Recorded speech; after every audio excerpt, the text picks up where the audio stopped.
The Code of Virginia, Section 2.2-3708.3b, which occurred on July 1, 2024, members of a public body who have a disability or are caring for someone with a disability now count toward the quorum as if the individual was physically present. In this case, Ms. Sizemore-Heiser has notified the chair and clerk of the board that she is using remote participation as she is caregiving for an individual with a disability.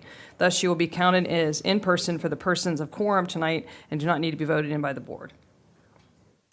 Thank you. All right, at this point, I will turn it over to Dr. Reed.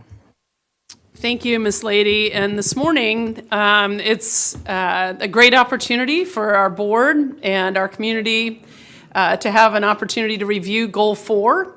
And I couldn't be more proud of the work that the team has done and continues to do, all of our educators across the division and our support staff. Goal 4, I think we have some really great data to share this morning and some information that's going to drive future decision making. So we're in for a treat this morning and really look forward to the conversation. So at this point, I'm going to turn the presentation over to Ms. Neal, who's going to introduce the team, and I hope it'll be a productive, interactive presentation. So thanks, Ms. Neal. Thanks, Dr. Reed. Good morning, board members.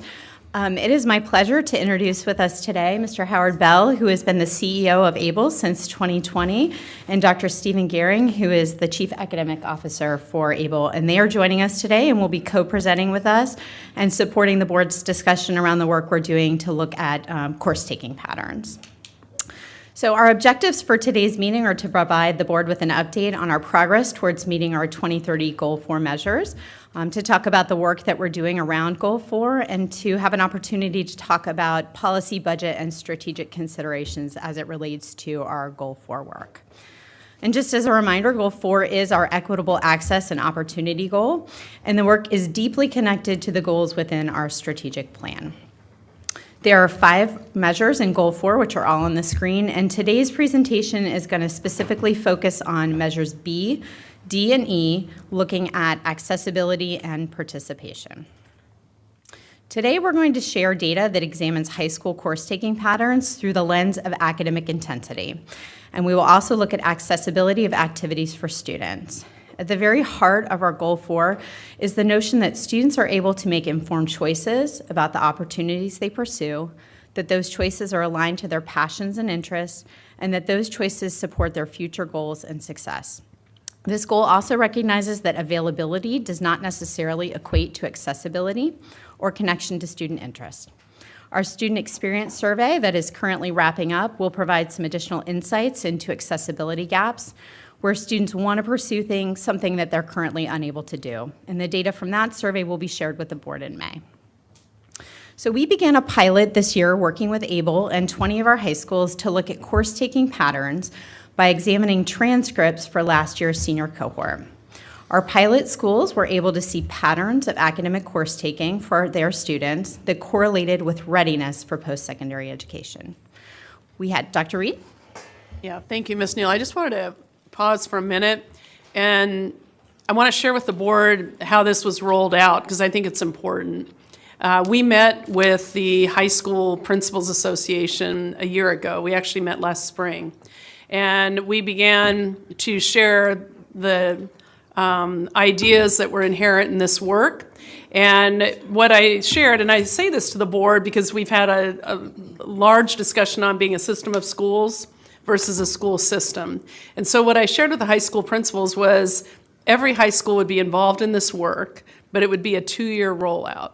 So this year would be the first year cohort, and then next year anyone that didn't choose to start in year 1 because maybe they had other initiatives, transitions, whatever, they could take a pass on year 1, but they would be starting in year 2. So when Ms. Neal says 20 of our high schools were involved in this work, of our 25 schools, 20 said we want to jump in on year 1. The remaining 5 will jump in year 2, and all high schools will be doing this work by the beginning of next year. Every high school will be engaged. So I don't want to leave the impression that some schools are and some aren't. They had an on-ramp to choose, start in year 1 or start in year 2. And then all high schools will be involved. So thank you. Thank you, Dr. Reed. So for our pilot schools, we had teams that consisted of principals, high school directors of student services, school counselors, assistant principals, department chairs, and other teachers that came together and participated in 3 sessions with ABLE to use the data and an internal tool so they could identify opportunities within their own school's data to strengthen post-secondary readiness for their students. So in the first section of this presentation, we're going to take a look at course-taking patterns through that lens of academic intensity, meaning our students are taking the necessary coursework to prepare for additional education after they graduate from high school. So this is different from Goal 3, where we looked at student completion of one advanced coursework. This presentation is really looking at that pattern of course taking that's happening in high school. And looking at this data allows us to ensure that all of our students are preparing for post-secondary path of their choosing, and that their options are not limited because of the courses that they're enrolling in. As a reminder to our public, our middle and high school students typically have the ability to choose coursework in 2 ways. So first, students can choose the level at which they want to take a required course. So for example, they could take an English 9 honors course or a standard English 9 course. And then outside of those required courses, middle and high school students may also choose elective courses in a variety of areas. And this can include additional courses in required subjects, such as taking an additional science class beyond the minimum requirements, or courses in areas such as world languages, the arts, or CTE. Academic intensity is focused on the selections our students are making within the areas of math, science, social studies, and English, and world languages, as these courses are the most predictive of post-secondary readiness. So this analysis does not examine differences in the decisions students are making outside of those academic subjects, with the understanding that the decision to pursue one elective over another is often driven by a student's personal interest and passion, and that each elective area has benefits to students based on their individual interests and goals. So academically intense course taking is linked to on-time graduation, college enrollment, and higher earnings. And research has identified several factors that contribute to students pursuing these courses, including course availability and financial accessibility, such as paying for AP or IB exams, recruitment practices and school culture, as well as student and family expectations and interests. Our key takeaways for this section are that 75% of last year's senior cohort had academically intense course-taking patterns, and we do see significant differences in these rates across student groups. The greatest gap we saw in academic intensity was between our multilingual learners, students who are levels 1 through 4, and students who are not multilingual learners. And to address these gaps and improve rates, we are focused on 5 key strategies that we'll discuss further after we talk about the data. So based on ABLE's analysis of last year's senior cohort data, we have set annual targets for academically intense course taking. And on this slide, you can see both the student group data as well as the 2025 targets. To ensure all of our students are accessing coursework that prepares them for post-secondary, we are also setting a target to close the gap, which will ensure our students who are not meeting the minimum readiness criteria are on track to do so. So to do this, we've set an annual growth target for all students to hit that minimum readiness standard that Stephen will talk about more, which does not prevent any student from going beyond the minimum. So rigor and readiness are on a continuum on which all students can continue to grow. So at this point, I'm going to turn over the presentation to Dr. Stephen Gehring.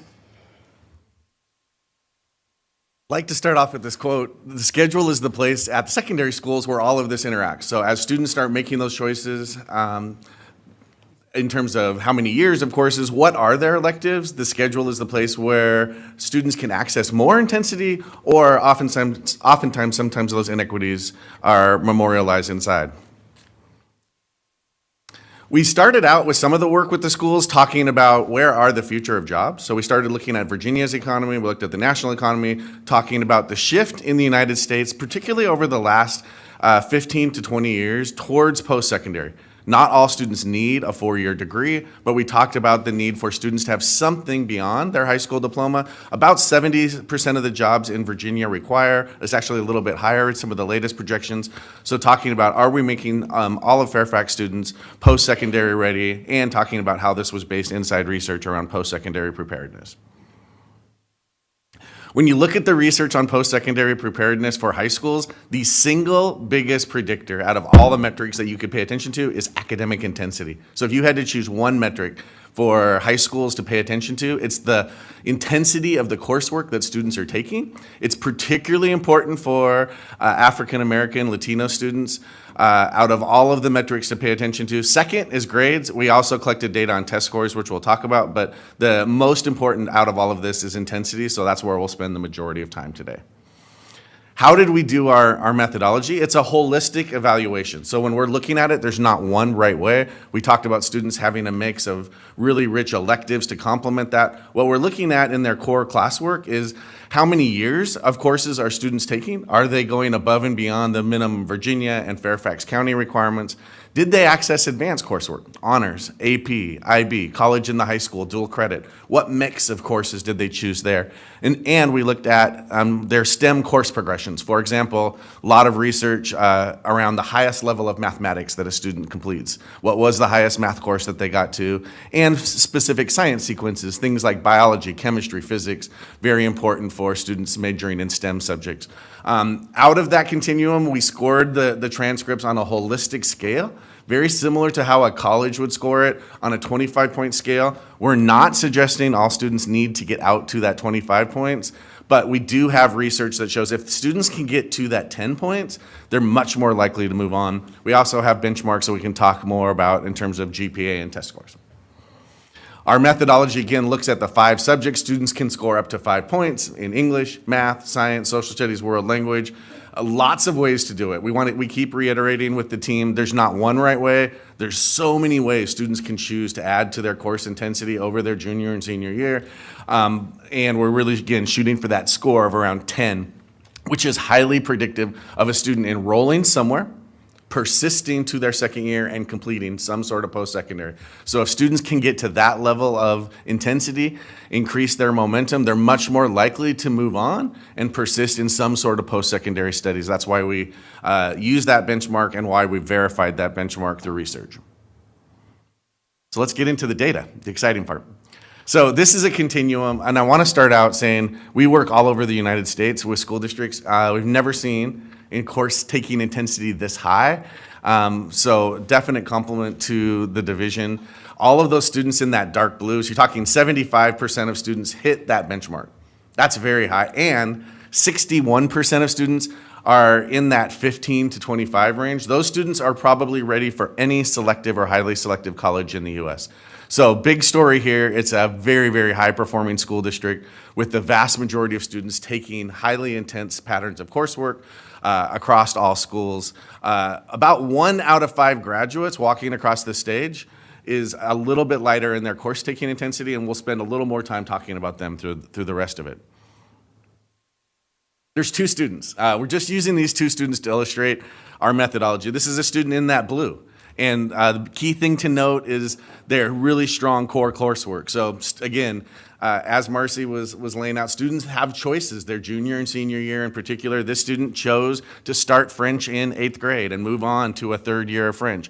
Added some AP coursework, added some challenging coursework throughout their 4 years. This is an example of a student who has lots of momentum in our analysis, a high GPA. The student will probably thrive in their post-secondary studies, lots of post-secondary momentum. The next student is an example of the 25% of students that's a little bit lighter, a little more at risk. Not that the student won't succeed, but this is an example of a Fairfax student who went through, met all of Virginia requirements, chose not to go into world languages, didn't access any honors, didn't access any AP, any IB, any dual credit, 3.87 GPA, thrived, probably could have accessed some more intensity. Just trying to illustrate who's that student in that light yellow, who's that student in the blue. Here's 2 examples of Fairfax students, kind of give you a flavor of how the methodology plays out across a real transcript. This is reiterating the point. So in that green box, you'll see a school with the blue dot is your school. The gray bar compares your school to similar schools across the United States. Big storyline on this graph is your schools are outperforming similar schools that we work with. So if you compared the demographics of your schools to other schools across the United States, Fairfax, the story, Fairfax students are taking more intense coursework, across the board than similar schools across the U.S. You guys have a very rich curriculum. Students are accessing that rich curriculum and completing some of the most intense coursework. The blue dots way off to the right are showing how intense some of the schools are, and you'll see one school kind of right in that gray band. But big picture idea, this is a good to great scenario with really high-performing schools across the board. Inside that, so inside an incredibly high-functioning school district with students taking intense coursework, not all families and not all students are accessing the same level of intensity. And you'll see different patterns here. And you'll see some families, some students, not for whatever reason, getting access, choosing, getting advised, the combination of all of those things that Marcy talked about in the research. And you'll see some student groups did not complete the same level of intensity and a little more at risk in their post-secondary studies. We don't show the overall data and stop there. We're going to show you what we do with the schools. So this is a view of by subject. So we start here. Our goal is to aggregate the data for your schools and for your division, play the data back so you all see where your opportunities are. This is showing you where your greatest opportunities for gains.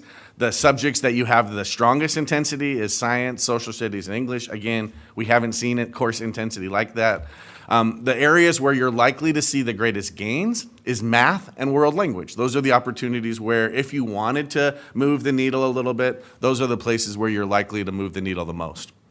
And then we drilled down inside the schools to show them, we showed you there's 3 ways you can improve your intensity. How many years you take, do you access advanced coursework, and then your progressions. This is showing you years of coursework. Or another way of saying that's persistence. And you'll see very, very high persistence, particularly in the humanities students taking almost up to 4 years. The place where you can see the most gains is in your math and your science, is getting more Fairfax students to sign up voluntarily. Again, it's called an elective. Some families are choosing calculus as an elective or chemistry as an elective. Other families aren't. So how do you help guide and advise students through that course selection process? You'll see math and science are an opportunity to have more students take a 4th year as world language. You could have more students take a 3rd and 4th year and go beyond that 2nd year. Lots of different ways to improve the intensity. And we also look at, the second way we looked at was our students accessing advanced coursework. So the last one was persistence. This is looking at advanced coursework. And again, very high levels. Students are taking advanced coursework in English and social studies at incredibly high rates. The areas where you're likely to see the greatest gains on students accessing honors, AP, IB, dual credit is going to be inside math and world language and a little bit in science. For schools in the division, we also drill down. So this is giving you a taste of how we drill down into the data. So this is a breakdown by student group. So you can see some families in math. So we'll just do a drill down in math just so you can get a sense of what's in the software and what students or what schools were able to see in their trend data. This is an example of not all students, not all families having access to the same level of advanced mathematics, and varies by student group fairly significantly. And you get to see the flow through the curriculum. This is called a Sankey graph. So you read this from the left to the right. You'll see students' coursework in their 1st year, their 2nd year, their 3rd year, and their 4th year. This is a group of students at a high school, for example, when we were working with them as they were digging into their data, where 109 students didn't take math their senior year, really showing them you had an opportunity. Here's an area where your school might want to focus. And you'll see about half of those students were from algebra.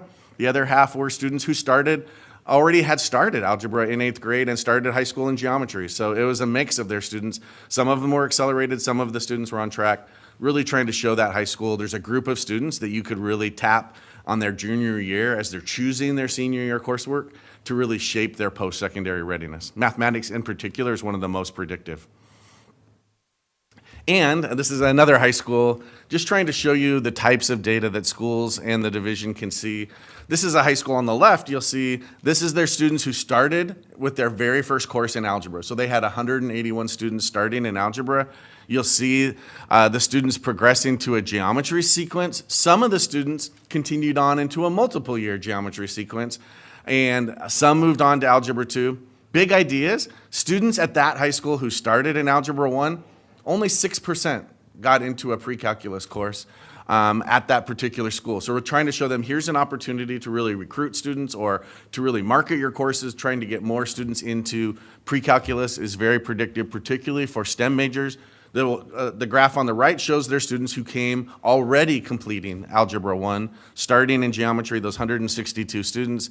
And again, an interesting pattern at that school. That's why we chose it to kind of illustrate. Those students are moving through the curriculum to statistics, but not moving to calculus at very high rates. You would typically expect when there's 162 students starting geometry, a higher yield or a higher percent of students moving on to a calculus. At this particular school is only about 12%. So showing them here's where your opportunities are, here's what's happening inside your curriculum patterns, and then here's where you might want to intervene as you're thinking about your course selection process and advisement. Yeah, thanks, Stephen. One of the things that I also want you to look at that we're taking a close look at on both slides is you can see on the left side the geometry, the large group there, and then there's a group that takes geometry again.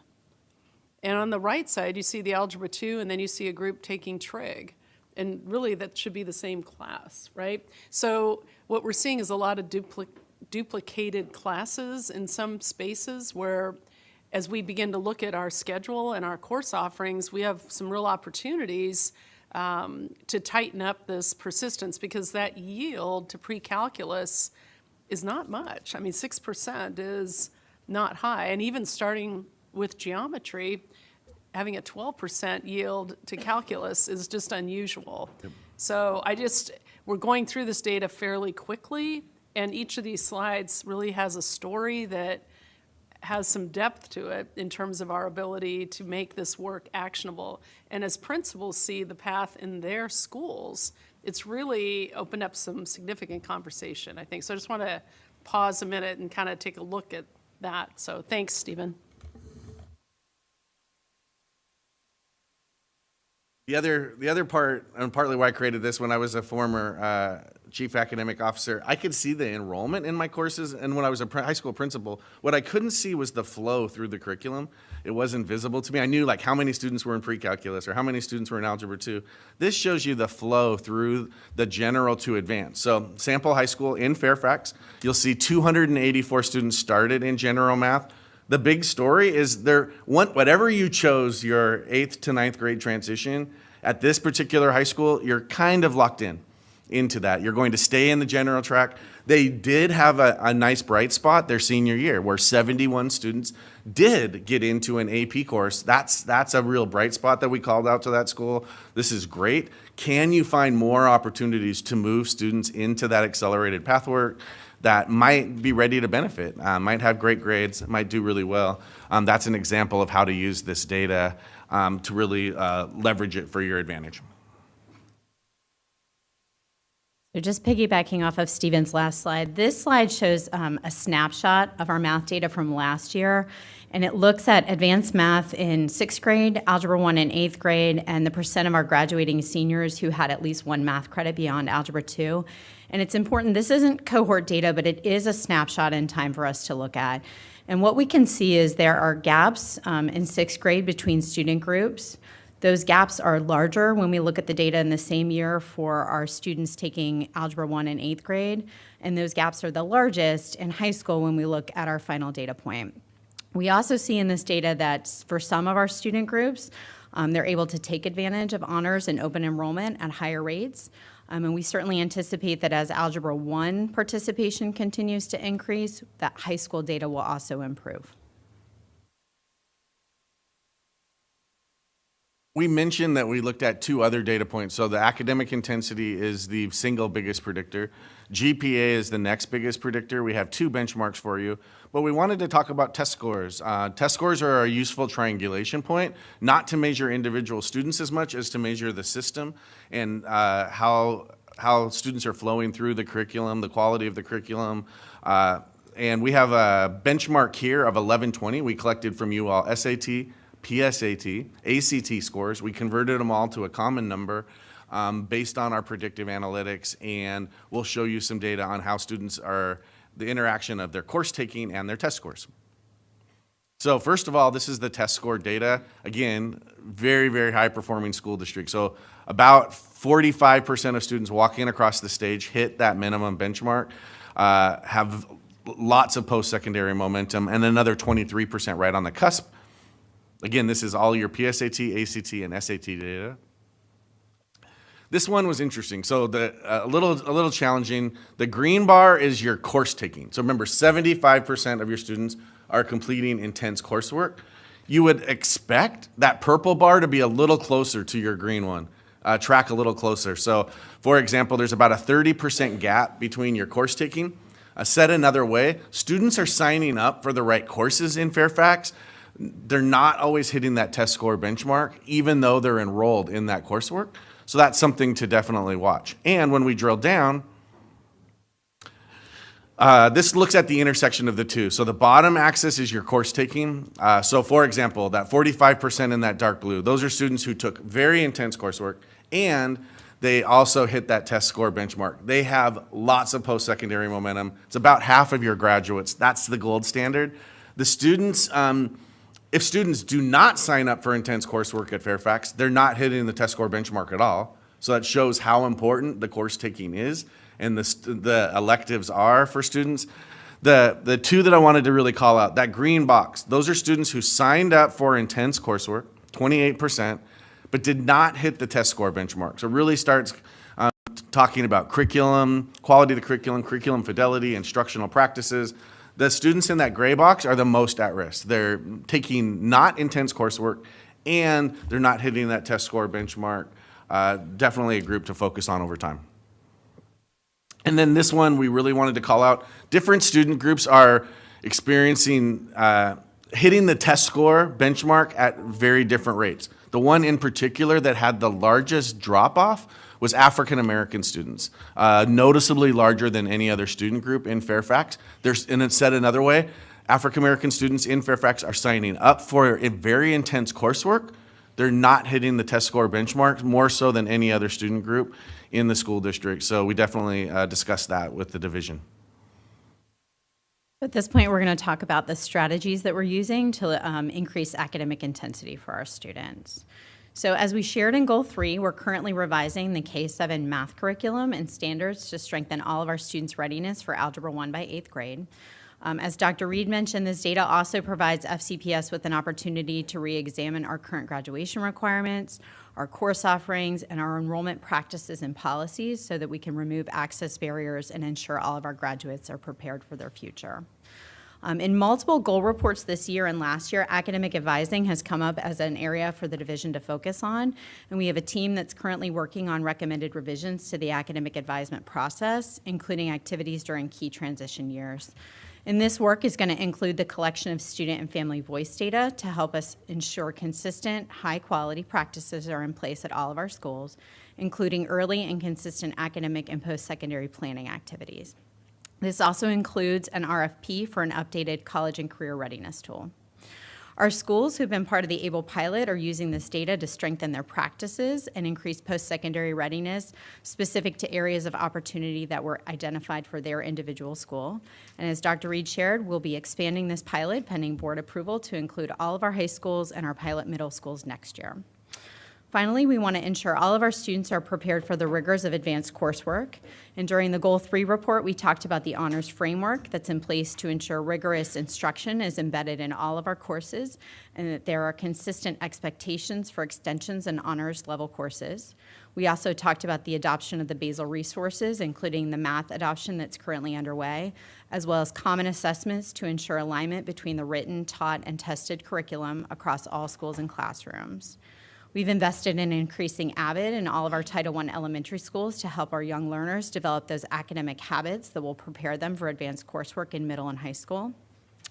And finally, FCPS is also providing already no-cost SAT and PSAT testing to 10th through 12th grade students during the school day.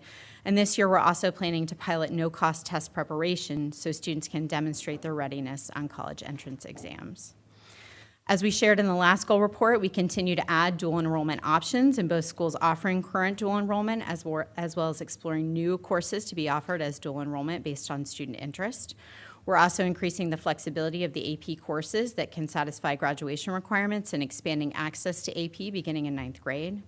And then finally, to support all of our students with accessing academically intense courses, we continue to focus on identifying and resolving common barriers, including our work focused on twice exceptional learners, our efforts to provide academic support for students during non-elective times. So for example, the pilot we're doing to use advisory to deliver content that otherwise would have been provided in a Strategies for Success course. The ongoing work with our inclusion consultant to increase the inclusion of students with disabilities in the general education setting and to have more access to advanced coursework and electives. The updates to the ESOL course sequence, and providing professional learning to staff focused on asset-based mindsets and effective feedback for our students. So at this time, I will turn it back over to our meeting managers. Okay, we'll start with Chairman Frisch. Thank you. Can we go to slide 29, please? All right. So as described, on the left, we have geometry being repeated in a significant number, and on the right, we have Algebra 2 and Trig, which should probably be the same class. I'm curious how much of this is because of our repeating content. You've talked a lot about how, compared to other countries, our math programs here in the U.S. tend to repeat a lot of the previous courses curriculum. How much of that impacts these two charts? I think these are the posters for those charts, or these charts are the posters for that theory. I know Stephen and I have done a lot of work in this area, and often what happens, first of all, through K-8, there's just a lot of review every year. And as we look at our math curriculum and our shifting basal resources that the committee's going to look at, we should be able to minimize that and be able to support students in higher level of mathematics sooner. Having said that, we also know that there can be a tendency at times, if people don't think students are ready for a certain level of math, to create another math class, or create a 2-year class that's really a 1-year class, or create, out of a good intention to be supportive. And at the end of the day, it isn't, the impact of that good intention is not a good thing necessarily if students don't get to where they need to be to persist post-secondary, right? So it's always thinking of that second look out. But to your point, yes, I mean, this is illustrative of exactly that concept. And one of the things that we're doing as a division to fix that is the new basal materials that you mentioned. Yes, sir. We anticipate that much of that will be in place for the next school year. The secondary materials should be in place next year and the elementary the following year. Will the transition for those materials be similar to our language arts materials, or will it be less intense for the educators to pull off? I think it will be quite similar, to be honest with you, because it's going to be new materials, new scripts, new manipulatives. I think it'll be very similar. One of the things that I think has been different with the language arts is the transition to phonics, phonemic awareness, as opposed to whole word and everything else. Is there a similar kind of philosophical shift in the approach that we would be having here? I think so.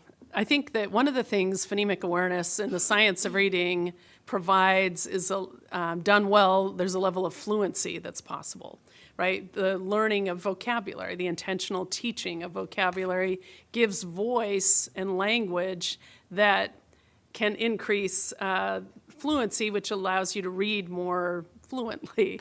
I think we need to remember the importance of knowing our math facts. And I know for a long time we maybe have shifted away from that being important. I'm not talking about Fairfax specifically, but just our nation in general. And I think we need to come back to the understanding that if you don't understand your basic math facts, your math fluency is impacted.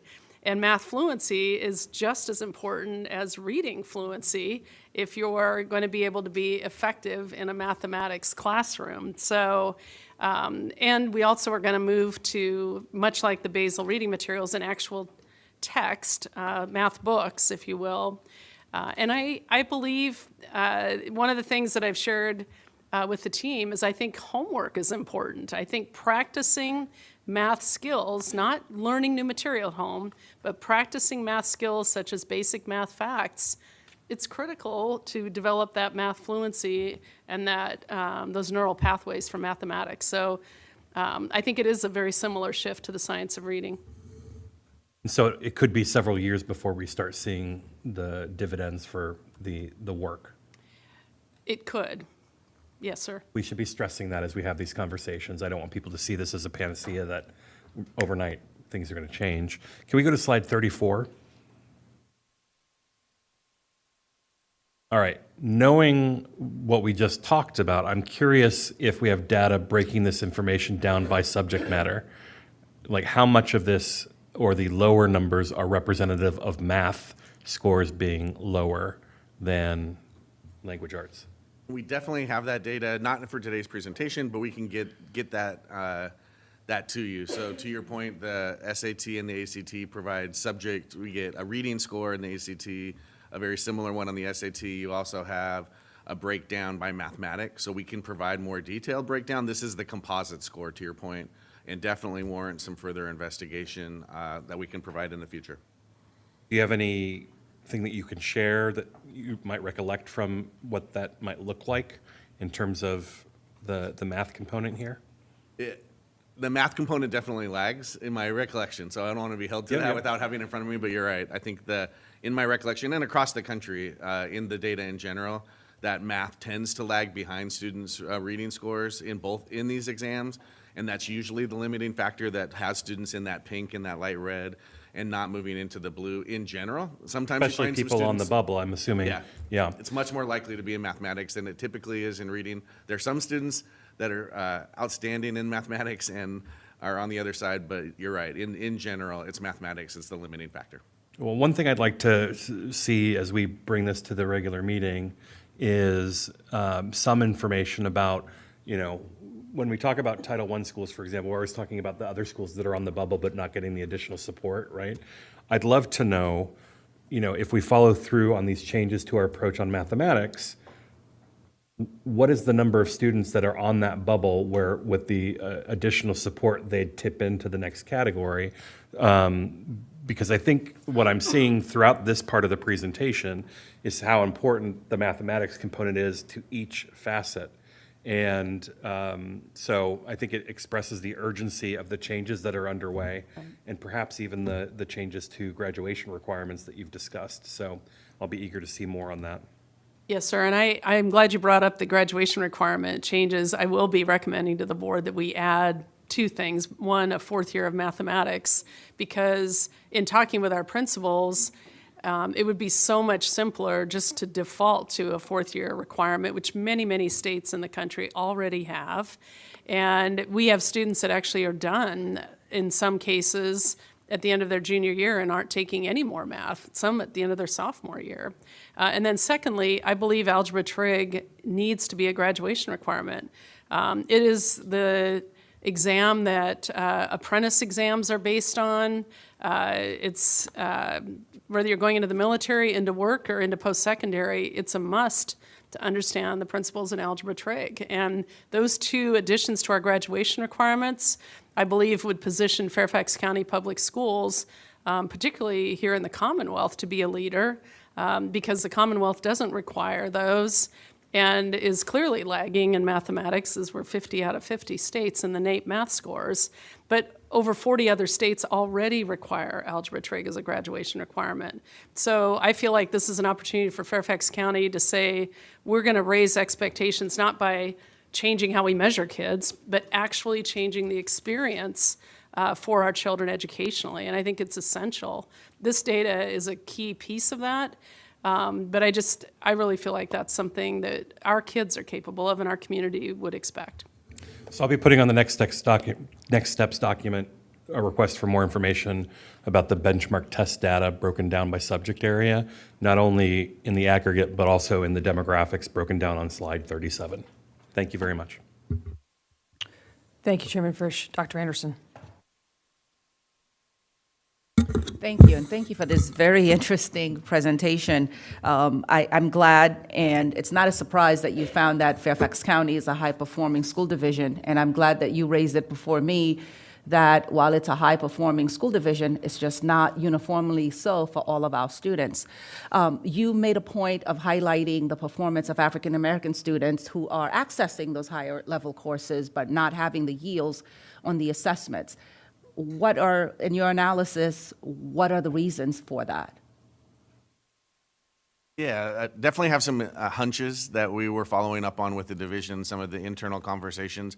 Because it's not all student groups to the same level, one of the hunches that we have is somewhere around teacher expectations and teacher beliefs around students. So there's some great research around, for example, African-American teachers having higher expectations in terms of their own students, in terms of discipline and feedback to their scholars. So that's one hypothesis that we were talking about around teacher expectation, teacher beliefs, teacher feedback, and quality of teacher feedback.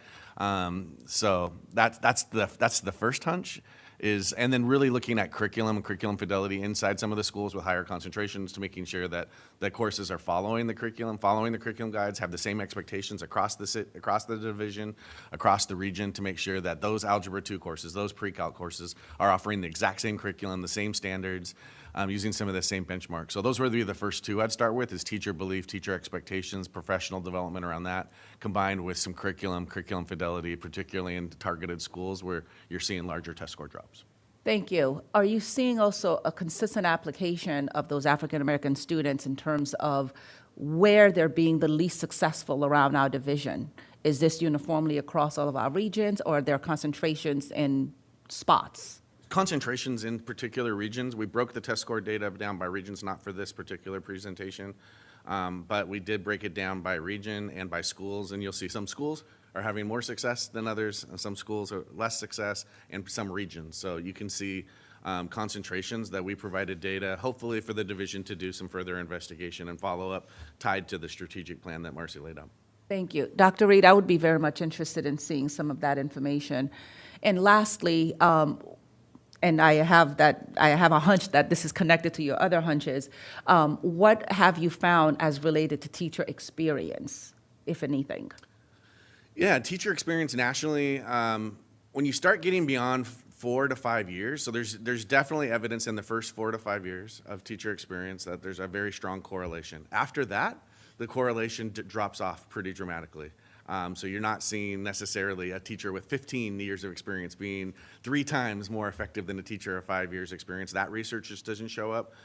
So then it gets really down to instructional practices. But in the first, if a school is impacted by large teacher turnover, has large percentages of teachers in their first few years of teaching, there's definitely evidence you want to reduce the amount of teacher turnover and the amount of professional development if that's taking place. Outside of that, then once you're past your 4th or 5th year, you're seeing really wide variation in terms of teacher practices, less correlation to experience.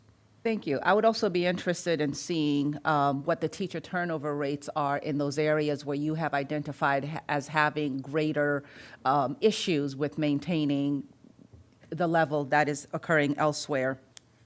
So thank you for that. Dr. Reed, just a question that I wanted to piggyback on what Mr. Frisch just shared. You talked about the BASIL being able to address some of these concerns. Is the BASIL also going to address the scope and sequence and standard? Walk me through that a little bit. I'm a little unclear. You're referring to the basal math? Yes. Of course, the basal math has to be aligned to the Virginia standards, for sure. So if the standards are repetitive in and of themselves, how would that give us the opportunity to kind of move ahead a little bit quicker? I don't know that the standards, there's so many words to describe that. They used to talk about the cyclical curriculum. There were a lot of different terms for curriculum. And obviously, math, like reading, you're still adding from the time you're in kindergarten until you graduate. Addition is still something you do. But I think what we want to make sure is that we plan backwards from where we believe everyone should be. And at this point, the belief is based on all kinds of research, that if you're in general education, you should be in algebra in 8th grade. So, and even the Virginia Commonwealth says that. I mean, I think the prerequisite is success in 7th grade, honors level mathematics. I don't see Noel, but I think that was what we discussed in the meeting. And if that's currently the Virginia trajectory, we should minimally be there. I think what we're talking about is that for some children, math is their Friday night lights, right? So we want to make sure we provide that extra experience.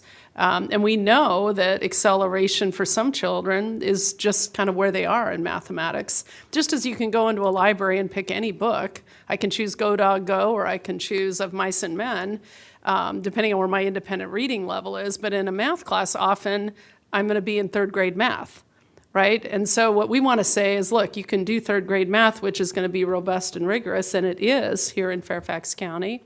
And if you're ready really for 4th or 5th grade math skills, we want to provide that as well, so that if you want to take algebra in 6th grade, that's an option here in Fairfax County, regardless of the school you attend, right?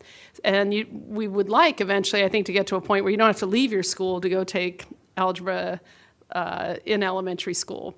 But there are a lot of factors we're going to have to address to get there. But to answer your question, I think that we can, the idea of this duplicate algebra trig that you saw on the one chart of the duplicate geometry, that doesn't hold even if you're, let's say, for example, you're an amazing tennis player and you're going to go to college on a tennis scholarship. The NCAA clearinghouse is not going to give you credit for 2 classes that are the same class.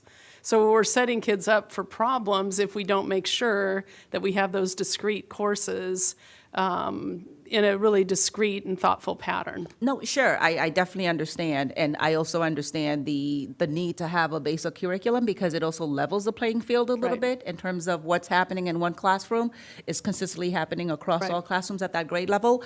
But I'm having a hard time figuring out how that's going to advance the work of, reduce duplicity and reduce some of the repetitive nature of what we're seeing here. I'm struggling with seeing that. Well, I would say that I'll make two other observations. One, if we in Fairfax County Public Schools provide a higher level of math than the SOL targets, we have to remember that standardized testing is a floor.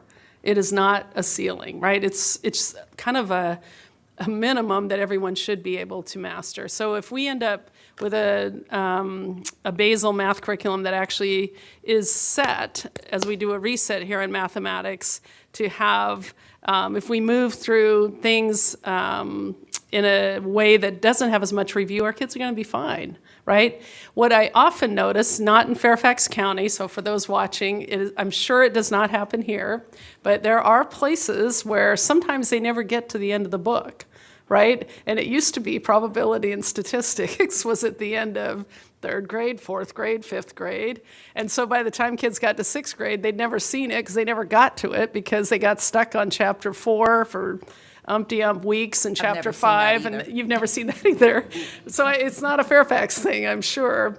But the problem is if we're not going to get to all topics, then the next year, you'd think we would start with the end at the beginning, but we don't. We start with reviewing everything so we don't get to it again at the end of the year. So I think the standards are solid. We just have to make sure we actually get to all of them every year. Sure. I have lots of questions, but the one that I'm going to hone in is kind of the bigger picture. This is all great, and as you know, I love this information, this kind of data, but I'm more interested in what are going to be those actionable steps. One of the things that I'm thinking about as we're going through all of this is how do we prepare our students from elementary school to be ready to take algebra by 6th, 7th grade instead of 8th grade, to be ready to access all of these other electives at the high school level. Just kind of let me in a little bit on your thinking on where does this preparation begin and when are we going to start seeing those baby steps? Well, I think to your point, the preparation begins in the home, right? Let's start there. Parents are a child's first teacher. I will say high-quality preschool also helps if every child comes kindergarten and school ready. Having said that, kindergarten on is our really primary focus at this point instructionally with materials that we're talking about. We have a number of pyramids that are working really as an entire K-12 pyramid to look at this data. We didn't talk today, but this data is going to eventually move to a middle school project in the out years and then elementary. So we see course-taking patterns that develop from middle to high, and that arc is really informative for regions. I know right now the Justice High School Pyramid in particular is laser focused on this work. And we know that that laser focus matters. Every high school principal that's been involved has talked about data that they hadn't realized, right? Like they're very supportive of this work. We talked Friday, in fact, about it. And just the groups that aren't persisting in certain content areas. So this data is it's extraordinarily actionable because it's about conversations and beliefs and expectations and making sure that classes of equal rigor are available to students across the county. And that the expectations are there of all of our students. That's right. That's also a piece that is harder to instill in our staff than we could ask for it, but it's harder to see that play out in the classrooms. Just very lastly, with my 8 seconds, we talked about homework. We've talked about that many, many, many times. What is going to be your plan moving forward next year? Because at elementary level, we still have a lot of local decisions to not have any homework. So I know our grading committee is underway, and I know that homework is a piece of that. I just think it's good practice. I think we lost our way a little bit on that topic, and we need to get back to the importance of the discipline of simply taking something home and bringing it back and practicing skills, because that does mirror real life. I actually do things at home for work, and I trust all of us do. So it's just good practice. Thank you, Dr. Anderson. Ms. Anderson. Okay, so if we could flip back to slide 31. You guys touched on something that I have been saying actually since my first meeting with Dr. Reed. The only group of students up there that doesn't have a choice is where they register is the sixth graders. Because sixth graders don't get to choose whether or not they're in advanced math. It's related to where they're placed. And there's not much parent advocacy that can happen. And anecdotally, I am seeing numbers drop for how robust our local level 4 programs are and how the level 3 designators are happening. So if we don't have kids identified as level 3 right now in our current system, if we don't have kids identified in level 3, then they can't get to the advanced math placement in sixth grade other than differentiation in the regular classrooms.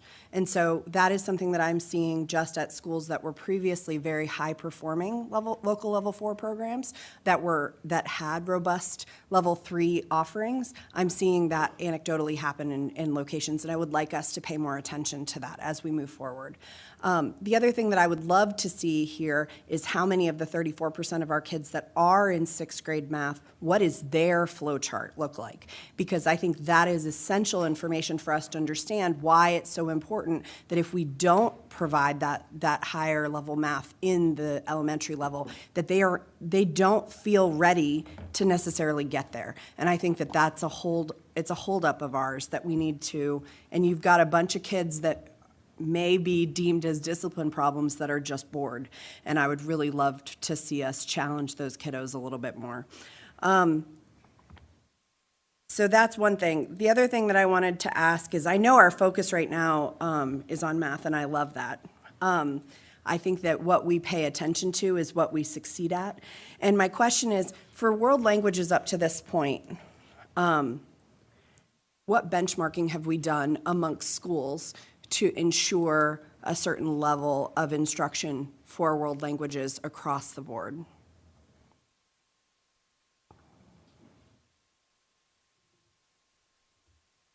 I think I have a question. Is it about the instruction or about the access to courses? It's about the consistency of curriculum. I mean, we provide curriculum for level 1 through, I think, 5. AP is obviously based on the AP curriculum. Right. I'm not sure, so I know we provide that, and we support teachers with that constant curriculum, and we buy basal resources for those content areas. I think that, again, anecdotally, I'm hearing a consistency issue with how those pieces of curriculum are being utilized within the classroom and how much autonomy different languages may have related to what they're instructing, because I would be very interested to look at how our advanced course taking patterns, even going up to level 3, are dropping off at certain, I'm not going to get into certain schools here, but I would be very interested to see whether or not we have trends going on with certain languages at certain locations that could be looked at to ensure whether or not the adequate instruction is being given at level 2, which would encourage kids to feel comfortable taking the level 3 classes. Because if we're seeing that as some sort of pattern towards a Right. higher level of success. I think your question is smart around, like, what are we seeing across schools? Because we know that graduation requirements drive a lot of the drop-off after level 3, right? That's what students need to get their advanced diploma, and they have so many other options they want to explore in the CTE or in other arts and all sorts of areas. So, but to your point, if we're seeing a real significant difference across schools, and especially like schools, then there might be some questions there to look at. And the other aspect is if we see a significant number of students at a particular school drop a language after level 2 and switch to a new language, then we likely know that we've got an issue within that language, particularly kiddos that have started in 8th grade. So I want us to look at some of those things so that we can pinpoint where the problems are, and that way we can provide those teachers and those schools with the support that they need so that the kids can be in those advanced, because the other thing that does is that means that kids are taking 4 years of a language, and it doesn't open them up to other opportunities into higher level course taking patterns. So I would like us to spend a little bit of time looking at Investigating that. deeper And it could choices. be, look, guys, I understand fully, language arts is like world languages is its whole own ball of wax here, and we're probably not going to be able to be perfectly consistent just because of the fact that different languages are different. However, I would like us to ensure that we're spending more time to make sure that the cohorts of teachers that sometimes are one-offs in different locations, I would like to make sure that they're spending more time with their colleagues to ensure that there's consistency across the board. So I'm going to stop there. Thanks. Ms. Marin. Okay, I don't know that I'm going to talk fast on this one. There's so much. This is outstanding. This is just, I mean, I am simultaneously thrilled, I'm relieved, I'm overwhelmed, but ultimately I'm motivated by this information as a school board member and as a parent with 2 kids in the system. I'm also hearing the clear call to this board and future boards to hold the superintendent accountable and the school division accountable to best practices and research, board policies, and state guidance when it's not tainted by politics. We have policies that are out of date that we are working on. We have policies we're not following. That cannot continue. And we are doing the work. I know in governance we are, but that is the work of this board. It's not all the other stuff that we tend to spend time on. We've got to understand that they're recommending the policies that are going to drive the work. So on strategy, slides 39 and 40, strategy 1, the enrollment and placement policies. And I've been wondering about class sizes because, and that is a question I have for our researchers, what are the implications of class size? Because that's been stagnant for a while, and I know it's been 29, 30 in our elementary schools. The basal resource adoption, again, years behind where we're supposed to be. I know we're fixing it, though, so that's the bright side, because we've got Dr. Reed here pushing the board. The funding, and this goes right back to our Board of Supervisors. You know, we cannot quibble about $7 million for this and that. This is what it's going to take to continue funding our school system, and we've got to better, I mean, I wrote down, I want to clip your video remarks. We've got to communicate that we are an outstanding school system, and yet we still have 25% of our kiddos that have to reach that goalpost. I'm also wondering about the number of math teachers. How do we do that pipeline? I'm wondering about state colleges of ed, the licensure. The best practices, I mean, Dr. Reed, you mentioned NCAA. I didn't know that.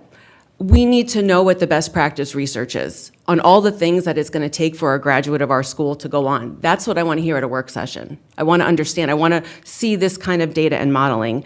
And, you know, my questions, yes, for 4 years of math. I grew up in New York, in the New York regions. I took them in the late 90s. It was no-brainer. Standardized tests, 4 years of math. I mean, world language, I don't know. I know you've got a lot of other things you're doing, but I'd love to hear what the plan is for that. Yes to homework. The things I wonder about is the schedule. The schedule currently limits how students can take courses, and if they're going to an academy, then they're wasting their time on a bus. So where does that factor into this? What are the implications of this data on the implementation of advanced academics? Level 1 through 4 and centers. There's a lot of operational stuff here that I'm curious to know about, and then so I would love to hear your responses to those two things. But finally, Dr. Ponce, I think about when we went to visit our friends at Marshall Road Elementary and how they are multilingual learner families and were really, educated about how important it is to not just know their home language words, but their science and STEM words. This kind of data, I think, is what our families need to see too. If they take algebra, where does it lead them? Yeah. So, Ms. Marin, I'm sorry, which two things did you want me to respond to? Please, I'd like to know about schedule and how the schedule is going to be adjusted to allow for more intense course-taking patterns and not wasting time on a bus, for instance, and the implications of this data for implementation of advanced academics, including centers. So I think those are good questions. I think that when we talk about access to programming, we're going to need to figure out ways, like we've run the data across the school division, for example, at middle school, for how many teachers are credentialed to teach algebra. And in some middle schools, there are not sufficient numbers to meet the goal we have. So I think we're going to need to look at options for program delivery that might look different. We may need to harness online options for some singleton courses or courses that aren't offered in one school but are in another. Because we can't keep driving to places, right? I think we're going to have to think about how do we bring the program or the instruction to the students. So I know that's a big part of the conversation right now. As far as the implications for AAP centers, I think that study, the Jonathan Plecker study, has certainly informed work here in the county. And I know ISD is looking at ways to support AAP centers. I think the curious data point is to take the 34%, I think Ms. Anderson said, that were in advanced math, and where do they go, right? And where do students, so I think that's one of the things we like to look at on those charts is where do students go from each program? Is it predictable? I think it is. There will always be outliers, but I think it is predictable, and where it is predictable and not acceptable, we need to change the system.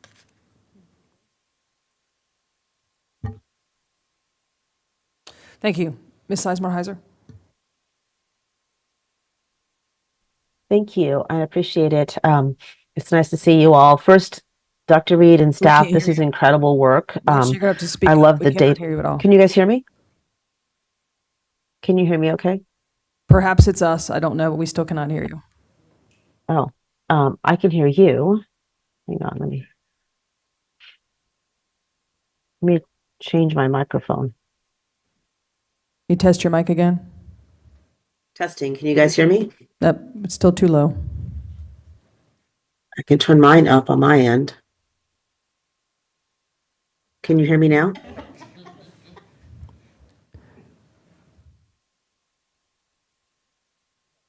Can you guys hear me now?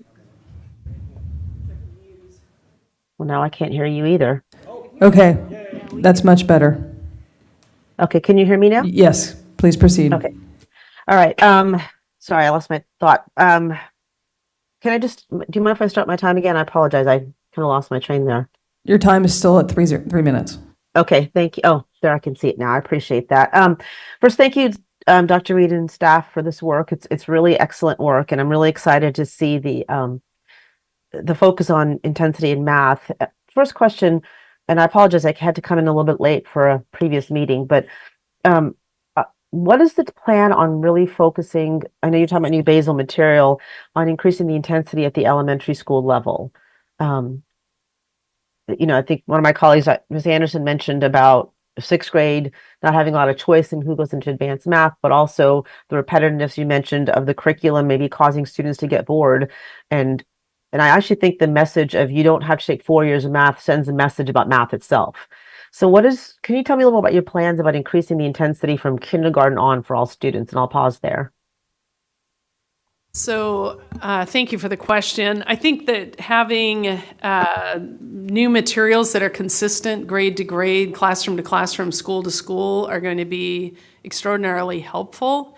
And I think, again, remembering that whatever curriculum materials we select should, as a matter of course, lead students to algebra by 8th grade. That is the general track in this country. So we believe that as we make the best selections of materials, that's where that will lead.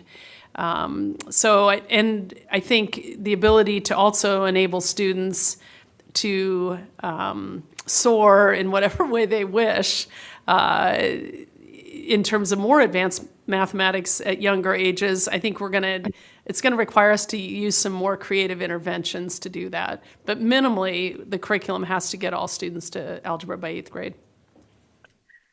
Okay, and I think that's super important, especially in an increasingly technology world. I did have a couple questions. It starts talking about intensity and course taking, course taking intensity, but then in your first slides talks about intensity kind of in all areas, right? Mathematics, core academics, world languages, and other electives. But then the rest of the slides only talk about core academics, and world language is the only quote unquote elective that you talk about it. And specifically slide 23 and 24. I'm kind of wondering why we're not looking at intensity in other electives, CTE, business, computer science, arts. It's only on world languages. I would maybe argue that if you're looking at intensity, there's probably opportunity in all of those areas, not just in world languages, for increasing that intensity. And I'll pause and kind of ask why only world languages was chosen as an elective. So we had to make a choice, given the time of the presentation this morning, about what we wanted to run to ground. And I think, like, we could have picked reading also in science, not just math, but we chose math because it has just some unique, it also connects to the goal 3 goal, and it had some unique pieces to the arc. But we could have chosen any of those. It's more time that limited it. But Stephen or Howard, do you want to comment on what choosing any of the others might have yielded? Multiple things. We did do research on CTE course taking patterns as well, and we had that connected to students' intensity. That is part of the analysis that we did. We worked with schools, so that's definitely a component. We looked at high growth, high wage industries connected to CTE and to core academics. Because of time today, we didn't put that content in, but we could definitely share more on CTE course taking. Course taking in the electives is interesting. There's a lot of research around students course taking in the electives in terms of their engagement to school, post-secondary connections, mathematics, less so around specific courses that you see in the 5 core subject areas. So in the 5 core subjects, including world language, you see some very specific course taking patterns and some very specific courses that are highly predictive of student post-secondary enrollment. In some of the other electives, like music, for example, there's some great research on students who take music courses, sometimes do better in mathematics in particular, less so on specific courses though. So there's less evidence around taking orchestra versus taking playing or in choir versus an instrument playing the trumpet, that one is better than the other in terms of post-secondary, where in mathematics there's evidence that pre-calculus very specifically has evidence around post-secondary preparedness. So that's why we called those out in the core subjects. And I know that there's some upcoming analysis around the electives and students' extracurricular that we could do as well. Yeah, and Stephen probably didn't spend as much time on the setup. We've been doing this work for a lot of years with this type of data. And one of the things that when they picked the number 10, right, as being ready, that means that students don't just get into a college, but they get in, they go, and they persist. Because we don't want our students leaving Fairfax County Public Schools with the key to get in, but not the skills to continue or the skills to complete. So, Stephen, you want to just quickly describe why? I mean, like, this is more than just, hey, this is a great number. Because as a superintendent, when I look at an entire roster of all schools in the division, and you see the continuum of possibilities here, It's critical that every one of our high schools provide that, because we want students that leave any one of our high schools to be able to successfully finish. A high school diploma is no longer enough. And too long, I think, around many parts of the country, not in Fairfax, but around many parts of the country, there's been such a drive to get graduation rates up that there's been, Stephen and I used to call it credit grubbing, right? We'd find ways to just get kids across the finish line, because then we could celebrate these high graduation rates. But if they don't mean something for our students, then we're really the division with no clothes, right? We have to make sure that when our kids leave, they don't just have a diploma, but that diploma is a ticket to an incredible life and opens doors for them and not closes it. So that's why this work is so important. So Howard? Sorry. The only thing I was going to add was, one, we limit the data here because of time. But to be really clear, every high school gets to see the complete array of data, and they make choices on where they want to focus as a school, and it could be in any one of the subject areas. So I want to be really clear. It's just a matter of what we can do in the limited time we have here.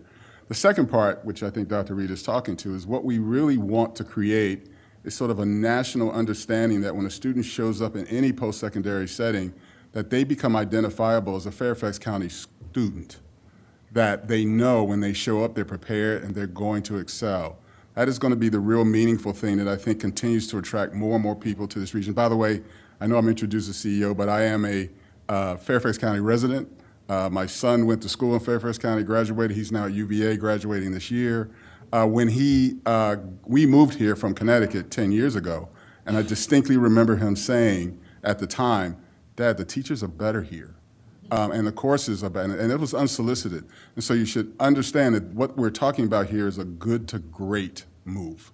This district is already good nationally, but on the fringes is where we have this opportunity to create this additional opportunity to be able to say that anyone who comes into this school district will excel when they leave.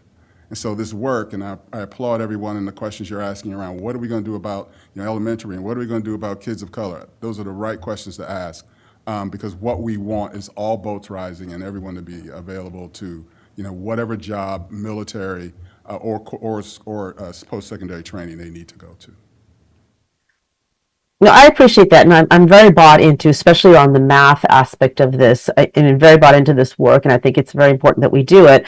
My concern was that in this presentation, the way it came across when I read it, it felt like we're going down a path that I've seen other school systems go down that has me worried. And in particular, there's a lot of research around the arts and success in college and that persistence and that grit.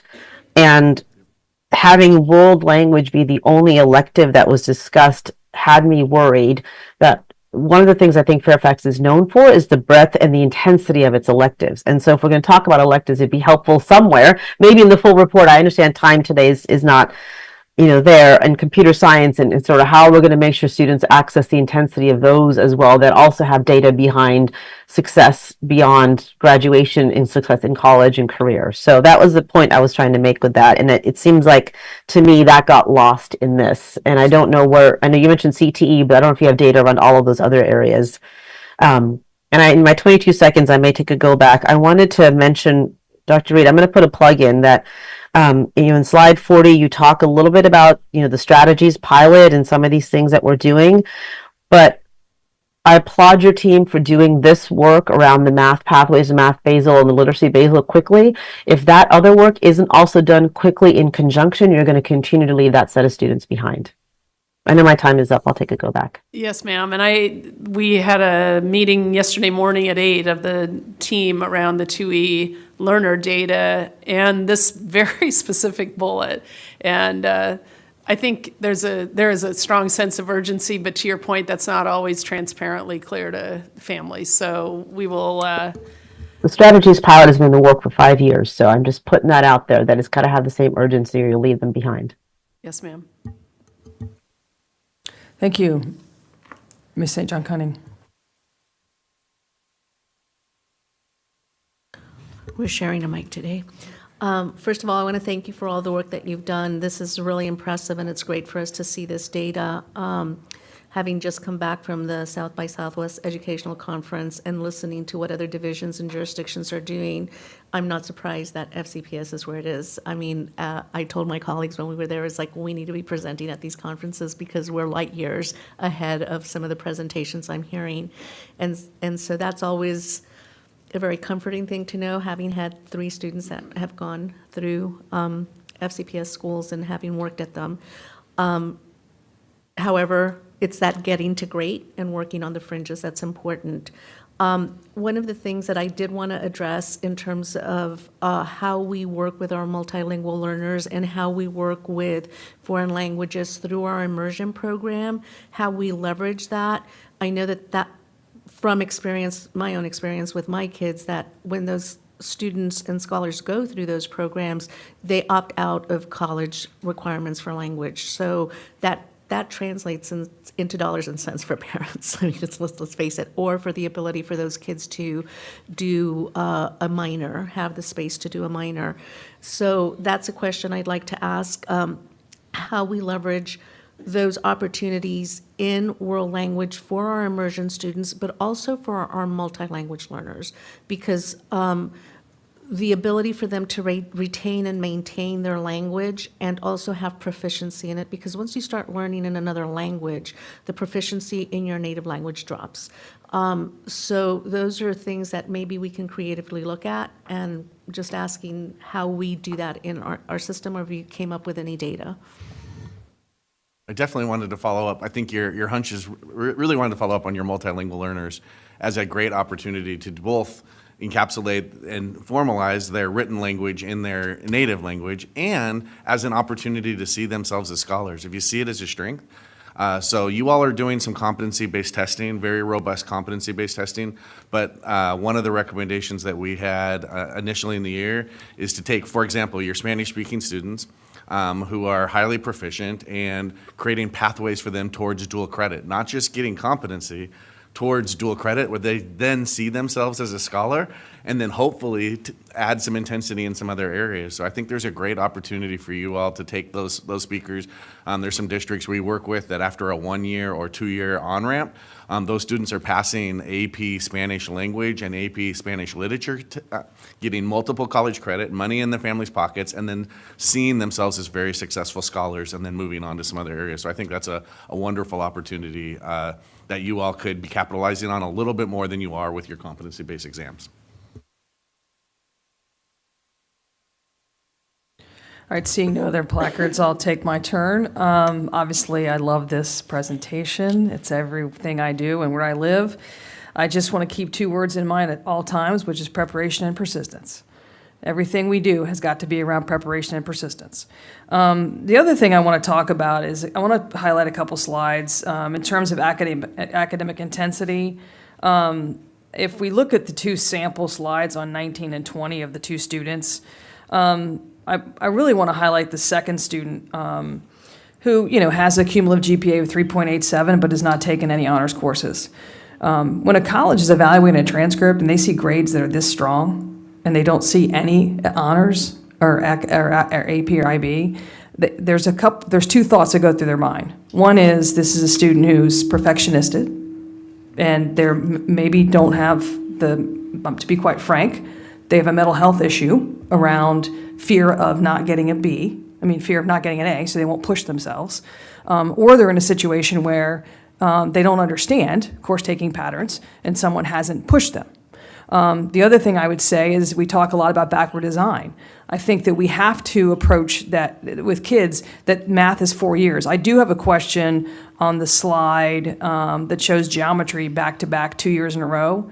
When we drill down on that, is that really geometry, that code, twice? Or is that a geometry part 1 code and then a geometry part 2 code? It's actually 2 different courses that there's a mix. Some of the students are repeating, but it's a very small percentage. You don't have really high failure rates. To Dr. Reed's point, what's happening in some of your course sequencing is some students are being identified as possibly needing extra support. One way that you could do that is to try to provide that intensity inside one school year, and there's lots of strategies. What you all are doing in this case is providing it over multiple years. So you're taking the curriculum, you're stretching it out over multiple years in some slightly different course sequencing. That's an approach, a strategy approach that is causing some of those students, and you'll see most of those students are staying in that particular pattern across the division.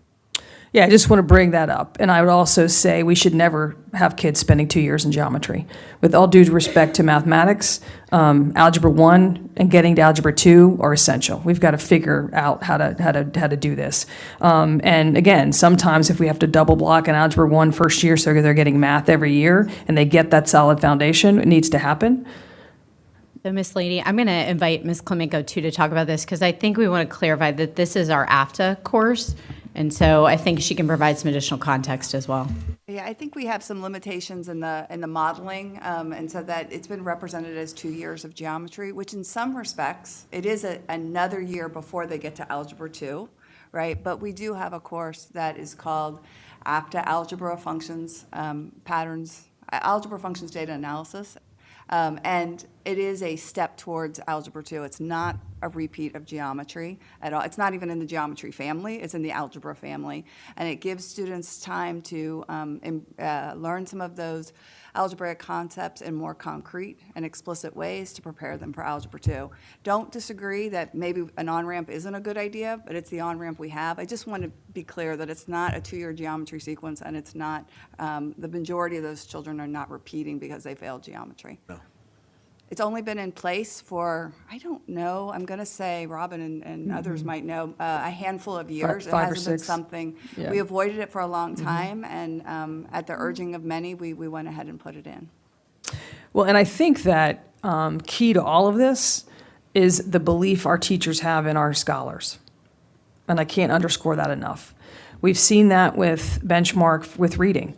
A lot of teachers' initial reaction to seeing the literacy and the benchmarking they were going to be teaching in reading was, our kids can't do this.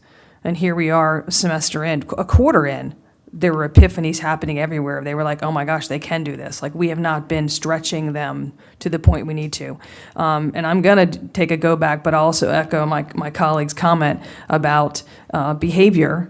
As someone who got unsatisfactory, okay, when we had those back in school throughout 3rd and 4th grade in just about everything, especially self-control, I was under-challenged. I was bored. When you started pulling me out and you started moving me to more challenge, I was like, all right, learning can be fun. So I see I'm out of time, and I'm going to take a go back. The last thing I'd say real quickly, because it's just a comment, is I worry that too often our students are not taking physics. For whatever reason, they're taking bio, chem, and they're jumping into other courses. And there are a lot of our selective institutions who want to see the 3 core science courses. All right, we're going to go backs, and I'm just going to check with everybody just in case. Chairman Frisch, do you need to go back? Okay, Dr. Anderson. Okay, Dr. Anderson. Thank you. Firstly, I'm trying to understand the targets that have been laid out in the document, I think page 38. It doesn't seem to have the typical demographics that we use. Can you speak to that a little bit? 2 seem to be missing. Yeah, so I think the 2 that are missing are our economically disadvantaged category, and in working through some partnerships with the ability to share data, that's part of the reason that that's not included. That's a sensitive data point to sharing, so we're working through some of those things. And then I believe the other one is 504 data. I'm looking.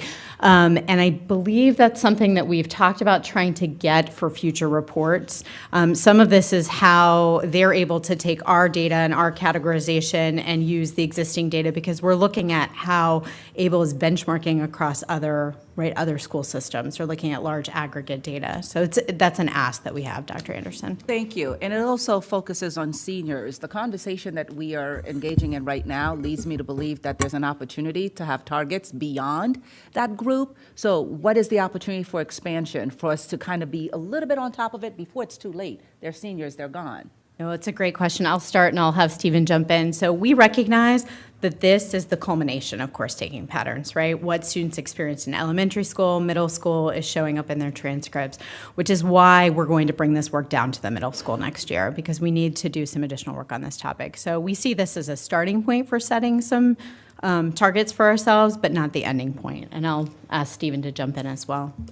Another typical evolution in the implementation is we start with the historical analysis. We also have tools to look at current students. And for example, we have tools in the software where it could recommend students who might benefit from an advanced course. You could find African-American students at a school who didn't sign up after the course requests have come in, and you could use it as a tool to recruit. So that's typically in years 2, 3, and 4 as you move forward.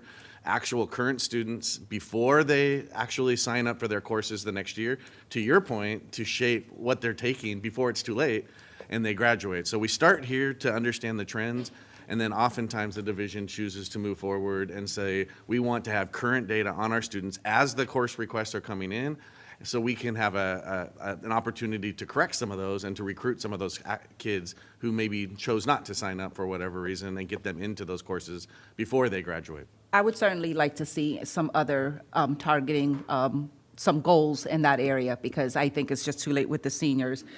Just speaking a little bit to some of our practices, where does Young Scholars fit into this work? Because you talked a little bit a while ago, Dr. Reed, about when we are extending curricula across multiple years, when they're intended to be a single year, we're kind of having placeholders of activities rather than going to the real thing. And to be honest, I've always felt that way about Young Scholars, because our hope is to put them into advanced academics, but yet we have this kind of separate thing. Where does it fit into this? What has been the impact? How are we seeing that it is motivating students to participate in these higher level courses?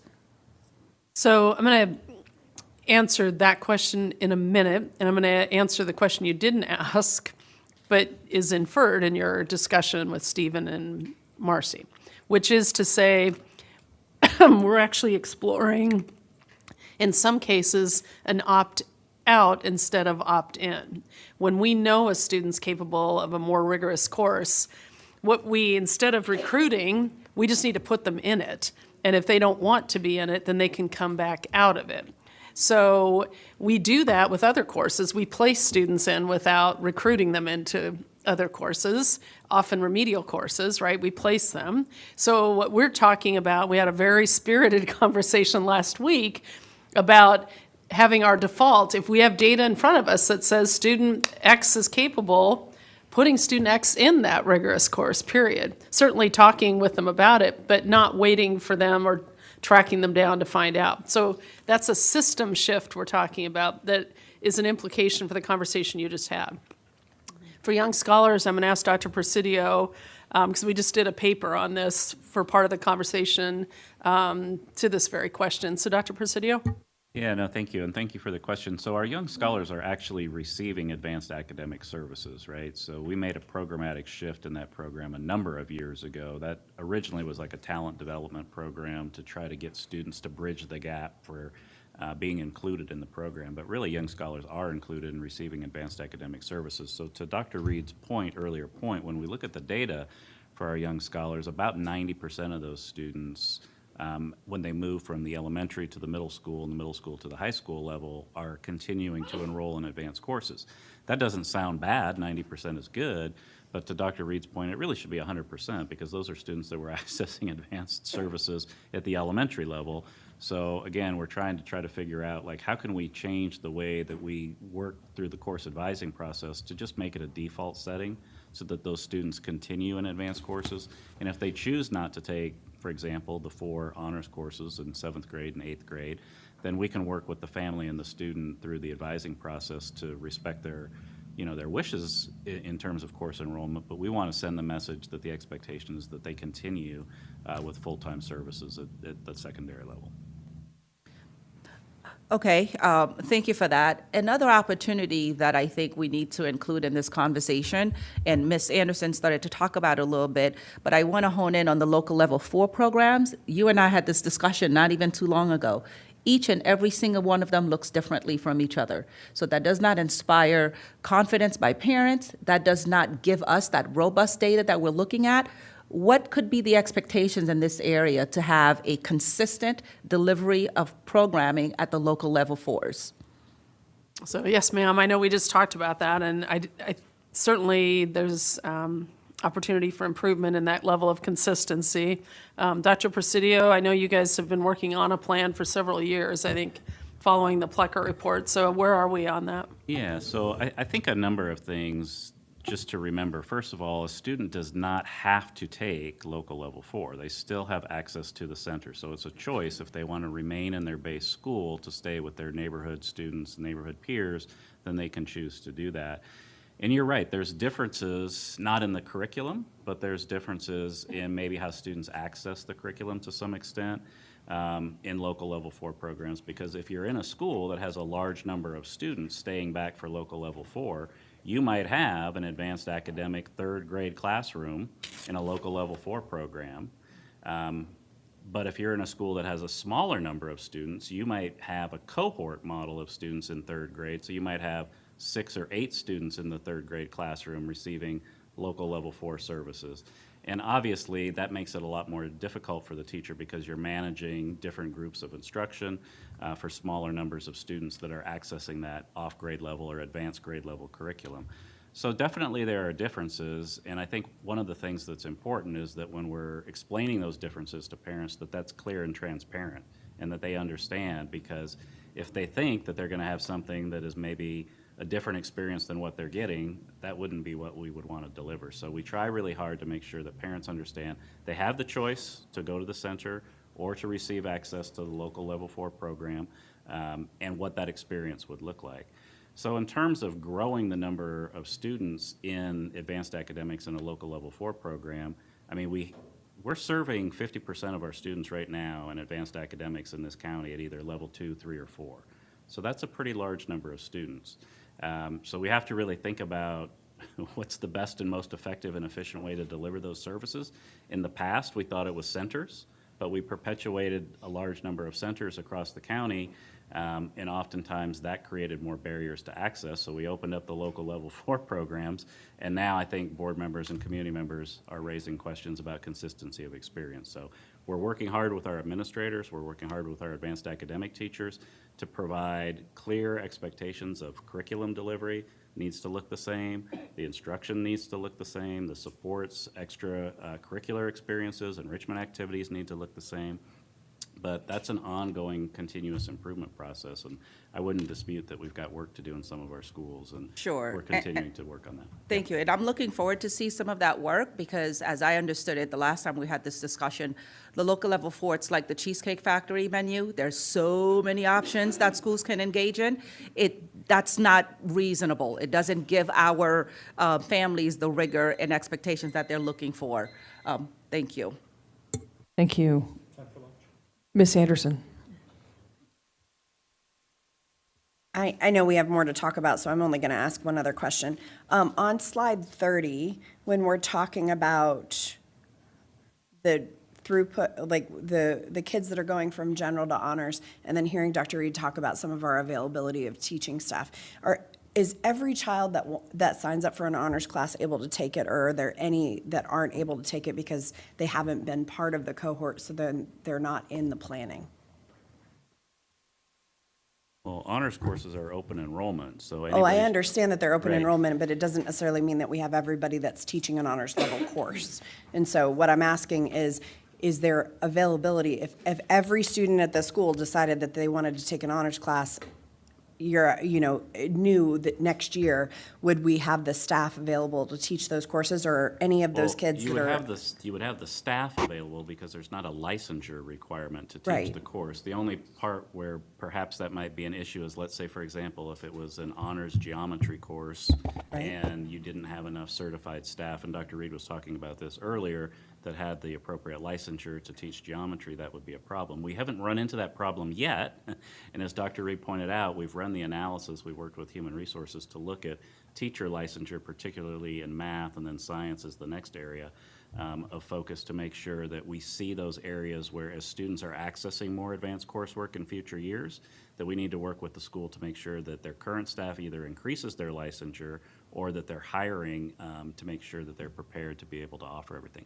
So we haven't run into a situation yet where that could happen, but if we're not thoughtful and if we're not planning, that could in out years be an issue. So the reason I bring this up is I just want to make sure that as we're looking at these general numbers from year to year, that we're not only aligning with the fact that it's it's kids that are making a decision to stay in the general side. They're not, and kids stay in the general side for lots of different reasons. I'm not suggesting that there's anything wrong with them exercising that choice. I am very interested in the fact that there are so few that are bumping up to honors, and so it would be very interesting to me as to year over year why it's such a small cohort from this example. So thank you. I don't know if Stephen wants to weigh in. He was talking about that a little bit earlier in the presentation about some of the reasons why, when you start in a standard level class, making that jump becomes a little bit harder. So I didn't know if you wanted to add anything to that. Yeah, oftentimes we talk about two types of barriers, the formal and informal. And Sloan was talking about the formal barriers have been removed. Students can sign up. And then oftentimes there's informal barriers. It could be issues around curriculum or preparedness, or just not believing that I'm part of that track, or not communicating that it might be communicated in paper, but the belief just might be that that's just not for me, or I'm not welcome there, or I can't really sign up and compete. So how do you take the informal barriers away and really promote those as opportunities? You can do the automatic enrollment and do a systems move, or oftentimes people do targeted recruitment and really actively reach out to students and families and say, look at your grades, look at your test scores. We really invite you into this program and into this space because we think you'll thrive. Both of those strategies often can work. And if I could add to that, because I have two high school students myself, right, a senior and a freshman, and both of them, when they do course registration, the first thing that they do is, what are my friends taking, right? And then they come home and they meet with mom and dad, and we talk about, well, what are your academic goals, right?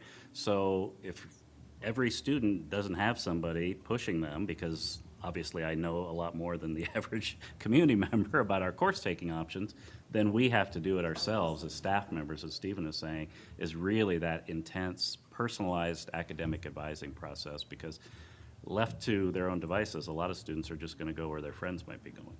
Well, and I speak from personal experience that I was also an FCPS kid, so I was not identified in second grade, so I did not receive advanced services in math until I was in high school and had to fight tooth and nail in order to get into those courses. So I do understand that there are the informal barriers that absolutely happen, and just being able to feel like you're prepared with the extra work that's done in the previous math class. So I do think that spending more time to get those kids identified as young as possible helps move them towards that direction. Thank you. Ms. Sizemore-Heiser. I'm sorry. Ms. Marin. Ms. Marin.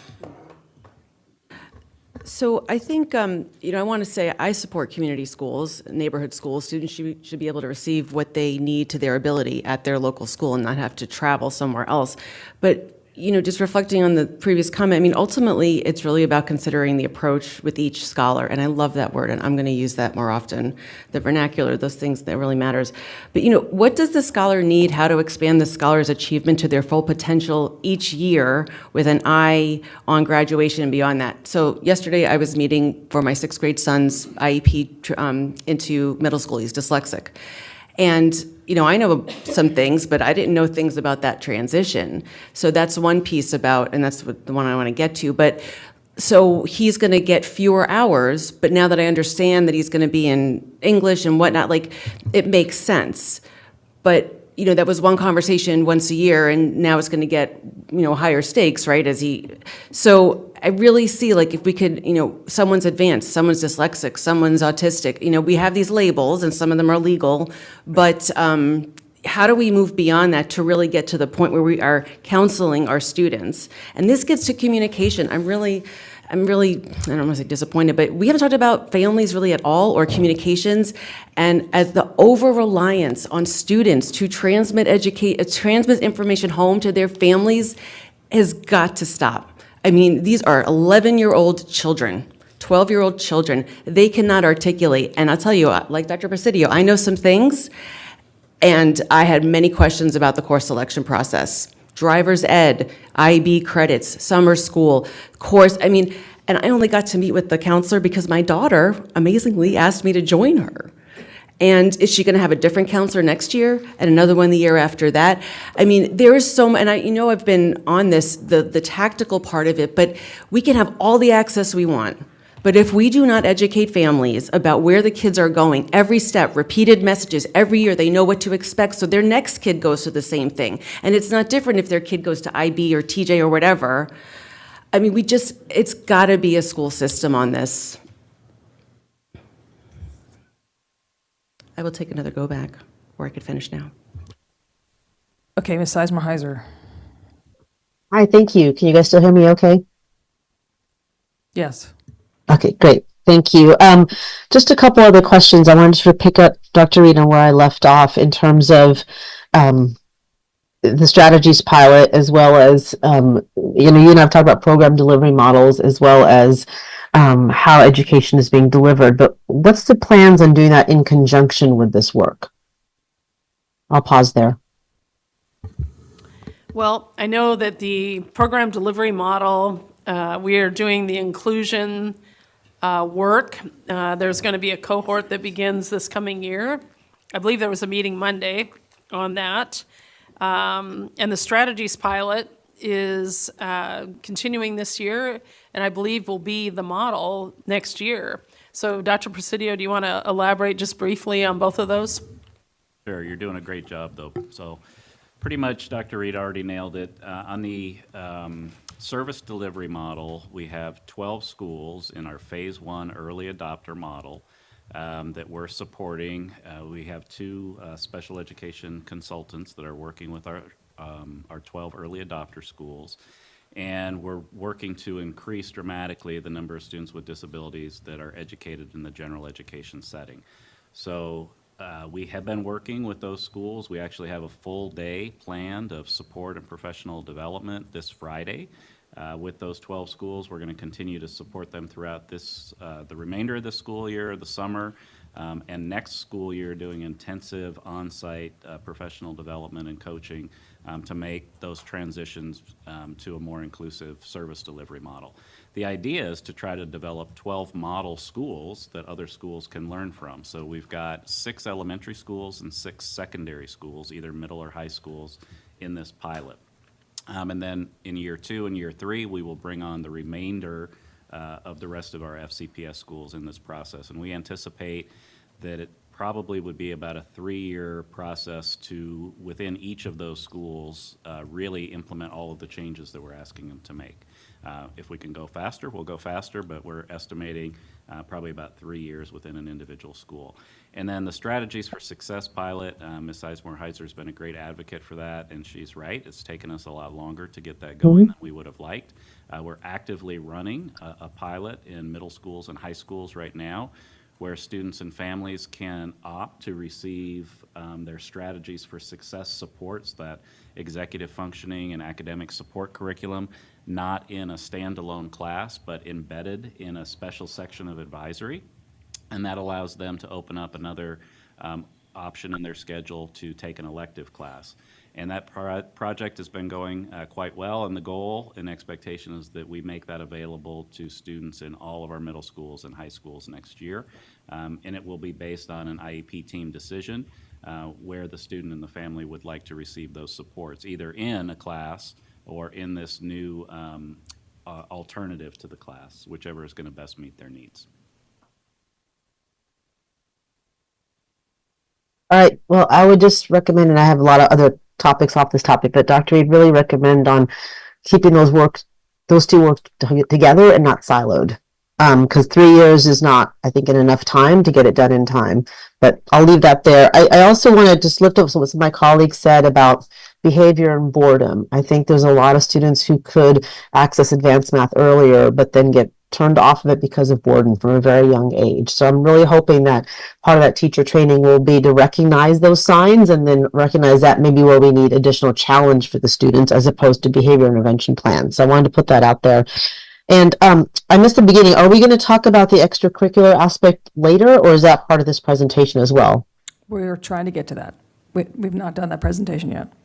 Okay, all right. So I'll save my questions on that for later. And then the last question I really have around this, when you talk about 4 years of math, are you looking at 4 years of math with standardized testing at the end, or just 4 years of successful math? Because one thing I really do love is the philosophy of setting our students up for being successful in college. because the college completion rate for FCPS students, I believe, is somewhere around 65%, and I'm sure my colleague knows that much better than I do. So what's the thought about setting students up for success for completion in college with the way we're changing how we're delivering our math curriculum? And I'll pause there.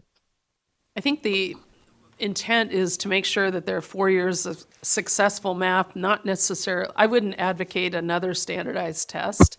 I wouldn't either. I just wanted to make sure we're on the same page there. Yes, ma'am. And our analysis looked at post-secondary preparatory math. So what we're not doing in any of your subject areas is looking at a course that maybe meets a graduation requirement. We're looking at courses that are post-secondary preparatory, which is different than doesn't meet math, doesn't meet English, doesn't meet social studies, which is why you're seeing some variation in the numbers there. We're only counting courses that are likely post-secondary preparatory in our analysis as part of our intensity score. Okay, well, I won't repeat what my colleague said too much, but I also want to lift up what was said about local level 4. I think that's a great opportunity to increase the consistency of math and opportunity to access more advanced math through local level 4, as well as what we're doing in our other classes, but that consistency's got to be there. So I think that's an important piece of this, is to keep up the consistency of our local level 4. Thank you for your time, and thank you for this great work. Mr. McElveen. Thank you. So I wanted just to pick up on where Sloan and Melanie were going on bringing parents into the course advising process. What are we doing in that area? And what do we envision doing in the future? Oh, thank you for that question. And I'm not going to put Jen on the spot, but if she wants to add in, she's welcome to do that. Jen Glazer is our Director of Counseling, College, and Career Readiness, and is leading project plan to revamp our academic advising process, to have an enhanced family collaboration component. So the first part is just being more consistent from school to school. So one of the things that we've mapped out is that we're going to create standardized materials that we use in every school. So Jen's team will be creating those materials. We're going to standardize the engagement process in terms of like family information nights and things that schools do, because some schools do a lot of things that are very robust. Others haven't done as much traditionally, so we're going to try to standardize that. Another piece is trying to be more transparent with what students are actually signing up for, not just on an individual year, but from year to year. So I think this is the first year that we've required schools as part of the advisory program to really focus on the academic and career plan, which is a multi-year way for families to actually access and see what students' academic goals are, and how the courses that they're registering for can support them in achieving those goals. Again, it's not 100% consistent yet. This is our first year of trying to do that. One of the things that's been a challenge a little bit, people have had some concerns about some of the technology that we're using to support the academic and career plan. So we've initiated an RFP to see if there's a better tool that would be more user-friendly for families. So those are just a few examples. Great, that's very helpful. Thank you. So a different topic is on when we're adding additional math courses, that's inevitably going to squeeze out the arts, which, as we know, coming through the pandemic, are already suffering in terms of student numbers. So do we have any sort of sense of the impact that would have on those courses, CTE courses, other courses? I don't know that it necessarily would impact a particular content area. When you look at a variety of our students who are currently not taking a fourth year of math, they're not taking a lot of other things either. So when we look at the data, I don't think the impact will be chilling on the arts. In fact, I think many of our students who are excelling in the arts are also doing 4 years of math. So, but I think it's a great question, because we don't want to resolve one issue and create another. But I'll be happy to provide the data on that, Mr. McElveen, and that would not be an outcome we would want. Great. And then just the last thing I'll leave folks with is, I know we chose world languages up here, and that's very much appreciated. But world languages is not, just like math, it's not a high school only conversation. And I think when we think about world languages, we need to be pushing earlier into earlier grades and doing so more robustly. And I know we've had that discussion here before. Thanks. Okay, we're on a third round, so we're going to get a minute. Dr. Anderson.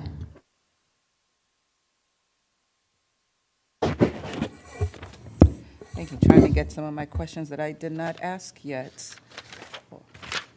While you're looking at your questions, I can answer I think that one student we showed in that second transcript. Oh, sorry.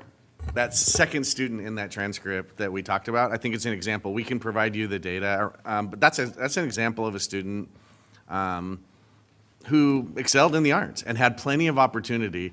And what we're talking about, inside their other course taking, there was still opportunity to really double down. And this student was in advanced band, was really interested in the visual arts, and they still had opportunities in their other subject areas to add some stretch courses. So we think there's opportunity for students with good academic advising, families with good academic advising, to have really rich opportunities in the arts, rich opportunities in their electives, and still take their course taking inside their core subject areas with some good academic advising. So it's both and. It doesn't have to replace and doesn't have to take up some of those opportunities in the electives. Okay, thank you. Dr. Reed, can you speak a little bit to our students who are taking remedial courses? How will they have opportunities? Because I know we've run into that problem in a couple of my high schools, where it's not just necessarily strategies to success, but maybe it's an ELD class. How will that be remedied so that access can still be provided? Because your data shows that's the lowest group of kids accessing these advanced courses. We currently have a bit of a quandary with graduation, even revolving around our multilingual students. Right now, they have to graduate in 4 years for the new accountability framework. And we've had some tradition of, when they arrive, putting them in 6-year schedules to graduate, because we were allowed to have something called sliders in Virginia. That's no longer allowed. So we've got students that are caught in the middle who are on a 6-year track that need to be moved to a 4-year track. So right now, we're dealing with that as a graduation data point. We're going to talk more about that moving forward. I know Stephen's looking at me. Other states didn't have that slider provision. We had received students and they had to graduate in 4 years in other states. But anyhow, I think that we have to be very careful that we don't over-remediate either. Students do need support, but what we want to try to do is provide the support within grade level instruction. So I think that's one of the topics for sure that our high school principals and subsequently counselors and DSSs will need to be wrestling with. Okay, that is really terrible news to hear. I don't think I realized we had to change those students who were in that situation right now, essentially right now, with no buffer. So thank you for that. The RFP that you're talking about, is that to replace Naviance, or is that something else? Okay, that is very terrible to use, I will say also as a parent. I had one more here. Oh, this is a question for you. You talked a little bit earlier in terms of how Fairfax County is doing very well among schools in its own that are similar. What is that grouping? What's the criteria that you use to identify similarity? Because we're working nationally all across the country, we're able to look at the demographics of the student composition. So the percent of students by certain student groups, if it's provided to us from school districts around free and reduced lunch, so we can create similar type schools. So our data science team created similar profiles of schools. So when you're seeing your dot of your school way to the right on that one graph, that's showing you that in those schools, they're outperforming similar schools that we work with across the country in terms of the course taking pattern. Students are signing up in general. The average Fairfax student is signing up for more intense coursework than the average student in other school districts with similar student body composition. You mentioned schools that you work with. Yep. But not all of the schools that exist in that criteria. Correct. It's So what's schools that the we N work of with. the schools that you work with? Right now, I think we're up, is that hearing me? Right now, we're up to about 105 school districts around the country. Okay, so it's a very small subset then of the schools nationally. It is, but keep in mind that most of the schools that engage in this work are very large districts. Like we work in LA Unified, we work in Baltimore City, we work in Portland, we work in Elk Grove, we worked in Houston. So we've worked in some, so it is a small end, but it's a large number of students overall. Thank you. Okay, Ms. Merritt? Okay, Ms. Dixon?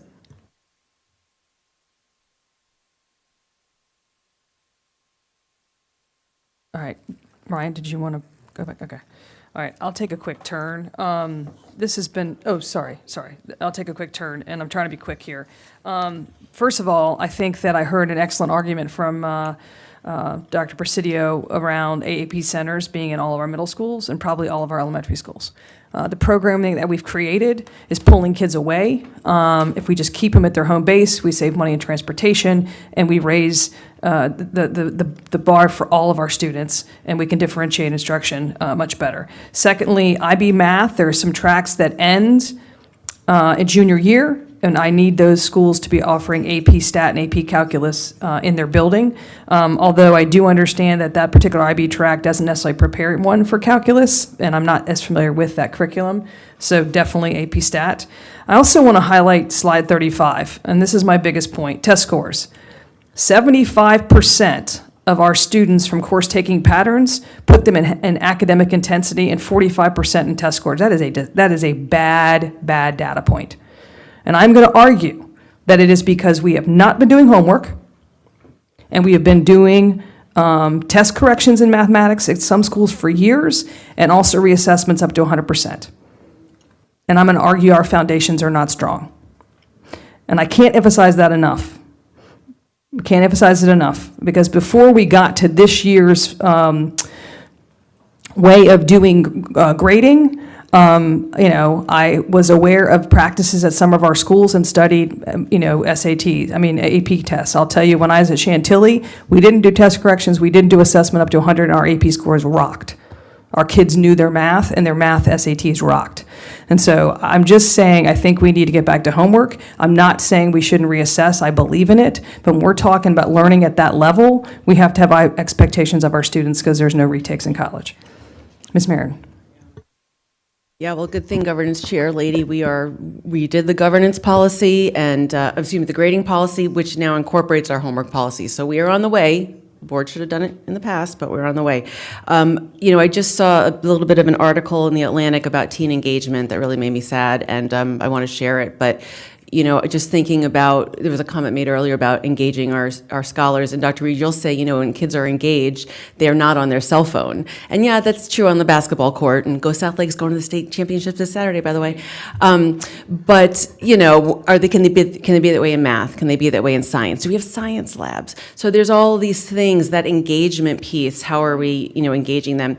The arts, I agree that, let's include world language, but those arts we know are something. So how do we incorporate that into rigor with the academic thing?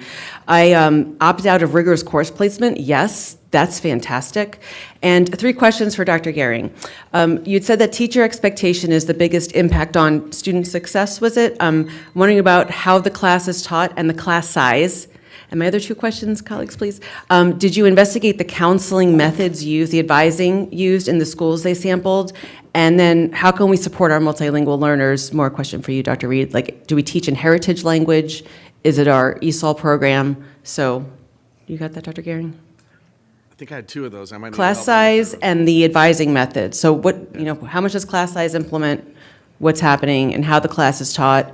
And did you investigate the academic advising methods used in our sample, and how does that affect the outcomes? So, not knowing the history of the conversation on class size in your school division, I can talk from a researcher.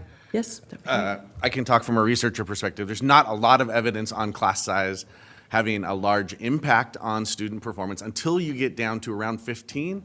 And then there's been some studies that if you get to a certain threshold, the big evidence appears around the instructional practices. So not that class size has no effect. Teachers will definitely say it's around their workload and stress, and I'm not saying, but there's not a lot of evidence that changing the class size 1 or 2 students, unless you change the instructional practice, doesn't appear to have a large academic benefit in the studies that I've seen.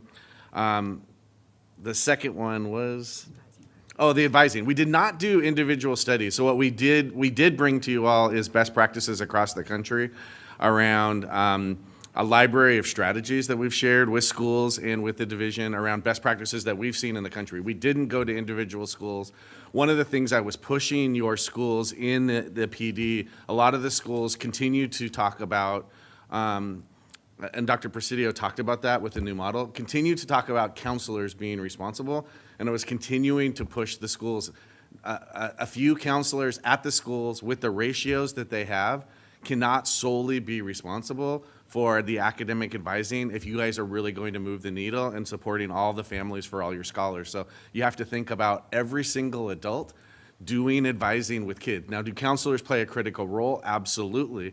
But it shouldn't be the counselors responsible for all academic advising, all staff members. And you have the ratios of adults to students, and you have the model set up. So if you can standardize that, and really using your counselors as leaders to help support and train teachers, and then using the counselors for the individual guidance and advising that are the really complex ones, but trying to get away from the model where you're thinking about one counselor with 200, 250, 300 students, thinking that they're going to have the opportunity and the time necessary to do the level of guidance and advisement.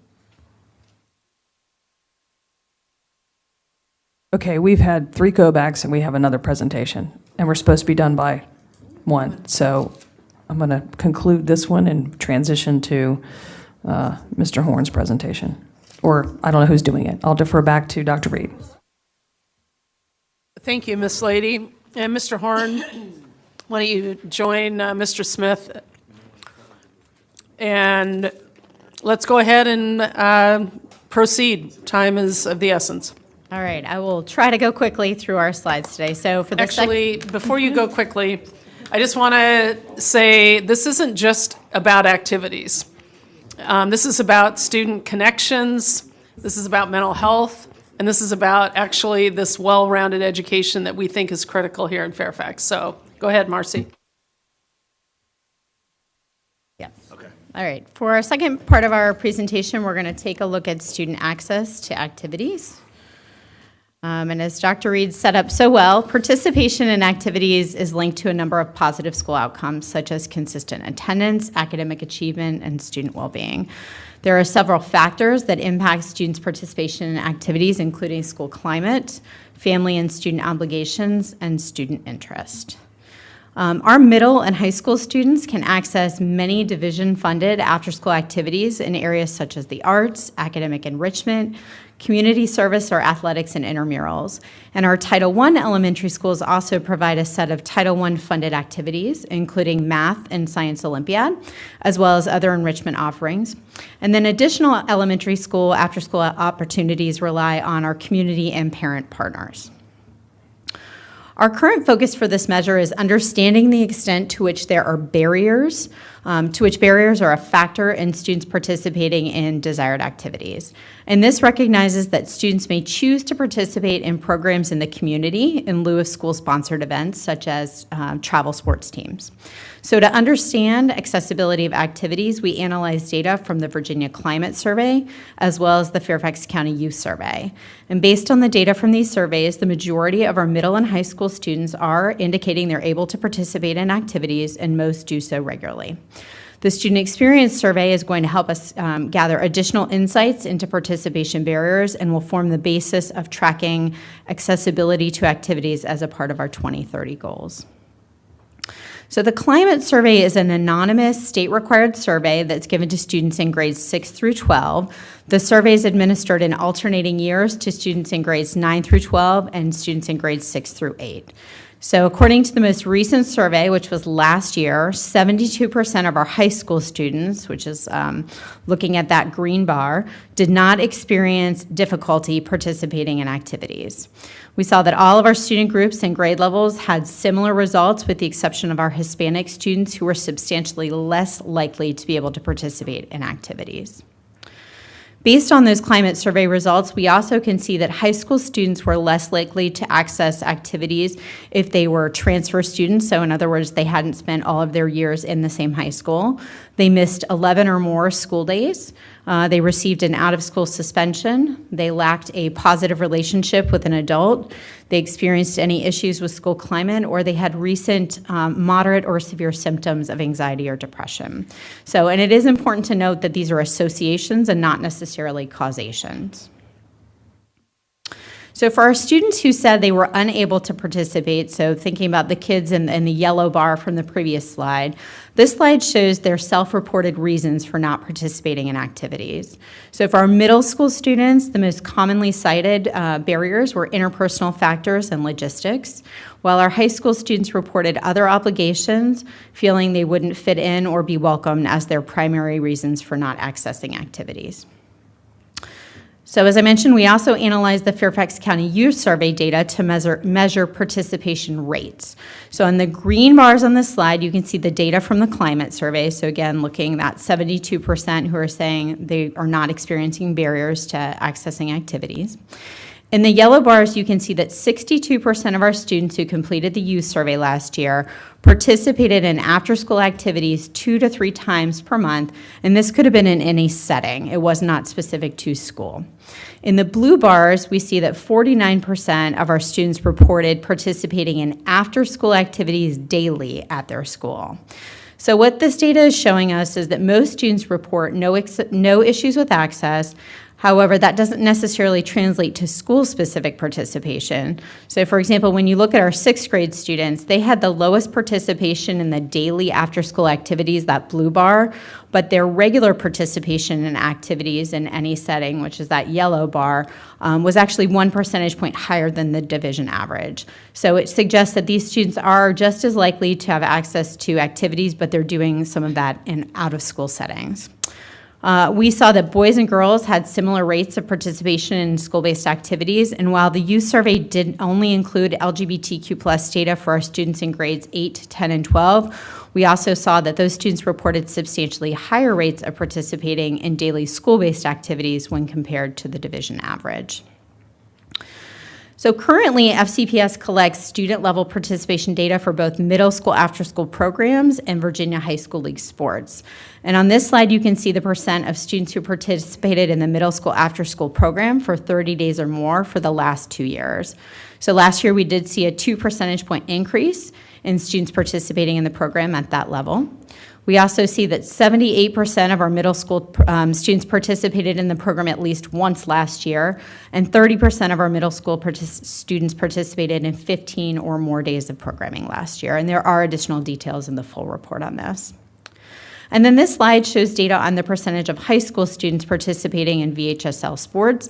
And again, we did observe a 2 percentage point increase in this data last year as well. Our student experience survey is going to allow us to report on the percentage of students who have no barriers to participating in desired activities, which will be a new accountability metric for Goal 4, and the target for this will be 100% by 2030.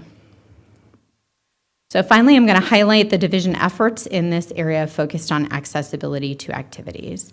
We do have 3 strategies in this area. First, we're currently offering a variety of after-school activities. This includes the recent funding of the middle school after-school sports, the expansion of high school boys volleyball and girls wrestling, and the Title I funded activities. We're also focusing on leveraging insights from our student experience survey, focus groups that we're conducting with students, and data that we'll be collecting from empathy interviews to inform future programming offerings. I know our middle school or our high school boys volleyball was out advocating in full force, so their excitement, and we'll get to see a little bit of that in our upcoming board report with our strategic plan update. Our second strategy is looking at understanding and addressing barriers to participation. So in addition to that student voice, we also continue to focus our efforts on school climate and belonging, as we know those were core factors students cited as limiting their participation.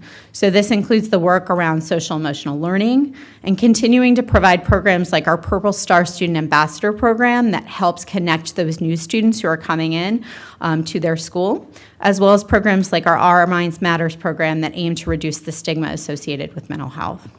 Our work in Goal 2, including the work we're focusing in on with discipline and chronic absenteeism, is also connected to this goal, as again, those were key barriers that students cited that decreased their access to activities. And then finally, we're leveraging our goal innovation team to identify and activate student preferences for activities, to explore expansion of elementary school activities, to improve some of our data collection practices, and to leverage some of the insights from this report, including ways to provide access during the school day. And this concludes our presentation for this section. I'll turn it back to our meeting managers. Thank you. We have 15 minutes, so we're going to have 2 minutes to start off with, and we're going to start with Dr. Anderson. Thank you. I'll speak really quickly. On page 25, you talked about the impact on students in their connections when they begin schools as freshmen. I think that's an important point to raise because that's not something we cemented in our own boundary policy when we could potentially have moves. So I'd like for us to make sure that we are seeing that the data shows that we want for our students to begin in a high school and remain in a high school. And so I want to raise that for a revisit by this board because we did not get the chance to cement that in our boundary work. Secondly, on page 30, no, is that right? On page 30, you talked about, I think I lost my page. Oh, page 31, you were talking about some of the activities. This is only sports. We don't have esports, debate, and some of the other extracurriculars that are provided. Can you share a little bit why?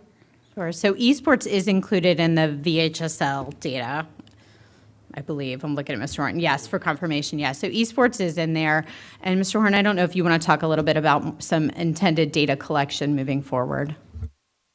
So the category of VHSL does include non-athletic activities that are sponsored through the Virginia High School League, so esports, debate, forensics, theater, and then as robotics if that school chooses to participate in it. So we will begin collecting what I would say extracurricular activities, those attached to school day classes, things that we have identified we're not currently tracking in the Office of Student Activities because they're curriculum-based, band, theater, programs where kids spend an awful lot of time after school, but we're not necessarily tracking it as an after-school activity because it's attached during the day. So we'll be improving the numbers of kids that we're Well, I think that would be important because if I'm a child who's spending months and months on a theater program, I may not be available for some of these athletic programs.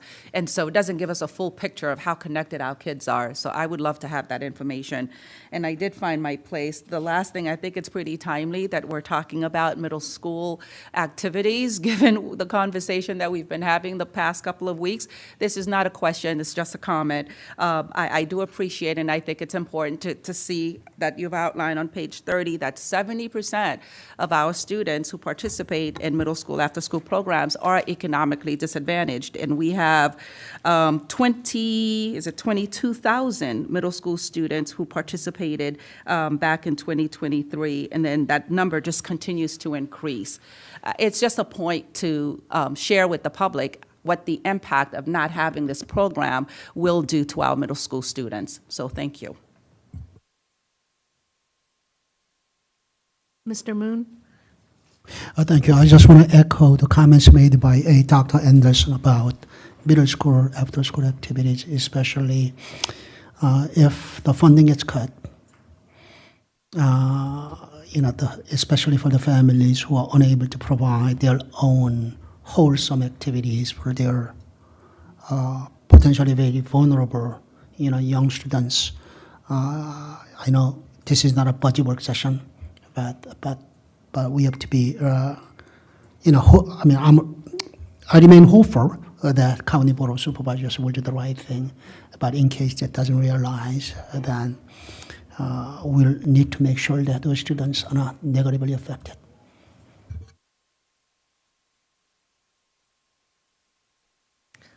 Thank you, Mr. Moon. Ms. Marin? Yeah, only to say I do wish that we had scheduled this a little differently because this is an important part of our work, and especially with the Board of Supervisors, our county executive proposing to cut middle school activities, we really need to discuss the ins and out of that. So I appreciate the data. I just hope that we can, on future things, schedule things a little bit differently. Thanks. Thank you, Ms. Marin. Ms. Dixit? Hello, everyone. Thank you for the presentation. Actually, I have a couple of questions from the earlier presentation too, and I'll just start from that. On the page 25 on the presentation, it talks about different courses students have taken, and it does not highlight any of the computer science courses. So I wanted to know if that is something you could share. How many of our seniors or students in high school take computer science? Great question. We can provide some follow-up data specifically on computer science. We do code a lot of your computer science and a lot of your STEM activities inside CTE, inside this data. So it is including, so like your AP computer science, a lot of your computer science. We can dual code the courses, and we do dual code so that it's showing up as math and science often. So you're seeing it there, but we can provide more specific data on computer science in particular and computer science pathways in future reports. We have that data, but it is showing up in this data more than you would think. And we could provide the numbers of courses that are also dual coded, not specifically called out.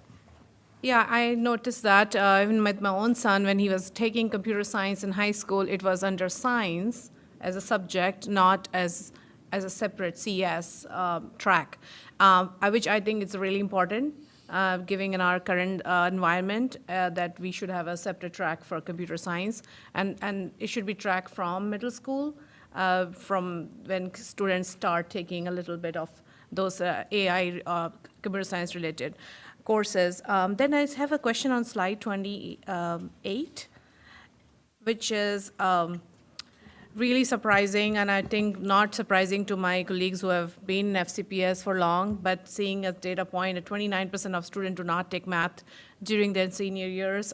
It never happened in our, when I was growing up. Math is the most important subject you can have in high school, just because especially if you're going into the STEM-related field and so there has to be a better, emphasis given to that. This number can drop down. Obviously, we won't be able to get to zero because obviously some students prefer different tracks. I think the algebra in the first grade, Dr. Reed, is a great approach for that. So we can have students till high school, who will take math courses till 12th grade. But we really need to focus as a group that algebra by 7th grade. I think if algebra 1 by 7th grade is taken care of during our improvement on Basel and all that stuff happening in next few years, I think we'll hit that mark where students are going to be much more prepared for post-secondary education. I'll stop there and go back. Thank you, Ms. Dixon. Ms. Sizemore-Heiser?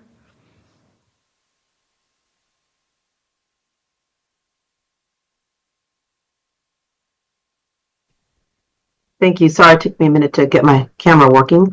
My Zoom was frozen. Can you guys hear me okay? I know we have just a short amount of time for this section, so I'm not going to ask a lot of questions. A couple questions. I heard you mention at the beginning the data you currently have is middle school, after school programming, and then VHSL sports for high school participation. Is there a thought of how we're going to collect data for other high school participation, whether co-curricular activities or other extracurricular activities? I think that would be valuable data to have.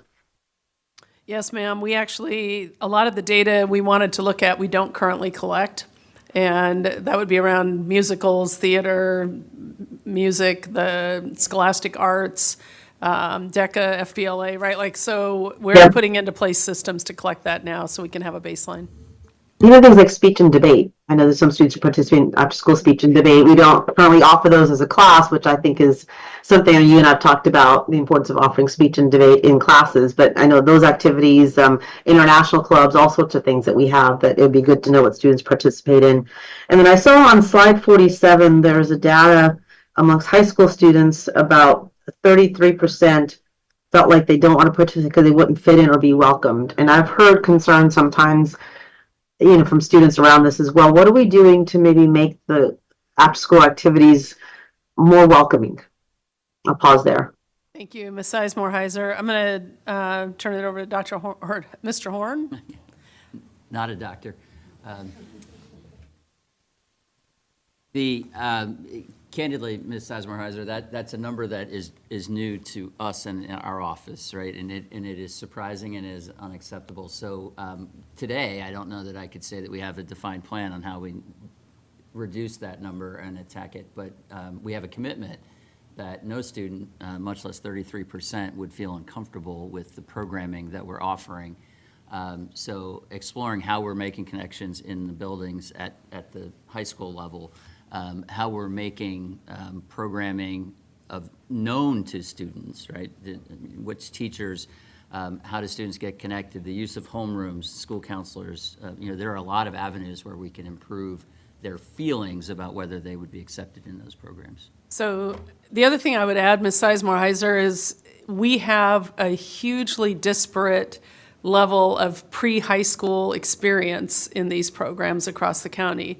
And what we often hear is if I'm a student who's never played basketball, and truly we have some high schools where students come and have to be taught how to dribble the ball as a ninth grader. They don't want to come out, they don't want to turn out for something they don't feel like maybe they have the ability to do because they've never had the opportunity to do it.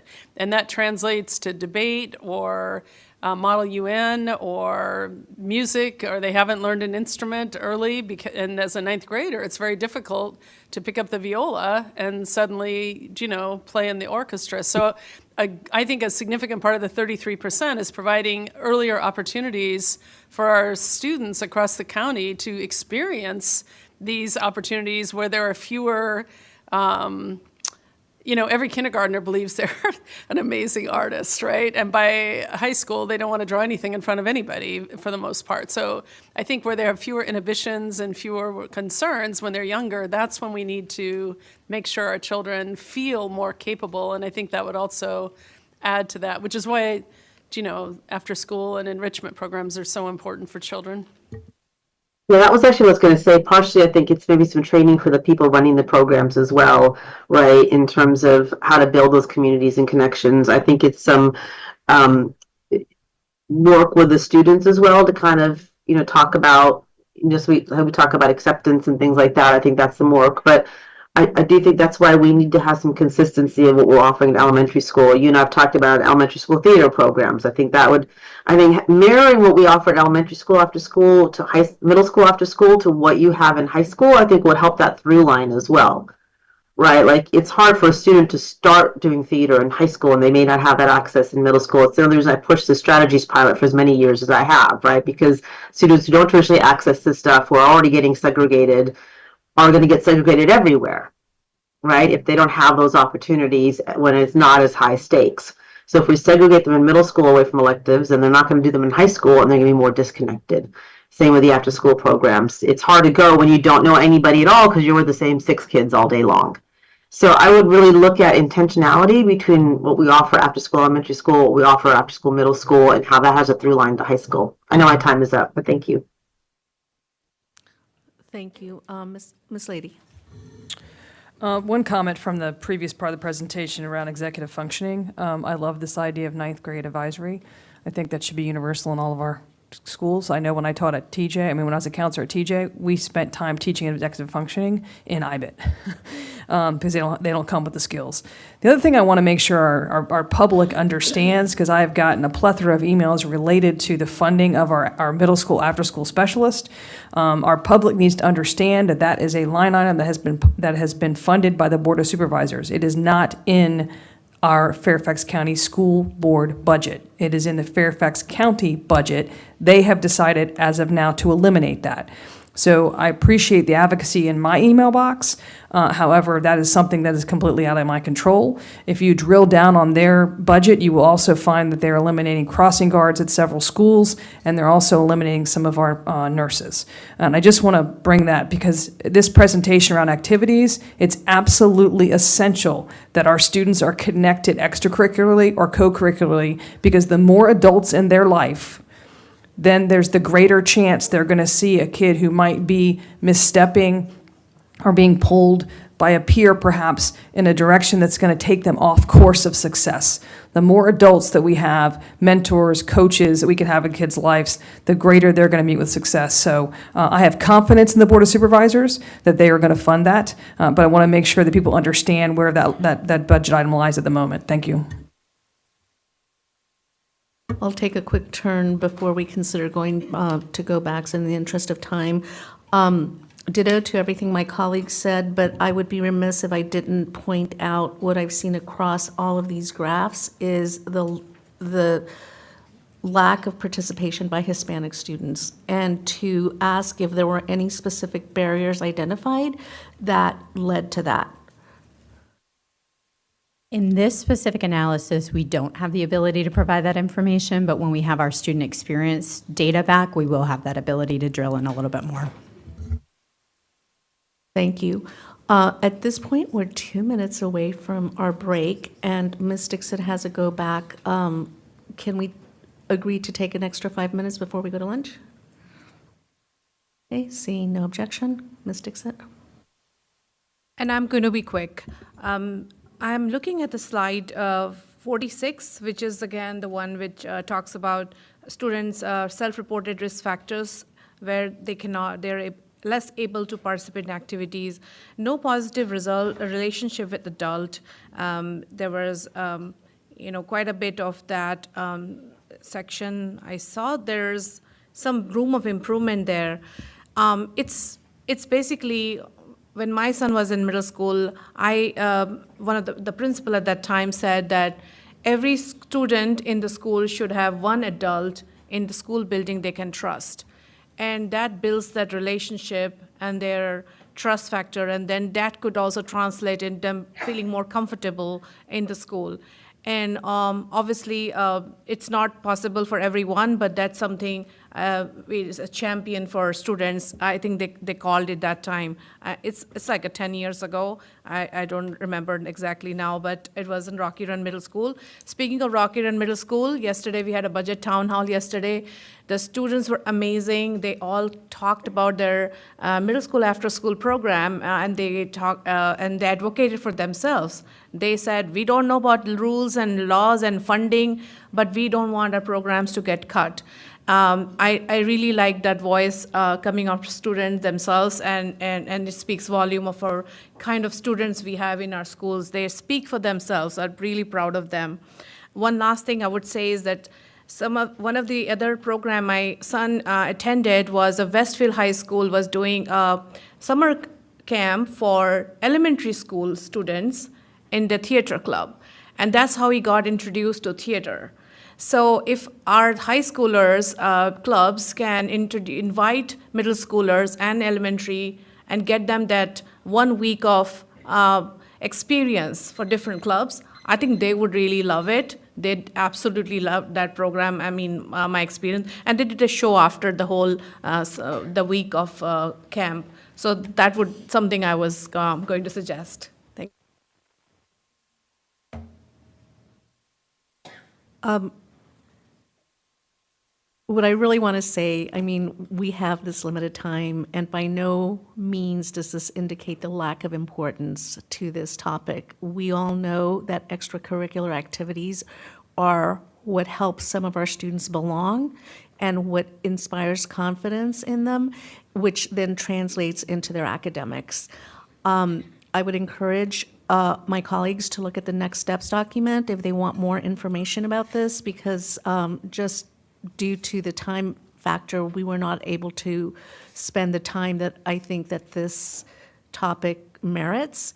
And I do want to say that just like everything else that Fairfax County Public Schools does, we have seen that some of our extracurricular activities are the top in the nation, and we have award-winning students and teachers, so I want to mention that. But we do need to have more kids involved, and we have to move from that good to great. So seeing no other placards up, we will now recess for lunch. And thank you for all your work.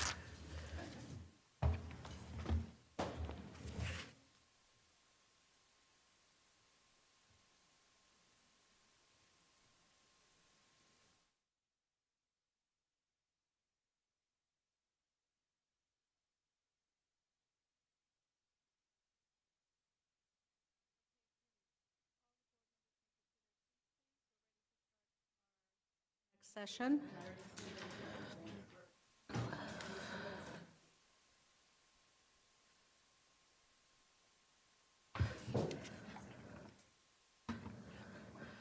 So thank you, everyone, for being here. I would really like to thank the team for all the work they've done on the SR&R, and to bring back a report that has been very responsive to what the school board has asked, and I know that was a huge lift.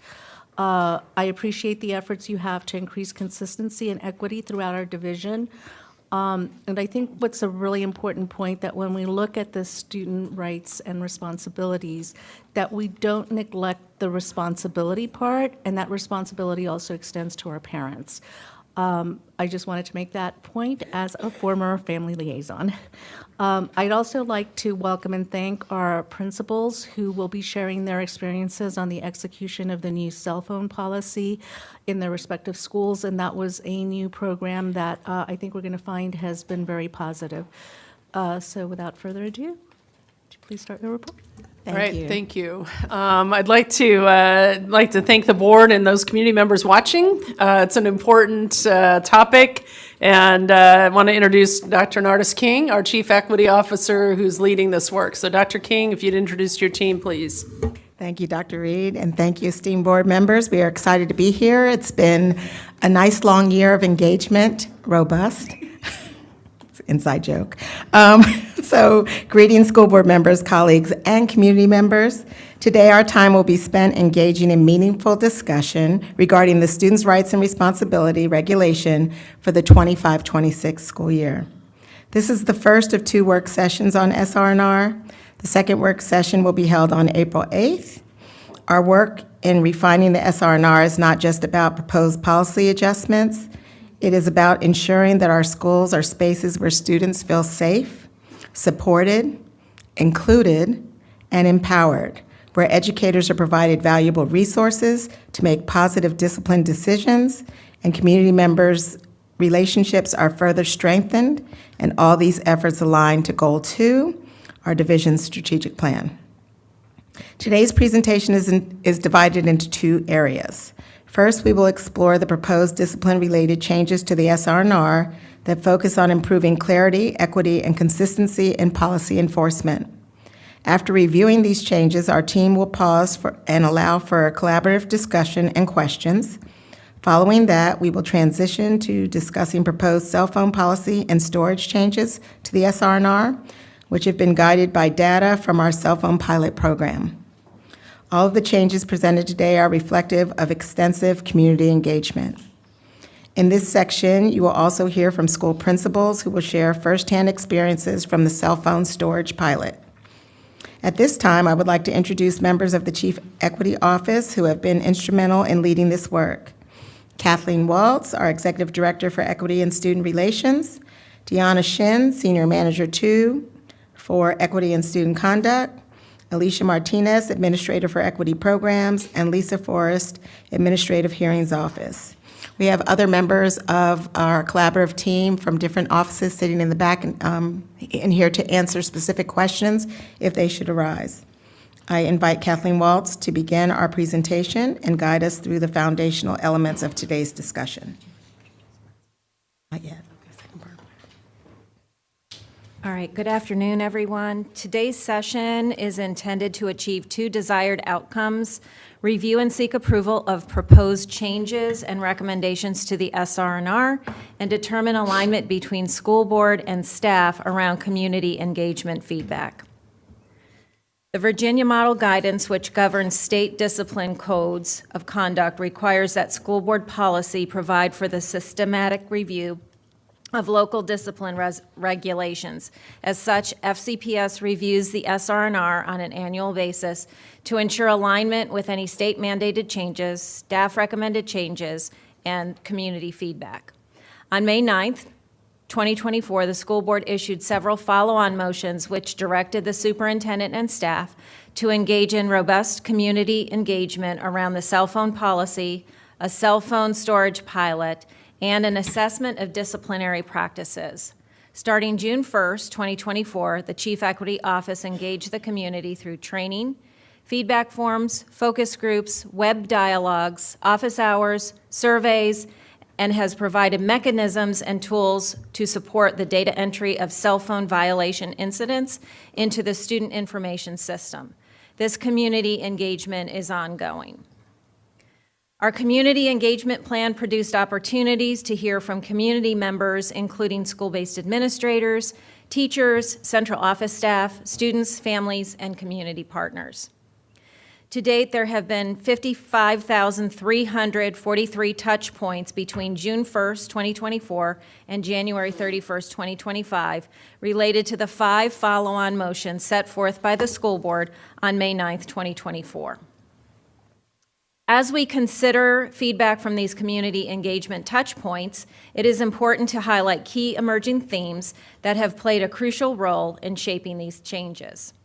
Feedback on SR&R revisions emphasized the need for consistent disciplinary focus that still allows for consideration of student context and ensuring serious issues are addressed rather than over-prioritizing minor infractions like cell phones and dress code violations. Community members called for more student education on disciplinary consequences, along with continued expanded staff training to improve policy enforcement consistency. Regarding cell phones, feedback highlighted the importance of minimizing distractions while allowing for educational use and safety considerations. These insights are shaping policy updates to create clearer, fairer, and more effective SR&R guidelines. We will now begin our review of the proposed SR&R changes. Assisting in this review is Deanna Shin, our Senior Manager for Equity and Student Conduct. Good afternoon. Recent legislative proposals may require updates to SR&R policies to ensure compliance with state discipline and conduct mandates.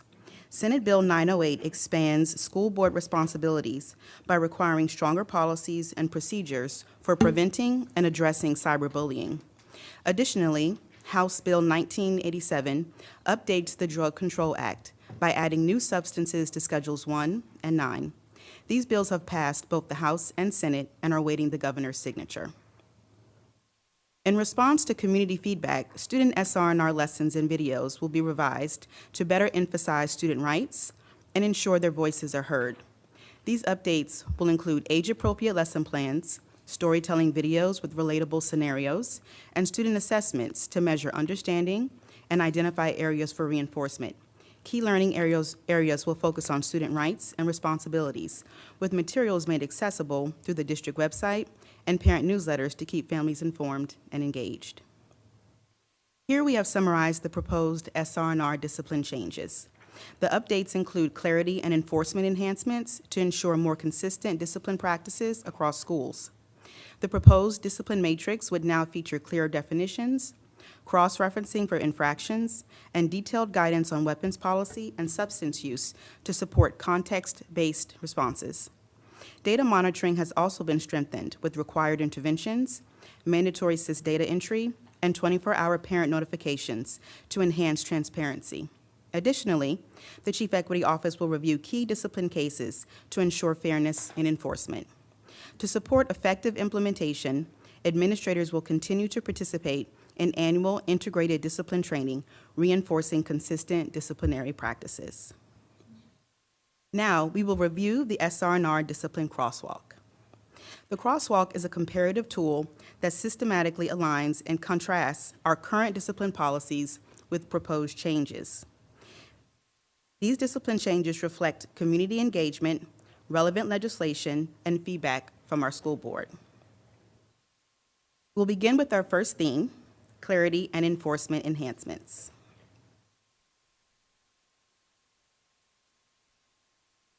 The Chief Equity Office hosted 3 groups on the SR&R, 3 focus groups on mandatory versus discretionary decision-making, also known as may versus shall, and a community forum focusing in part on the same subjects. Emerging as a universal theme from these community touchpoints, participants remarked that the SR&R was seen as complex. The following changes help to make the SR&R, specifically the discipline matrix, easier to use. In terms of clarity and enforcement, as a current practice, the discipline matrix does not include a definition for the K-6 icon, steps on how to use the matrix, guidance on where to find additional violation codes information, the key found on each page, or mandate interventions. Instead, interventions are described with the language that sanctions, quote, should be paired with an intervention from the same level or an earlier level as appropriate. To address this, the discipline matrix will now include a definition for K-6 that states, K-6, equals the required starting level response for students in kindergarten through grade 6. Additionally, a more detailed guide on how to navigate the matrix will be included, offering step-by-step instructions for administrators on identifying violations, determining response levels, and selecting appropriate interventions and sanctions. As another change towards greater clarity, the updated SR&R will include an expanded discipline matrix. The matrix will house an additional column indicating where the page number of the corresponding narrative can be found. For example, BSO 7, the code for dress code violations, will contain a direction that additional dress code information can be found on page 13 of the SR&R. In our feedback, it had been requested that the discipline matrix key currently found on page 20 be added to the top of each page where the matrix is found. However, upon beginning the redlining process, we realized that this would add several pages to the document and create issues with the formatting of the regulation and the SBAR code chart. What we are proposing instead is adding a note on each page where the matrix is shown, which would refer the reader back to the page number where the matrix key could be found. The narrative sections found in Chapter 1, Section 8, also known as the Right to Voice Concerns, and Chapter 2, Section C2B8, around disciplinary procedures and interventions, will clarify that parent/guardian discipline concerns should be directed to a school administrator or region assistant superintendent if applicable. Lastly, the matrix will mandate that whenever a student commits a reportable incident named in the regulation, the student shall be required to participate in prevention and intervention activities as deemed appropriate by the referring administrator. With improved clarity in the discipline matrix, we now turn our attention to another critical aspect of enforcement, the handling of weapons violations. Also emerging from engagement touchpoints, community members requested strong, consistent application of weapons violation coding. Coupled with consideration of student context, the following changes reflect this community focus. As a current practice, the SBAR code BSC 27 provides some information about weapons covered by the code. However, this guidance could be expanded. Additionally, current provisions do not require suspension for weapons violations or interventions. Changes now allow for the BSC 27 weapons code to include guidance that blades less than 3 inches and pneumatic weapons are included.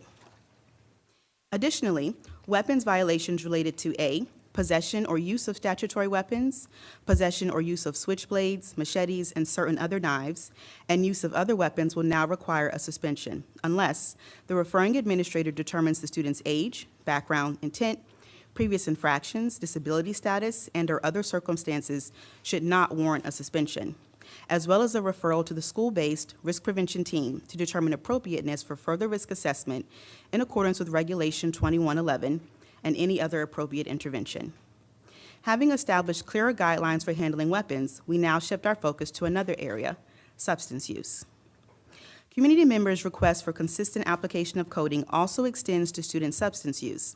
As a current practice, substance use violation provisions do not provide guidance on how to determine if a student is under the influence.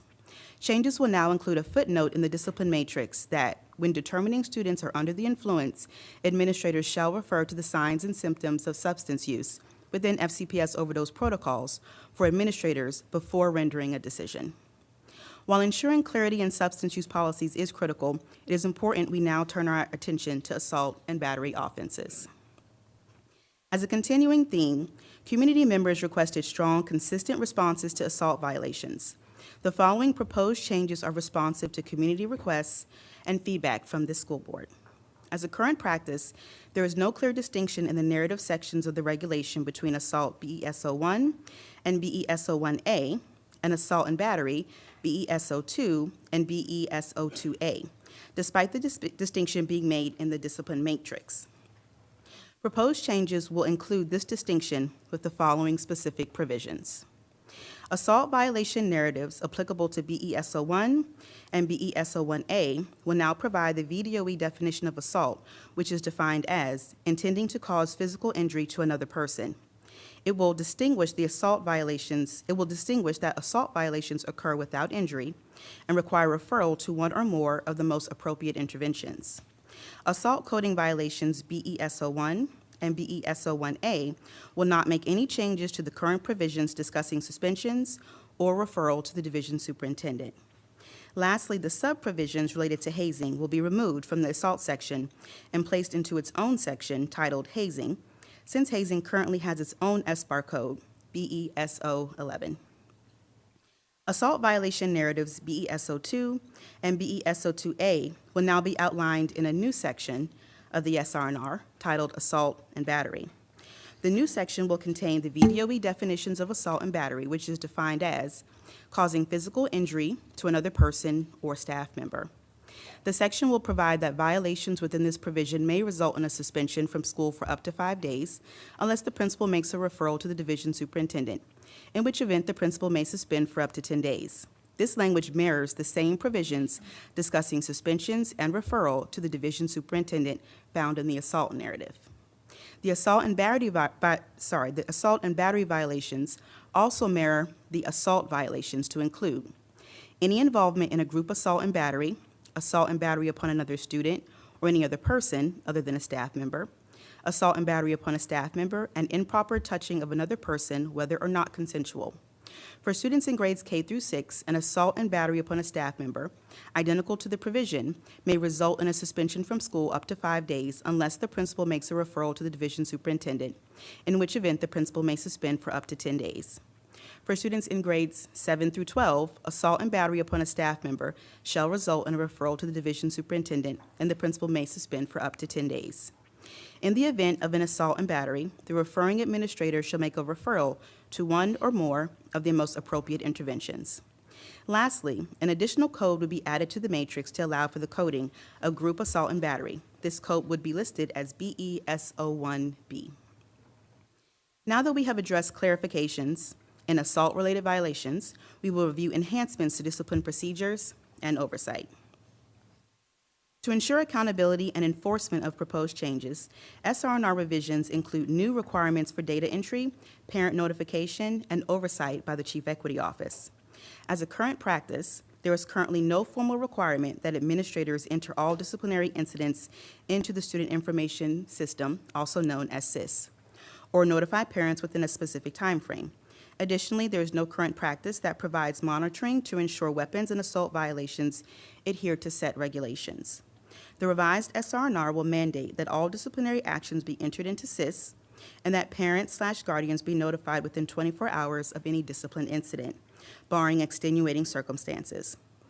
Lastly, a section will be added to the introductory portion of the regulation titled Monitoring and Enforcement that requires the Chief Equity Office and the Chief of Schools to conduct a semester review of all discipline cases involving weapons, assault, and assault and battery, to determine use of required intervention and/or factors considered prior to issuing a suspension for the related violations. To ensure that all these policy updates are implemented effectively, it is essential that school leaders continue to receive comprehensive training and professional development. We will now review changes to the SR&R governing administrator training. The revised SR&R includes a commitment to ongoing training for school leaders. As a current practice, the regulation requires that school-based administrators receive semi-annual SR&R training. The revised SR&R will now require annual integrated discipline training for all school-based administrators and will cover integrated discipline practices to include changes to the SR&R, SR&R scenario processing and procedures, policies related to division superintendent referrals, Title IX, bullying and harassment, bias and discrimination, discipline data entry, and turnkey professional development for SR&R training with school-based staff. We will now turn our attention to recommended editorial changes. Editorial changes refer to revisions in language, formatting, or structure made to improve clarity, consistency, and accuracy. There are three proposed editorial changes. These changes focus on hate speech, stealing, and stakeholder terminology. Current practice does not include symbols as hate speech or religion as a protected class.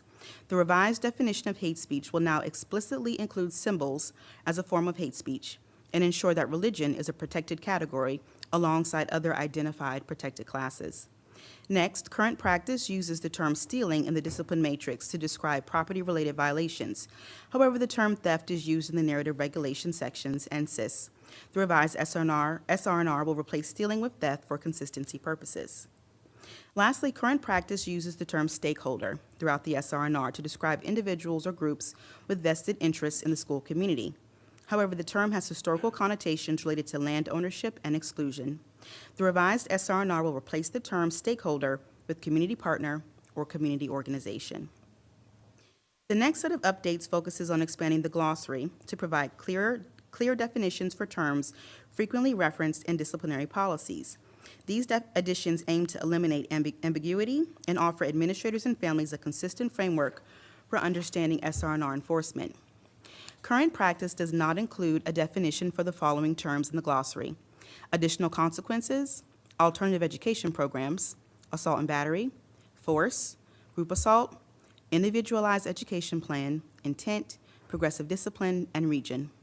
The revised SR&R will now include these terms. The revised SR&R will also include updated, expanded, and/or established definitions. These changes include updating the definition of assault from an act, criminal or tortious, that threatens physical harm to a person, whether or not actual harm is done, to the VDOE definition of assault. Establishing a definition of assault and battery reflective of the VDOE definition of assault and battery. Expanding the definition of drug paraphernalia and transitioning it to drug and tobacco paraphernalia. This expanded definition includes tobacco products, electronic cigarette products, and marijuana. Establishing a definition of force, which defines it as any physical action used to compel, restrain, or harm another person or to damage property, including but not limited to physical contact, use of objects, threats of physical harm and restraint. Accidental contact or contact that is part of a school activity that is not considered force unless it exceeds the normal expectations of that activity. Expanding the definition of restorative justice conference to include guidance that restorative justice conferences are voluntary and may only be facilitated by FCPS certified facilitators and conducted in accordance with protocols set forth by the Office of the Chief Equity Officer. And expanding in the glossary the definition of weapon found in the narrative regulation sections. This definition is pending final approval from Division Counsel. We appreciate the time and dedication of our school board members, staff, and community partners in engaging with these important updates to the students' rights and responsibilities. Your commitment to fostering a safe, equitable, and supportive learning environment is essential as we refine our policies to better serve our students and schools and to achieve goals outlined in our strategic plan. As we have outlined, these proposed discipline updates are designed to clarify definitions, enhance enforcement consistency, and ensure a more equitable application of the SR&R across all schools.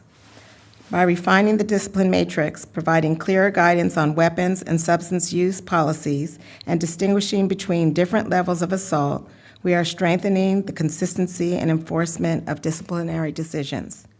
Beyond the disciplinary measures, we are also reinforcing data tracking, timely parent notification, and comprehensive administrative training.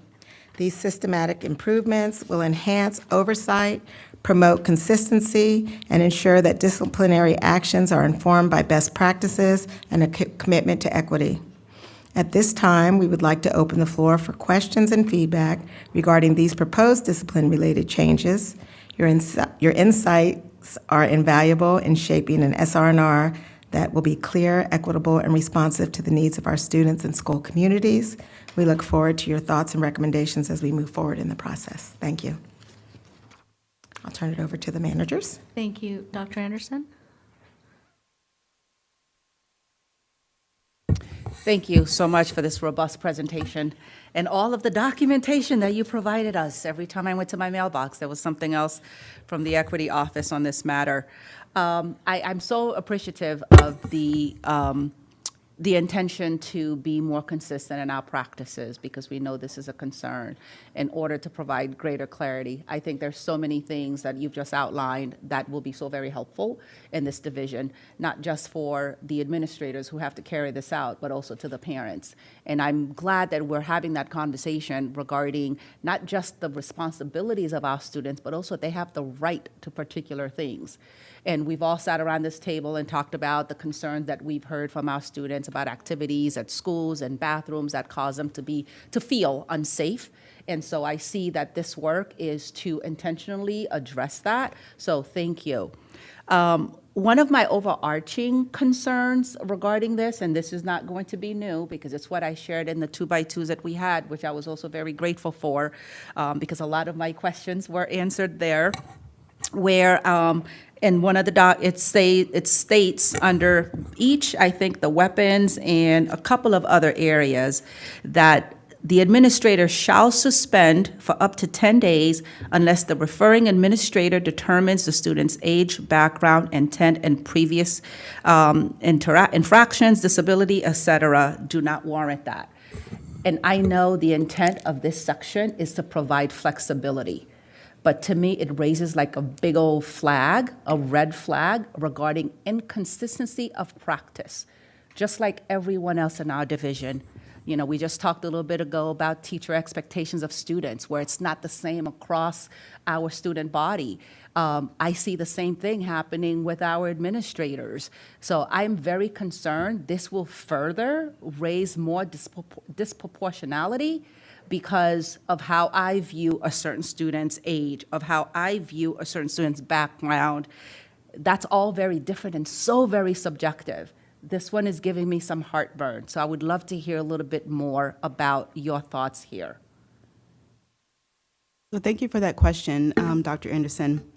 When we completed our focus groups, some of which were on the SR&R, and we got just general understanding around perceptions of the SR&R, as well as the concept of may versus shall. One of the universal themes that emerged from that was that we did want consistency in the application of policies, but we still wanted to be able to take into account student context. And that was something that was really strongly enforced by parents as well as by students. And so this policy is trying to be responsive to that request.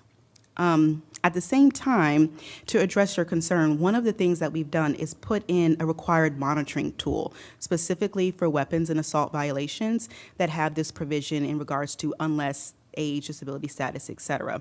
And then that proposed change is a partnership that exists between the CEO and the chief of schools to monitor those specific provisions to make sure that those factors are being put in place during a suspension. And if we don't see those particular things happening, then we're able to provide supports to schools. So it's paired with the monitoring kind of enforcement. So the office, whomever is responsible, will be monitoring every one of these referrals? We will be monitoring weapons and assaults, correct. Those according to that have been provisions. reported for a 10-day suspension and those that have not? Because if you don't have both sets of data, it will be hard to determine where there might be some concern of implicit bias. That can be part of our report, certainly, that we can make sure that we have that comparison data between those which are 10 days, 5 days in regards to weapons and assaults and providing support to schools. I think that would be important. And the other thing that I would love to hear more, because you've talked about all of the opportunities for staff training, and I also want to hear why you went from a semi-annual to an annual admin training. But I don't know what that's going to exactly entail in the areas of making this section less nebulous and also ensuring that folks are being cognizant of implicit bias. Is that going to be incorporated in your work? Yes, it absolutely will be incorporated into the training.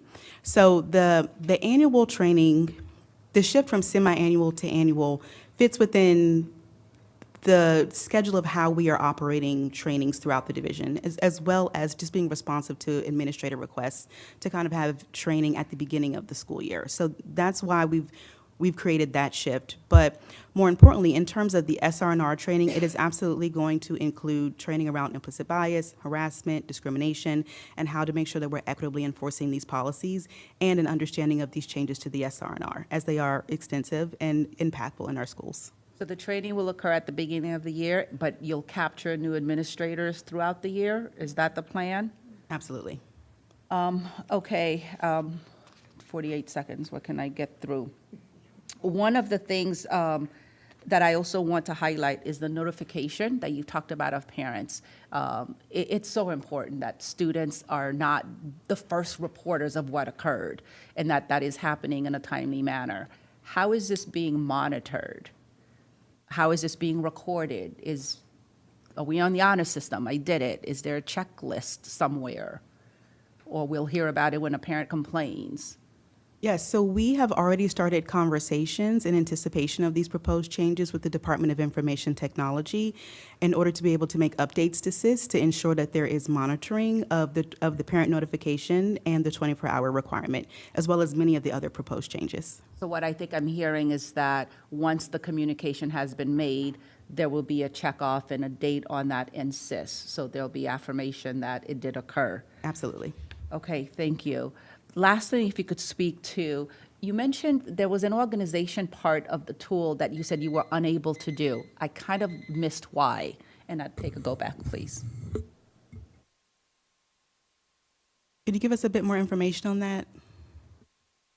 When you were talking about reorganizing the columns, there was something that the red line was going to make for extensive pages. I didn't capture all of that. So we've already started editing the SR&R for next year and redlining it. And one of the things that we have realized is that when we try to add that key that's on the top of page 20 to each and every single page of the matrix, it significantly alters the formatting. So instead, we're going to be creating a footnote which redirects them back to the initial page of where they can be able to find the key instead of altering that specific chart, matrix chart that's there. Thank you. Chairman Frisch? Thank you. On pages 4 through 6 here, we have some changes from may to shall, it seems. Am I correct in saying that this is part of the response to the board's follow-on? I think what's hard for me is that it's not really a shall, not even close, right? It's using shall language followed by a giant unless. Right? I can't think of another category that we could include to make it broader in terms of what the discretion of the administration is at any given school. And so if our intent is to bring some uniformity here, I don't think this does it. Even if we do keep the data, it doesn't increase necessarily the uniformity of sanction.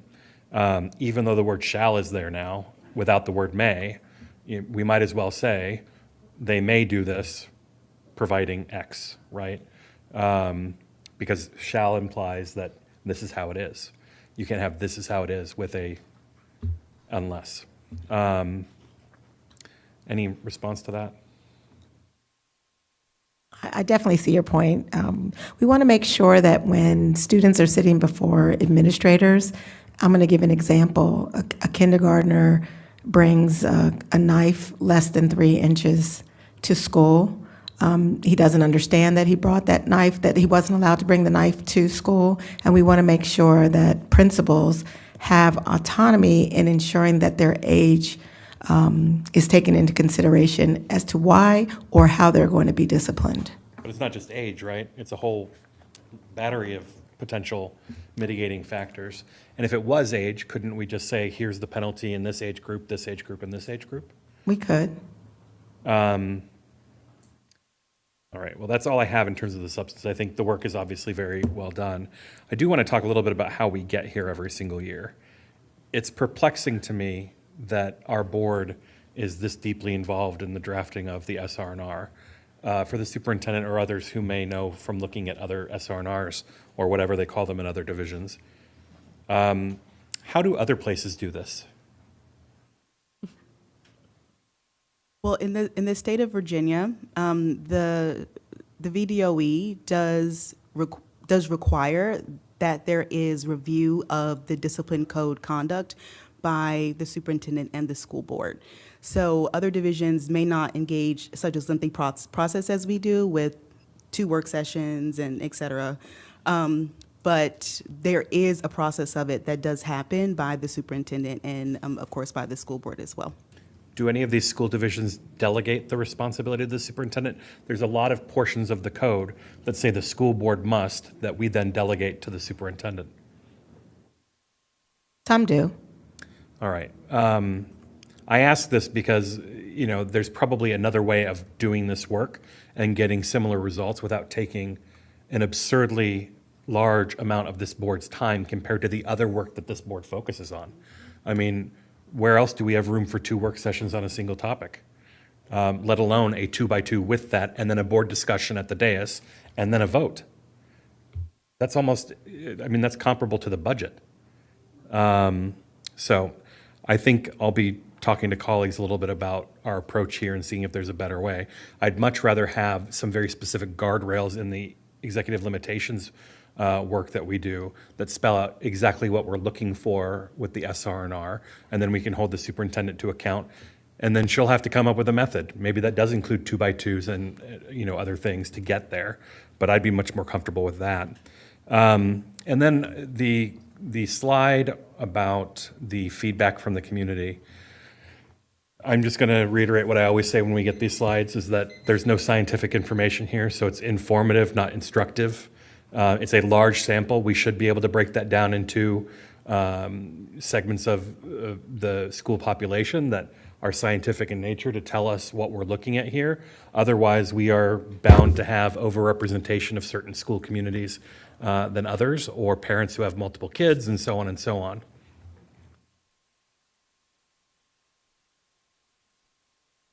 Thank you so much for that comment, Chair Frisch, and good afternoon to everyone. We embedded in some of the reports that you all have received via the Friday letter about the composition of those who are included in all of our community engagement efforts. And I will say that we were very intentional in partnering with an external party, a third party, to ensure that there was representation by race, by pyramid, by school community, by language spoken at home. We really were very intentional in doing a census opportunity, but making sure that those who attended our respective focus groups and community forum were indeed representative of our Fairfax County I don't community. doubt that, and you don't get to 55,000 without doing that, but it also doesn't give us any scientific value, right? There's no weighting to those different numbers based on who's represented in that sample, for example. Yes, I agree with that statement that it may not be scientific. However, it was a census opportunity in giving everyone an equal chance to participate. And we did work very closely with our partner to ensure that all of those voices were heard representatively and proportionately at those respective community engagement efforts. So that was our best effort to do that. Thank you. Ms. Dixit? Thank you for the presentation. I think my 2x2 was a bit, I did not go much in detail on my 2x2. There was some time constraints, but I read through the topic.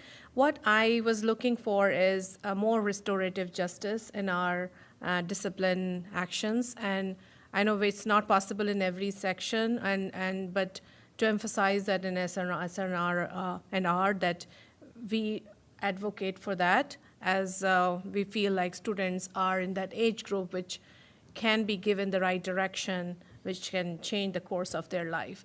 Especially students who are coming from low-income family or broken homes or things, other history where they're seeing some situations in which they think is normal, but it's not normal. So I definitely feel that is a consideration we should make as a school system.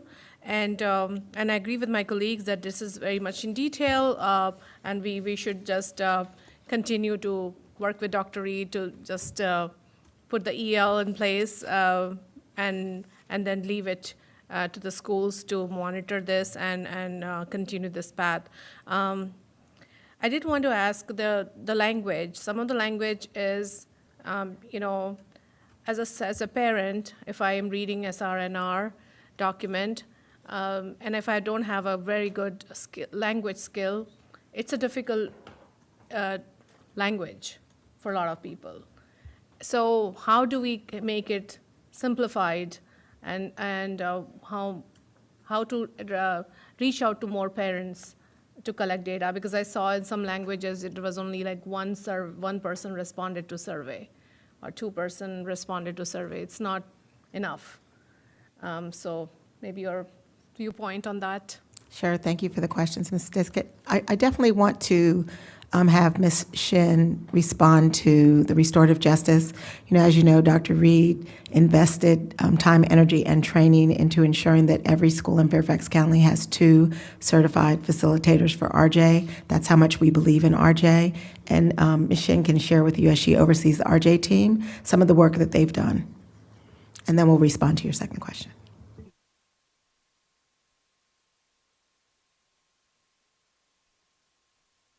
So thank you for that question. I'll respond to the first portion. So one of the proposed changes in the SR&R is to require interventions. It is a requirement per the VDOE that every single disciplinary action has an intervention. And so, of course, one of those available to administrators is restorative justice. And we do have an expansive restorative justice program that we are able to support schools with. As Dr. King mentioned, we have our central office facilitators as well as 2 facilitators in each building. And I'm happy to report that as of Friday of last week, 100% of our schools have 1 trained FCPS facilitator, and 81% of our schools currently have 2 certified facilitators. And we just finished that on Friday, so we'll be able to have updated numbers in regards to that. So the application of that and the opportunity for that intervention is available to schools. Additionally, we have seen about a 10% increase in our referrals at the central office level right now. We have a target to have about 30% of our cases be school-based, and we've met that target for the year consistently. 36% of our cases are school-based. So schools are using restorative justice, and we'll continue to support them in that. In terms of being able to support accessibility of the SR&R, we do have our quick guides, which are available, which provide very quick snapshots of understanding the SR&R. We are also going to be expanding our SR&R student lessons and videos, and of course they'll be available on our fcps.edu website for families. They'll be also translated into the same languages that the SR&R is translated into. And then lastly, we are in development for an SR&R AI-generated chatbot with the Department of Information Technology, which also has language services translated into all of the languages that the SR&R is currently in, so that administrators, parents, teachers, community members can be able to access and understand the SR&R. I think the last thing I would say is, and I have a minute, okay, that the reporting to the authorities in which level of assault or any kind of progressive, repeat offenders and things like that, when does it go to the authorities? But I mean to say, they reported to the police. There are certain offenses that are required reports to police when it's a malicious wounding, sexual assaults. Those are required and listed in SR&R as mandatory reports to police. But a minor physical altercation between students are not required to be reported to the police. So we had an incident last year when I guess a 6th grader was, police came and took the 6th grader away in handcuffs.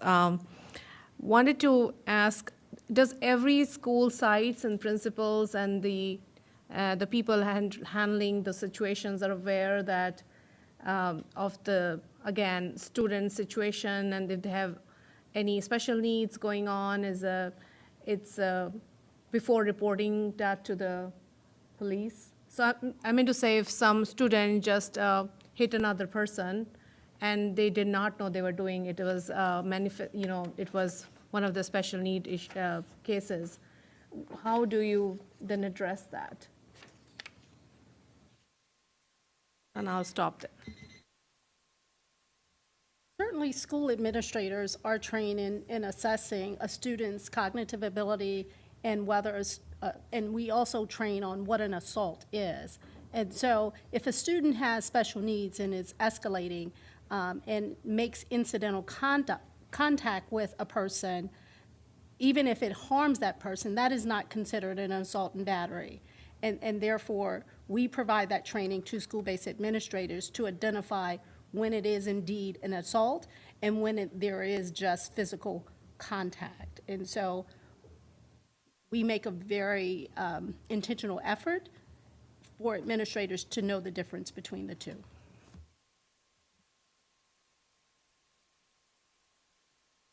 Ms. Lady?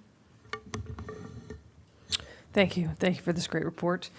Just a couple things. One, and this is all related to disproportionality and what I believe is created by a lack of reporting versus over-reporting. I think there are too many situations where things are not entered that are part of the SR&R.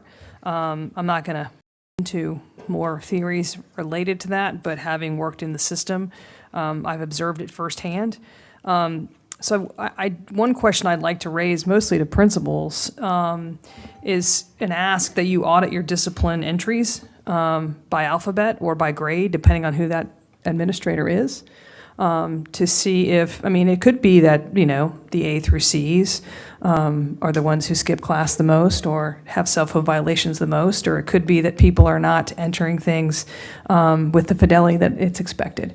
Because I do believe that's the underreporting that's creating a lot of our disproportionality across our system. So I just wanted to bring that, and since we do have some of our most esteemed, fantastic principals sitting with us, maybe they can take back to their colleagues, but I can tell you at some of the schools I worked in, the faculty would have loved for you to audit that because there are situations where faculty say, well, this student is in this particular person's alphabet, so it's not even worth my time to write the discipline referral. Thank you. Ms. Levy, thank you for those comments. And I'd like Ms. Shin to talk to you about a new process that we're going to implement for next year that will address just that. So again, thank you for that question. One of the initiatives that we have currently in development is what we're calling CORE, which allows for us to be able to monitor and be able to assess and provide an audit for discipline infractions and how they have been entered. So essentially the way the process works is we work with the Department of Information and Technology, who provides us reports, weekly audit reports, or at least monthly reports, which shows schools which have audit errors, meaning they've entered a disciplinary incident incorrectly according to the guidelines. And then once we provide that, we give that information to region assistant superintendents, who then support administrators in correcting those errors. And that looks like, one, engaging in a root cause analysis to understanding why those errors are occurring and providing a corrective action plan to make sure that they don't continue to occur, and then the actual correcting of those errors. And then we monitor that to make sure that those audit errors are declining and are not continuing to happen, and then issue, of course, reports based upon our findings. So that is currently in development, and we are working with the Chief of Schools and the Department of Information Technology in making sure that that is launched before July 1 when our administrators begin the new school year. I appreciate that and the integrity of things being accurately reflected based on what the discipline codes are. However, if I don't bother to enter anything, I'm not going to come up in your core audit. I'm asking for an audit, but principals can do this to see who's inputting and who's not, because I believe that our disproportionality is, and I'll say this again, is lacked to people who are underreporting. But thank you. Ms. Levy, if I can just share the reason why we made this change to the SR&R that you have to implement because it was never in the document itself, and I agree, and we'll look into CORE and see how we can add that as part of it. Thank you. Dr. Anderson for a go back. Thank you. The other thing that I wanted to highlight when you talked about the student videos, I think that is so important because in talking, and I'll even ask Dr. Roland to even speak to this if that's possible, students don't seem to make the connection between what's in the SR&R and what they are doing at the school building. They seem to think the scenarios are not clear to them. And we also have to realize some of our students are very young. And so I would love to hear a little bit more in terms of the scenarios that you are intending on building, and with the assessment, which is great. It's kind of a check for understanding, which we do in a lot of things. And this is probably one of the most crucial things for us to do it in, because not following what is in here could remove students from their schools. So we want to be sure that there's clarity about what is it that they understand that is being provided to them. I would also like to advocate for kind of pacing that out a little bit, because as adults, we can sit here and read this SR&R and be completely overwhelmed by it and not really build the understanding that we really need to. I see it kind of counterproductive to just kind of throw all of this at kids all at once. So I'm hoping there's some opportunity to chunk the learning and to do those check for understanding. And of course, I know this is something you'll put on your radar for the beginning of the year, but also when we come back in January, where in many places we tend to have a whole new crop of kids. So I would love for Dr. Roland to kind of talk about some of his experiences, if he could, regarding kind of the disconnect in terms of kids' understanding of what their responsibilities are based on what we are instructing them. Hi, good afternoon, everyone. I would agree with you. We see a disconnect at every school I've been at, specifically at Justice. There is a lot of issues with understanding what the SR&R is. Some of that is language barriers. Some of that is tied to chronic absenteeism and not attending when we're doing SR&R sessions or the particular makeups. But I would agree, generally speaking, with the scenarios. Oftentimes, the way that it is currently presented, our students will laugh it off, not necessarily pay attention to the degree that they should, and that might be a way that we are presenting it that might be worth revisiting. Thank you. So thank you for that. One of the things we've been responsive to this year that came out of our focus groups is exactly that idea, hearing from our students that there's a disconnect with the SR&R, that they don't necessarily understand it, that it feels very complex. And so in order to be able to support that, we are completely revising our SR&R student lessons. So the videos which currently exist will actually now transition to a video storytelling format so that it has more relatable scenarios and stories for students that they can be able to identify with. Additionally, we're going to ensure that we create lesson plans that are attached to the videos and which have a longer duration. We are recommending that schools, of course, do that like within a week period, and they take their time going through those lessons and those lesson plans. Those lesson plans are also going to include interactive activities as well as discussions, and we have enlisted instruction teachers and instructional coaches to help us in the planning and the development of those lessons. And lastly, we are aiming to ensure that students actually review those lessons before we post them so that we can actually get student feedback to see if these lessons are even likable or relatable. So we certainly want to be able to hear that from them. And then we do, of course, have the SR&R mid-year review, and that schools are able to alter to determine their mid-year review based upon their discipline needs, but they can use those same lesson plans and videos to be able to support students. Okay, thank you. I would imagine that you plan on delivering those lessons during advisory. I also think, it's great to use that time because that's where we want to send out information because the curriculum does not really allow us a lot of flexibility. But I also want to say not all advisory periods are created equal. Very often, a lot of the things that we're trying to push out as a division through that period, they're not coming through consistently to all of our students. It could be because they had a sub, it could be a number of reasons. But we also have to keep that in mind that not all advisory periods are created equal. And I have experience with that as well. Just one last thing. At the end of the presentation, Ms. Shin, you talked about some changes. Religion, you mentioned that, and I kind of missed that. Can you also articulate that for me? Yes, certainly. So currently right now, the definition for hate speech included in the glossary does not include religion, and it does not include symbols. And so we want to add those to the definition for hate speech to allow those to be able to receive interventions, of course, under the hate speech definition. Okay. I'm going to mull that one over a little bit. Thank you. That's it. Ms. Marin? Yes, hi. I guess I just want to share maybe three things. One is the theme of engagement, and we talked about that this morning when we talked about developing the core pathways. And students will be interested when they're engaged. And this is tremendous effort. And I was actually thinking about the first year I went through this. It was during COVID. I was outside somewhere listening to this call. And I feel like it's come a really long way, and it's super thoughtful, and it's evolved with our students' needs.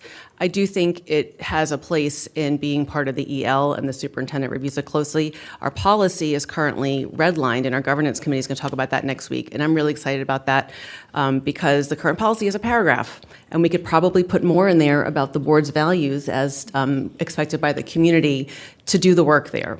So, but with the engagement piece, I wanted to call upon one of our principals. There's so many here, thank you.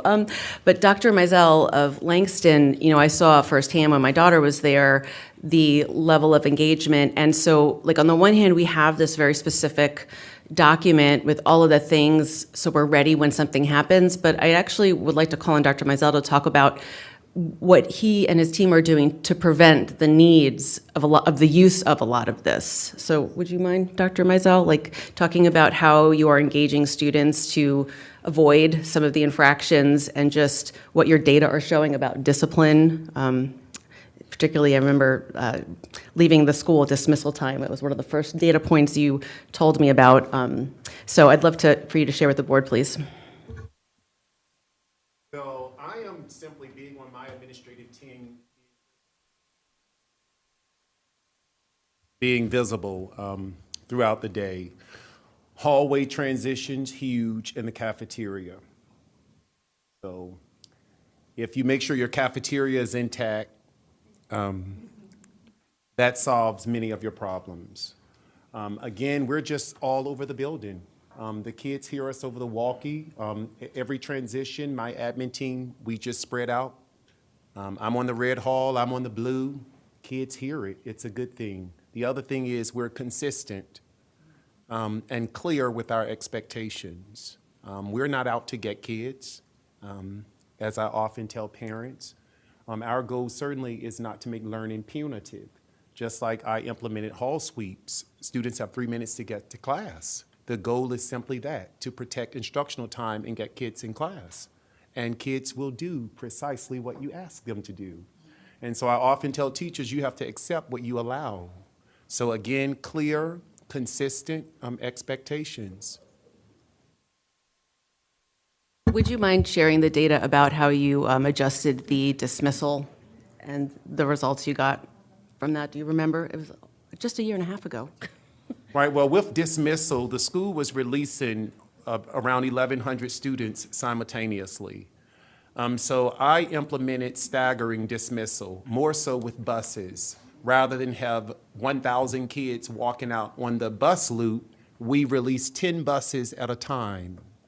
And it works perfectly. We have 3 waves, 2 waves of 10 and 1 of 6.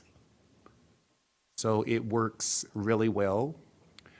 Teachers see that our building is empty by 2:30. And so if we don't have a staff meeting, teachers are more than welcome to leave. I also recall you sharing that The other piece, not to cut you off, Ms. Melanie, I will say we have multiple ways in which students know buses are being called. We project a bus board.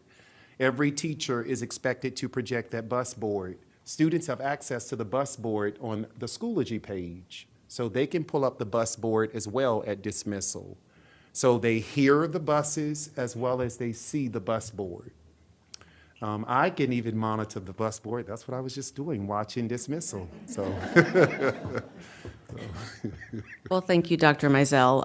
Not to mention the school culture that he's created. The students, the first month you were there, raised $60,000 in a chocolate selling event, and 30 had to go back to the vendor, but they now have beautiful murals, an outstanding chorus, theater.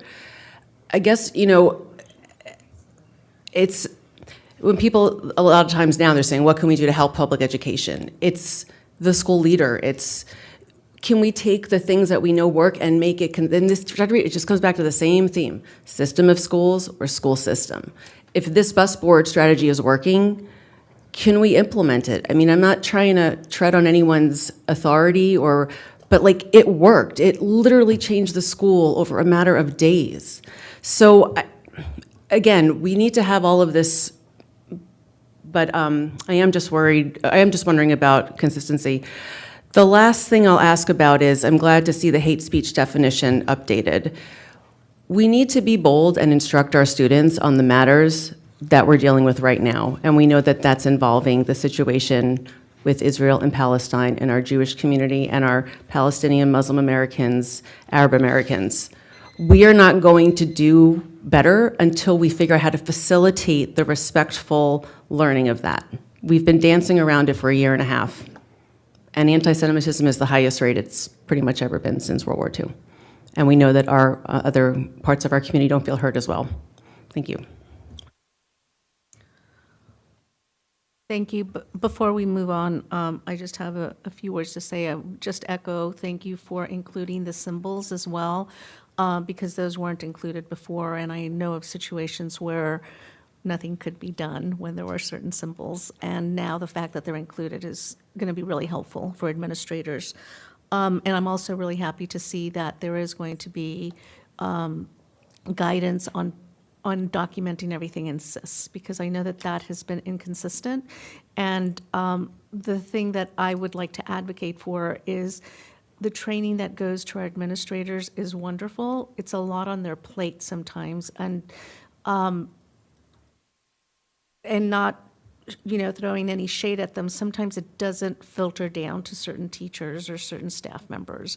And so how we can bolster training for the staff members, I think is really critical, because that's where I've seen a gap. And no fault to our administrators, because they do a great job.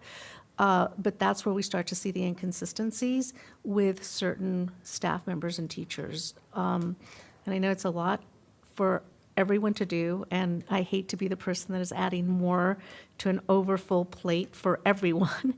But if we start doing this systematically, then I think it'll become more routine and not as heavy of a lift once we get into a pattern of doing it. So thank you.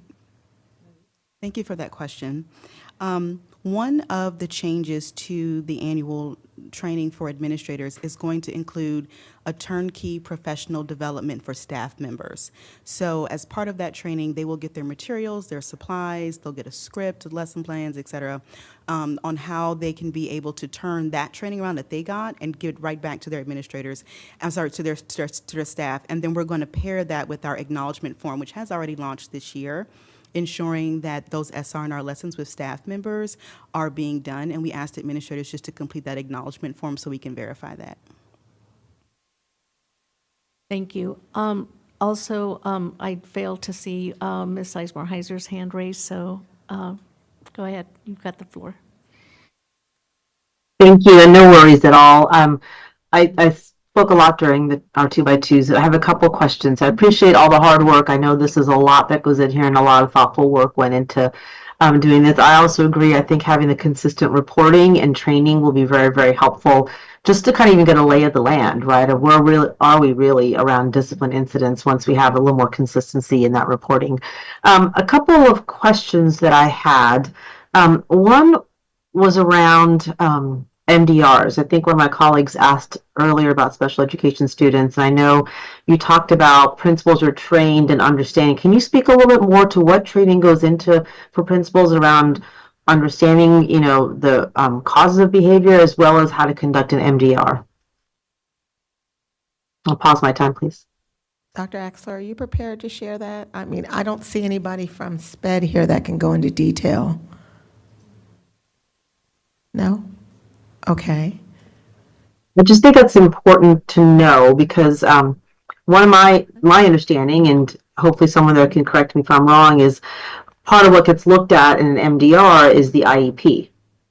And I've mentioned this, Dr. Reed, to you before, and I think maybe Dr. King and I have had some conversations too, but I find it problematic that we're using the IEP for an MDR when it's not written for that purpose. So my next question would be, what training do we give to IEP teams in writing an IEP to make sure that is also included along with the other goals and requirements of an IEP, to make sure that families know and IEP team members know that, hey, if your child is involved with a discipline incident and MDR is needed, make sure that the IEP documents what you want that MDR team to know. So what training or what consistency do we have around IEP meetings to make sure that proper information is documented? Hopefully it's never needed, right? But if it is, we want to make sure our MDR teams have the full information they need. So what goes into those IEP meetings for MDR purposes? So thank you, Ms. Sizemore-Heiser, and I am going to phone a friend. Principal Tracy Phillips is going to talk just about what it looks like on the ground. That'd be great. But for Thank you. sure, obviously, we want to, be thoughtful. So Principal Phillips? Yeah, so I would like to clarify, we don't particularly look at the IEP necessarily in the MDR meetings. What we look at is the disability. What qualified the child to receive an IEP? So you're looking at the disability under what their qualification was, and then having a conversation, does that disability impact the behavior and the decisions made in the process? And so we're not looking at what's written in the IEP versus what their eligibility area is. So you're talking about what their eligibility is, and then talking in those conversations, did that eligibility impact the decisions they made in their actions and their behavior? I think some of the, and what we do also is that, you have somebody from the clinical team, you have teacher representation, you obviously have family members that are there at the MDR at the table, having those conversations and answering those two questions related to the MDR process. I think it's pivotal for, really important for MDR teams to have those staffings ahead of time to review any questions or concerns that may arise before we get to the actual table. You're not predetermining the outcome of the MDR, but making sure that you're clarifying any questions prior to getting to the MDR table with those staffing meetings in advance with the staff that are going to be attending the meeting. But yeah, I hope that answers your question. We're not talking about IEP, we're talking about their area of eligibility. No, that's actually super helpful because I've always, in other formats when I've asked, I've been told that the team looks at the IEP. So that's the first I've heard that isn't the case. So that is super helpful to know. I guess the other question I'd have and follow up with that is when you look at the area of eligibility, I mean, some of the areas of eligibility have a wide range, right, in how they present. Right. For example, ADHD or autism, it can be varying differently from each student to student. So how do you have familiar people in the room? I think you talked to some staff, but who do you have in the room that might be familiar with how the student, presents on a day-to-day basis? And what roles do the families have in providing information for that as well? Yeah, so sitting at the table, the parent obviously has their input regarding what they see regarding their child, as well as, you have the general education teacher and a special education teacher who are familiar with the child to talk about what they see in the classroom. And we try to have the case manager present to be part of that discussion as well. So almost, all those teacher input of behaviors and actions they're seeing, and if there's, questions that remain, we try to get those answers prior to making the decision to those two questions that we're giving at the table.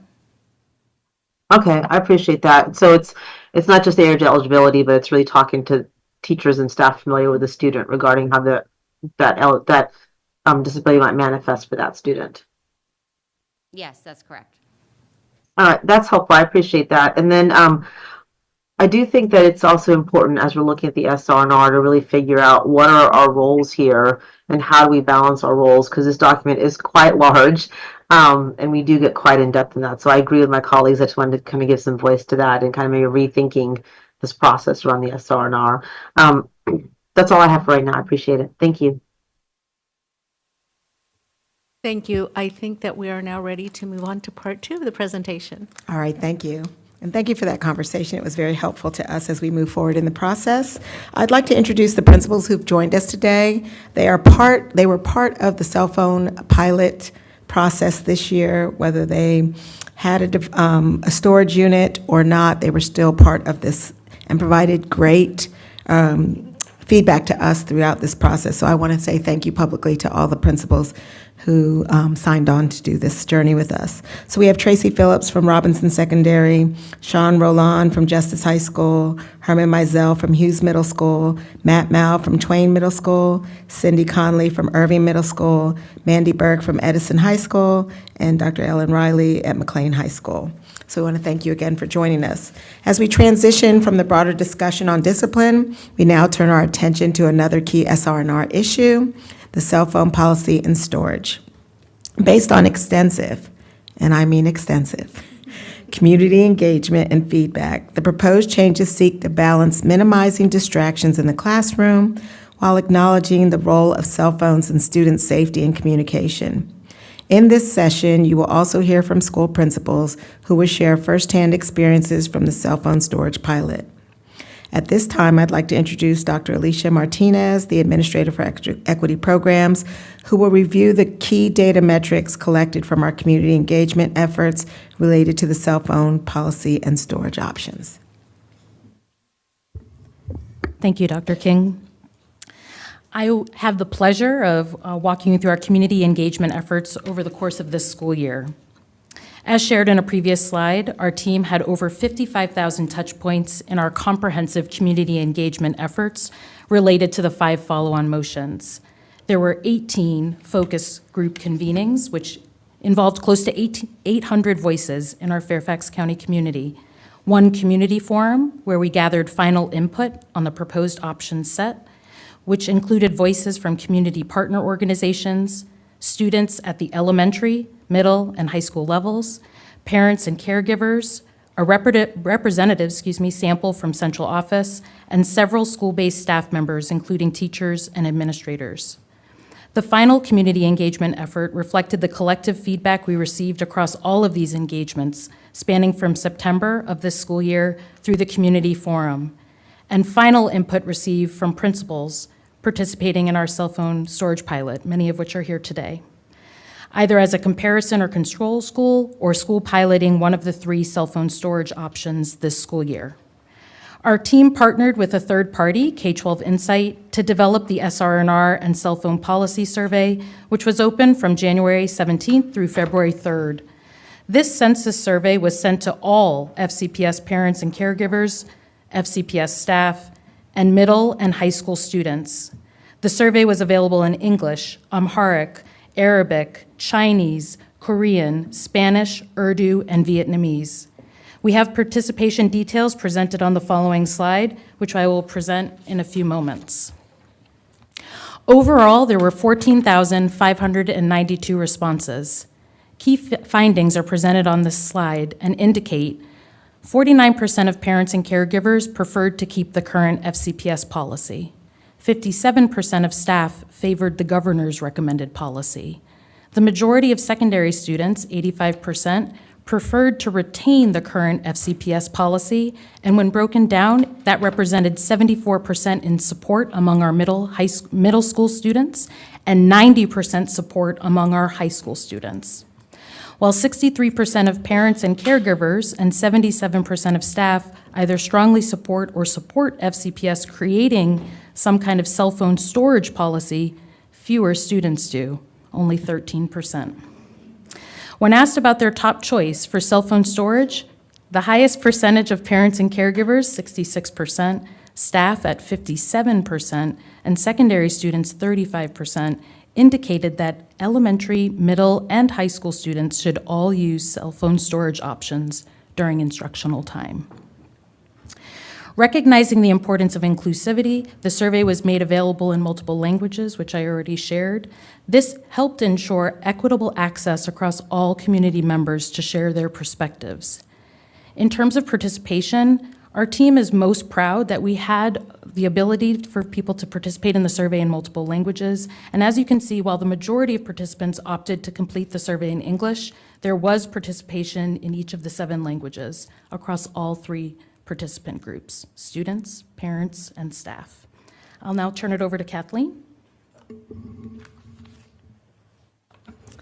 Okay, to assess the effectiveness of cell phone storage solutions, 14 middle schools participated in the middle school cell phone storage pilot, which launched on September 3rd, 2024. The pilot was designed to evaluate 2 approaches: schools implementing structured cell phone storage yonder pouches, and comparison schools maintaining current policies without a formalized storage system. 7 middle schools volunteered to participate in the pilot using the magnetic yonder pouches, and Alicia has one for you to take a look at. These schools included Frost, Irving, Jackson, Poe, Robinson, Thoreau, and Twain Middle Schools. In these schools, students carry their pouches with them throughout the day. At the start of the school day, students place their cell phones inside the pouch and then are instructed to lock their pouches. The pouch remains locked until the student leaves school, ensuring that phones are not accessible during instructional hours. Students with IEPs, 504 plans, or medical conditions who are eligible for a medical pouch were provided one. With the exception of the locking mechanism, the medical pouches look the same as the non-medical pouches. This approach was selected because the existing FCPS cell phone policy already requires phones to be away for the day at the middle school level. 7 additional middle schools were designated as comparison schools, meaning they continued enforcing the current cell phone policy without using yonder pouches. These schools Go ahead, I'm sorry. These schools included Franklin, Holmes, Hughes, Kilmer, Lake Braddock, South County, and Whitman Middle Schools. The Office of Research and Strategic Improvement selected these comparison schools to ensure a balanced study.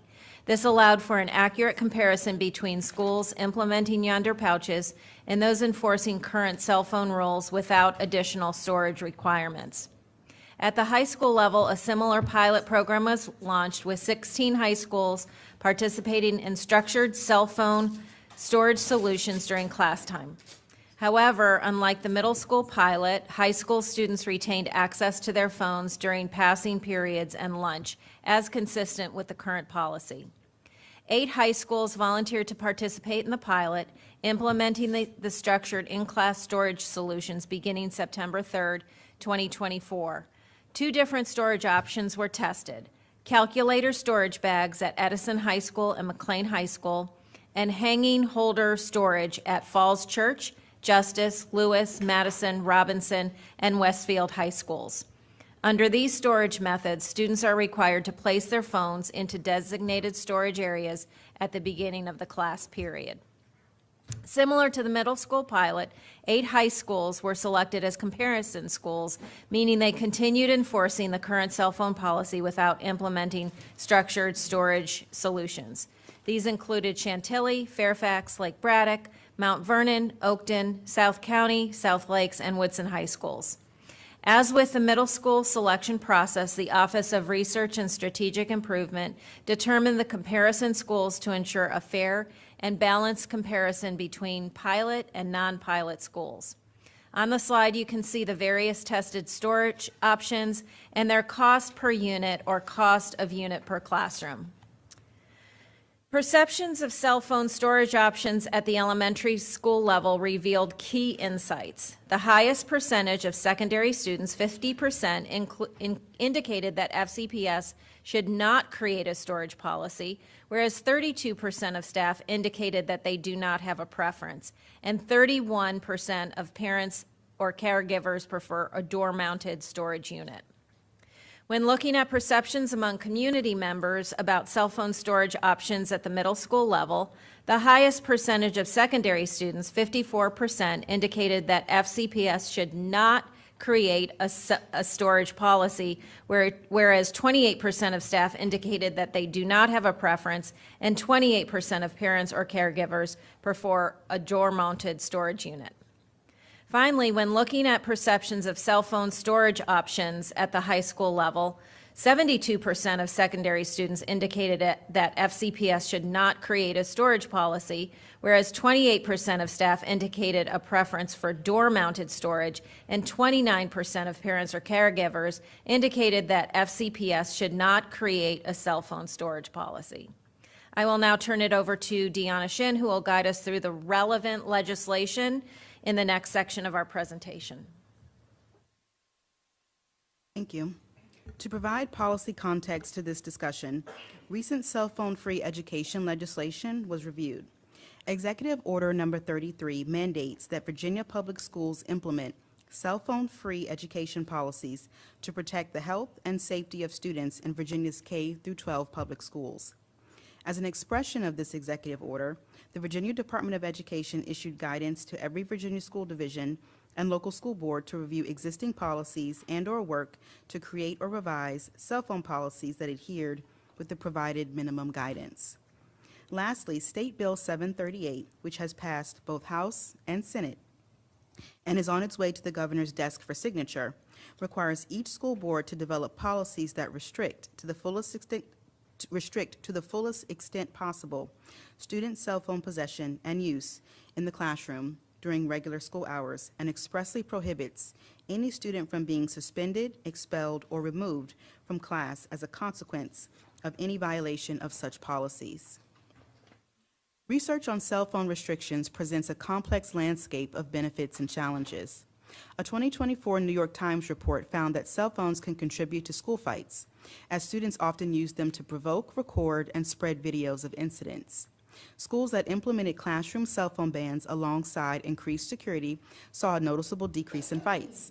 Similarly, the Virginia pilot in 2025 highlighted evidence from Indiana and New York City showing that restricting phone use leads to improvements in academic performance, student engagement, mental health, and participation in extracurricular activities. Feedback from FCPS principals participating in pilot programs aligns with these findings, with many reporting fewer fights and reduced bullying, particularly in middle schools that introduced storage pouches. Mental health research further supports limiting cell phone access. In his 2024 book, The Anxious Generation, Jonathan Haidt reported that teen depression rates have surged, rising 145% in girls and 161% in boys. He recommends implementing phone-free school days where students lock their phones upon arrival to create a healthier learning environment.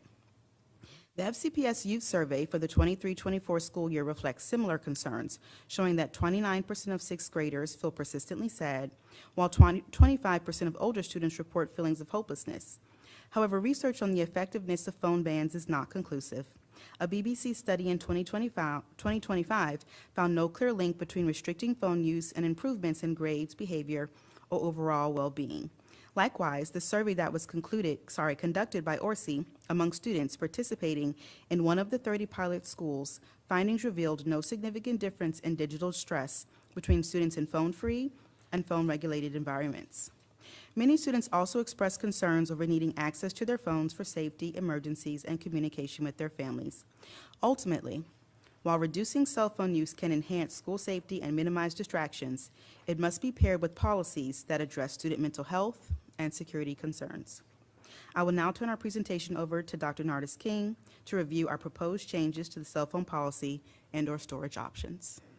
Thank you. The Chief Equity Office recommends the updated cell phone policy reflect extensive community engagement with a strong emphasis on student voice. Feedback from students, parents, and educators highlighted the need for clear, equitable enforcement of cell phone rules while ensuring that policies support a focused and distraction-free learning environment. For elementary and middle schools, the CEO recommends a bell-to-bell ban on cell phones and cell phone accessories, ensuring that devices remain unavailable for use throughout the entire school day. There will be no instructional use of phones, and students who violate the policy may have their devices confiscated. No confiscated phones will be kept overnight under any circumstance. All devices must be returned to either the student or the parent by the end of the school day, depending on the severity of the frequency of violations. No student will face suspension or expulsion from cell phone-related violations. Recognizing the importance of accessibility and equity, the policy includes accommodations for students with IEPs, for 504 plans, or for medical needs. For high school, the CEO recommends a bell-to-bell ban with one exception. Students may access their phones during lunch in designated areas. This adjustment directly responds to student feedback, balancing the need for students with the reality that older students often rely on their phones for communication and personal management. As with younger grade levels, instructional use of cell phones will not be permitted. The confiscation will be available, and confiscation will be an available disciplinary measure. No confiscated phones will be kept overnight under any circumstance. All devices must be returned to either the student or the parent or guardian by the end of the school day. Suspensions and expulsions will not be used as consequences for policy violations, and accommodations will be made for students with IEP, 504 plans, and medical needs.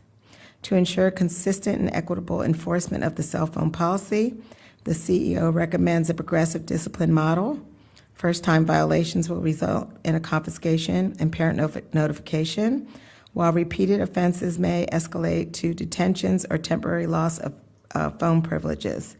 Confiscation of phones will always be returned at the end of the school day, either to the student or the parent, depending on the violation history, but no devices will be kept overnight. The positive discipline approach embedded in the policy reflects community engagement feedback, advocating for fairness, restorative justice, and student-centered interventions. Rather than punitive measures, enforcement will focus on corrective actions, restorative justice, and support through multi-tiered systems of support, what we call MTSS referrals. Importantly, all cell phone violations will be classified as level 1 infractions, meaning no student will be suspended, expelled, or removed from class due to cell phone-related offenses, unless required by the SR&R. The CEO recommends align with student concerns about fairness, access, and enforcement consistency, while also addressing parent and educator priorities regarding academic engagement and school safety. By integrating community feedback and student voice, these recommendations create a balanced, structured, and student-focused policy that supports both learning and well-being across all grade levels. If the school board mandates cell phone storage during the instructional time, three options are under consideration. Flexible school choice will allow schools to determine the storage method that best fits their environment, providing autonomy in how cell phones are managed. Uniform storage would require all schools to implement the same storage solution, ensuring consistency across the district.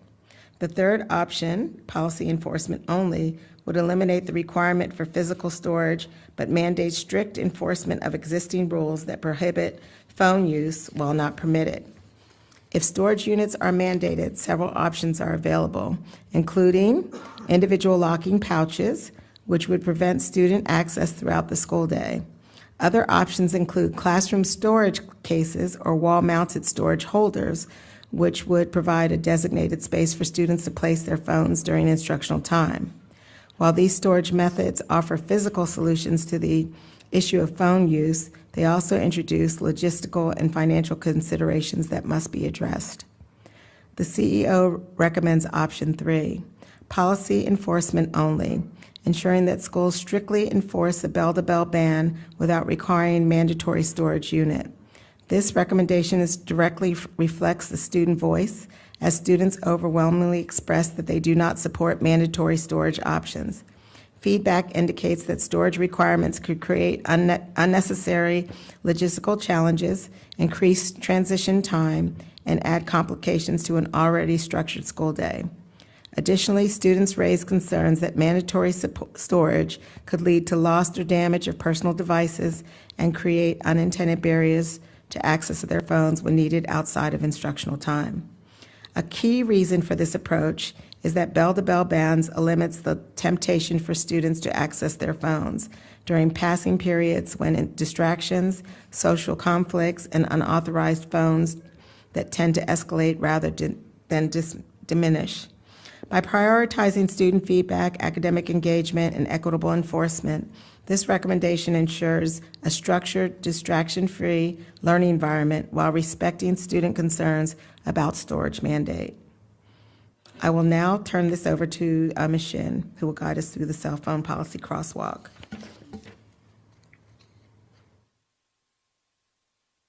The cell phone policy crosswalk provides a detailed comparison of the current policy and the proposed policy for elementary, middle, and high school students, focusing on 3 key areas: use, storage, and access outside of the bell-to-bell school day.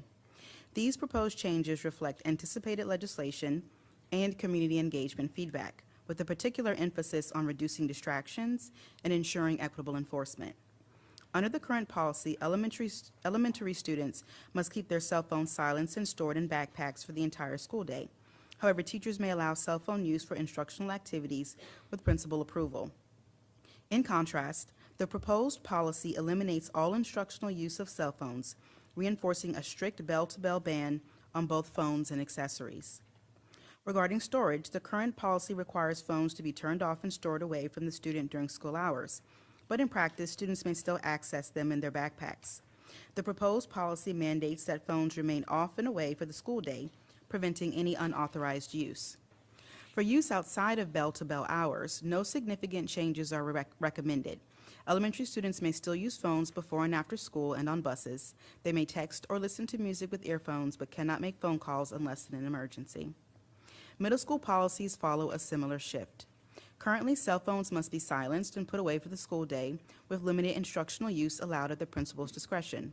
The proposed policy eliminates any instructional use, enforcing a strict bell-to-bell ban on both phones and accessories. For storage, the current policy allows phones to be kept in middle school students' backpacks, which means they remain accessible. The proposed policy strengthens enforcement, requiring that phones be off and away for the entire school day to prevent distractions. Regarding use outside of school hours, there are no changes. Middle school students may use phones before and after school and on buses. They may text or listen to music, but cannot make calls unless in an emergency. The most notable changes occur at the high school level.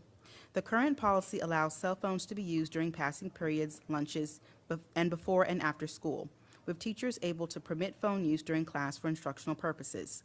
The proposed policy significantly restricts access, requiring a bell-to-bell ban on phone use except for lunch in designated spaces. Principals will determine these spaces based on student enrollment and school capacity. The proposed policy eliminates any instructional use, enforcing a strict bell-to-bell ban on both phones and accessories, except during lunch. The storage guidelines also shift.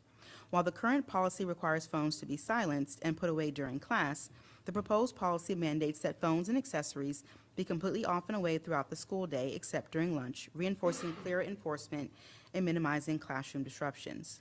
For use outside of bell-to-bell hours, phones may still be accessed before and after school, but they will no longer be allowed during passing periods, a change aimed at reducing hallway distractions and potential social conflicts. The proposed operational guidelines for cell phone policy violations establish a progressive discipline structure, ensuring that all violations remain classified as Level 1 offenses.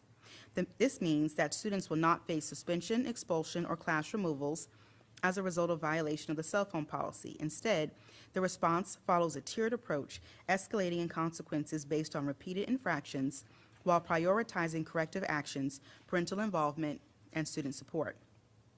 For the first violation, the phone and/or accessory is confiscated by an administrator and sent to the front office.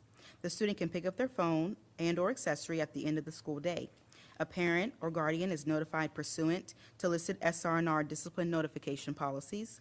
The violation is recorded in SIS, detailing the confiscation as the sanction, the corrective warning as the intervention, the assigned violation number, and the parent notification.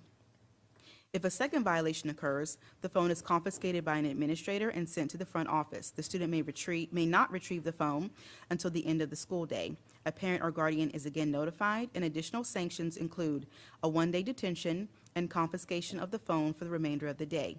Under no circumstances will phones be kept overnight. To reinforce expectations, the student will also participate in an administrator-student conference, and the parent will be required to engage in an administrator-parent conference. This incident is recorded in SIS, ensuring documentation of the sanction, intervention, logged violation, and parental notification. For a third violation, the phone is confiscated by an administrator and sent to the front office. However, this time the student may not retrieve it. Only a parent or guardian may pick it up at the end of the school day. Sanctions increase to a 2-day detention, and the phone must be returned to the parent or guardian rather than the student. However, under no circumstances will phones be kept overnight. Interventions now include restorative justice, requiring either an individual conversation or a formal conference led by an FCPS school-based certified restorative justice facilitator. Additionally, an administrator-student and administrator-parent conference is conducted to address ongoing concerns. This violation is documented in SIS, including all sanctions, interventions, and parent notifications. For a fourth violation and beyond, the phone is confiscated by an administrator and taken to the front office, with the parent required to pick it up at the end of the school day. However, under no circumstances will phones be kept overnight. At this stage, the student will receive a 3-day detention, and further consequences include the loss of phone privileges for 5 to 10 school days. During this period, the student must report to the front office each morning to turn in their phone and retrieve it only at the end of the school day. This structured loss of privilege is designed to reinforce expectations while avoiding exclusionary discipline. Additional interventions include a mandatory administrator-student and administrator-parent conference, along with the referral to the MTSS team to develop behavioral goals and monitor progress. The student will also be referred to their school counselor for ongoing support and check-ins. All details of this intervention process, including MTSS referrals, counseling services, and disciplinary sanctions, are logged in SIS for tracking and follow-up. By maintaining a Level 1 classification for all violations, this policy ensures that students receive appropriate interventions rather than punitive disciplinary actions. The tiered progression reinforces clear expectations, prioritizes corrective actions, and involves parents and support teams to address concerns proactively. Now we will hear from pilot principals who have played a key role in implementing and evaluating the cell phone policy pilot program in their respective schools. Each of these principals have firsthand experience navigating the challenges and successes of enforcing the FCPS cell phone policy, managing storage solutions, and assessing the impact on student behavior, engagement, and overall school climate. They will share their insights on what has worked well, areas for improvement, key takeaways from their participation in the pilot program, how great we were. I'm just kidding. We will begin with our middle school cell phone pilot principals who will speak in the order in which they appear. Good afternoon. I'm Cindy Conley, principal at Irving Middle School. And I will say we started as an away for the day school back in 2019. And so we have been working on trying to have cell phones be away for a number of years. And so when the opportunity to participate in this pilot came about, we jumped on it because we've had a number of ways we've been trying to keep the phones away. And so I'm excited that we were a part of this pilot pouch program. What worked well, I felt like our implementation went really well. Utilizing the pouches was really easy. We were able to check them out very quickly. Our students, we were able to amend our schedule at the end of the day to make sure we're at 1,217-ish students in my building, and so we were able to quickly amend our bell schedule just a little bit and stagger our dismissal so that students could get access to the magnets really quickly and then move on. So we let our 8th graders out first and then our 7th graders, and it seems to work really smoothly. Even on the first day, we didn't have a delay in our bus departure, so it was that easy to implement. The students are using the pouches. We do know some students might not put their phone in the pouch, but they're still putting it in the backpack and they're not coming out. And so there seems to be a little bit more teeth to this. We're not chasing phones as much as we used to chase them on a daily basis. Teachers have reported that they are not seeing the phones out because they're in the pouches, in the backpack. I think one of the areas that we still are, trying to work through is students who don't have phones. Some of them didn't really want the pouch to carry and be responsible for through the year, and some who didn't have phones wanted the pouch so they didn't stand out for not having a phone. We've had a lot of students who report they just don't bring their phones to school anymore because they didn't like the hassle of doing the magnets, but that was kind of their choice after they went through it a little bit. Overall, our staff is really pleased with it. I think our students are used to the routine now. And then I would just say I really would love for it to continue. We have, like I said, from 2019 till now, those previous years, we didn't have those pouches, and I think having the pouches just adds a little bit more teeth to it and keeps that temptation, especially for middle schoolers who are really, that prefrontal cortex is still developing. We want to make sure that they don't have that temptation. Thank you. I'm just going to ask our principals to use their school voice and speak up so that we can all hear you, including those people listening at home.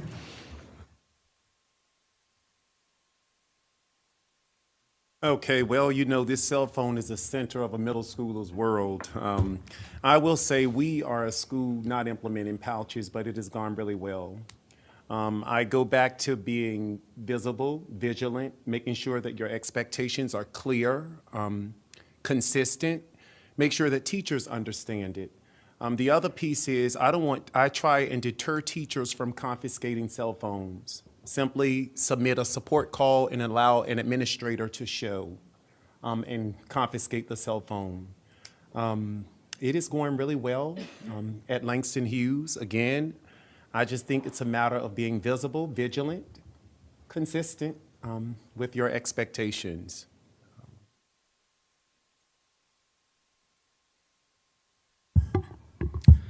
Thank you. Thank you all for the opportunity to be a part of the pilot and to share Twain Middle School's experience with you this afternoon. A lot of what I would share would echo certainly Cindy's experience. The implementation, although on the front end was a heavy lift, we were supported by Dr. King's office throughout that, and that made that work much easier. Our faculty and staff enthusiastically, I think I'm understating that, were a part of the pilot. They were excited to try something new to combat an issue that they've been dealing with for years.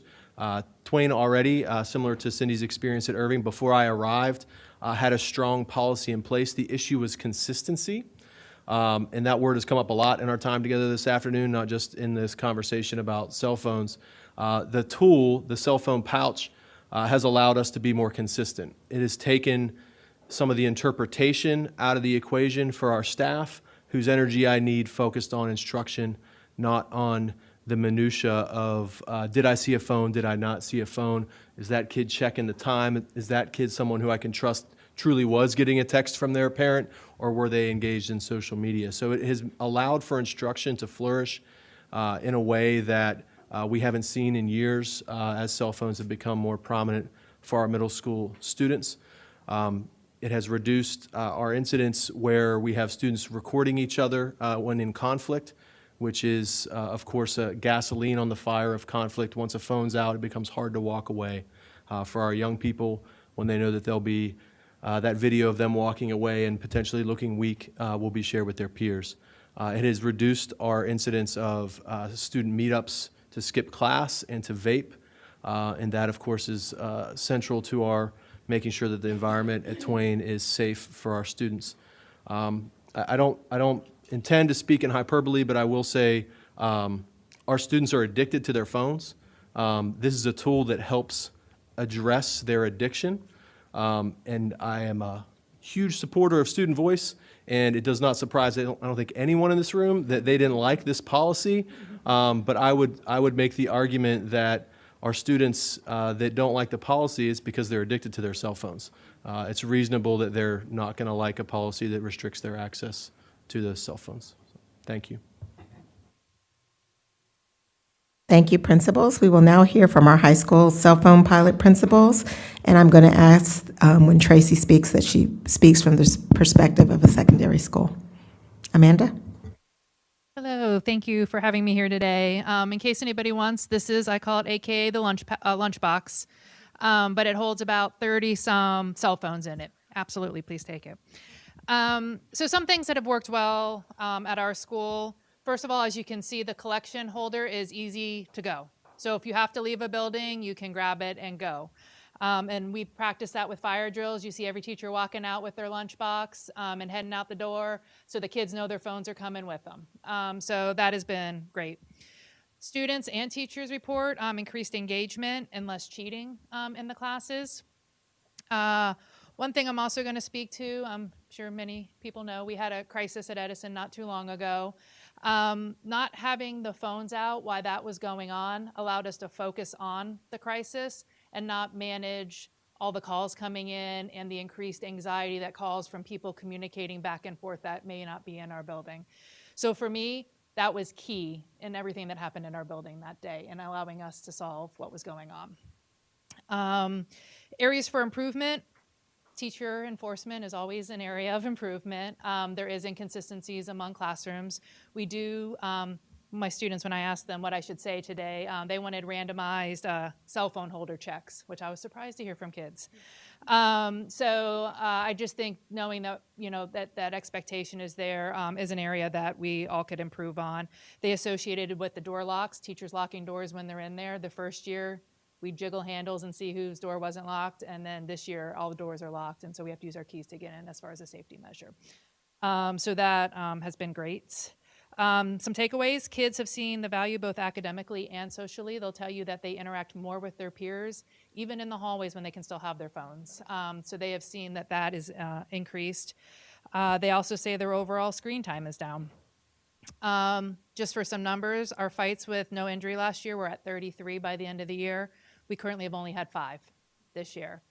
One of those being in the cafeteria, 4 being in the hallway. So if we're looking at where we might limit for high school, hallway is an area that we're still trying to figure out as far as the phones go.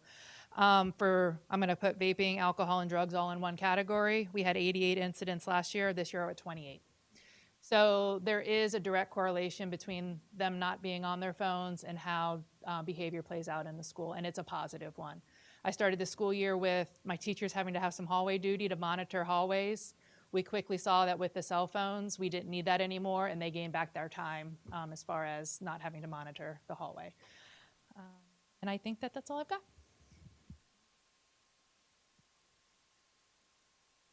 Yeah. Okay. So hi, I am the unique, I like to say one of the unique beasts in FCPS with the 3 secondary schools, because I have 2 different policies under one roof with all 3 of the storage options going on in my building. I already kind of ratted myself out to Nardis a little bit earlier in the school year because we realized really quickly that the over-the-door pouch solution did not work in PE classes. And so how are we going to securely store items in PE? So we bought a couple of the lunch boxes with rolling carts that have locks on them that all the PE teachers have the keys to. So they take them from the PE students, put them in there, and then they go to the locker rooms to change and then come back and get those. And so overwhelmingly, like all of my colleagues had said, I would echo all of their sentiments. It has been super easy to implement. We've seen great progress with student engagement, with the reduction in discipline issues across the board. I think for us, what has gone well, the communication being early and often, not only with our students, but with our parents and our community, as well as with our staff, being clear on our expectations. And when I say often, that's in my daily announcements to remind students to put their phones in the pouches as they enter the classroom, and for middle school students to put them in the yonder pouch, and for teachers to check those pouches every single day. We also do regular pouch and storage checks as we go throughout the school year. So I put it on my admin team's calendar, and we rotate through our areas in the building like we do a fire drill and walk into classrooms and observe what we're seeing. And so teachers know we're checking and kids know we're checking. And then teachers can remind students like, see, they're checking on me, to make sure that we're all consistent with the rule. So we've been very clear in that.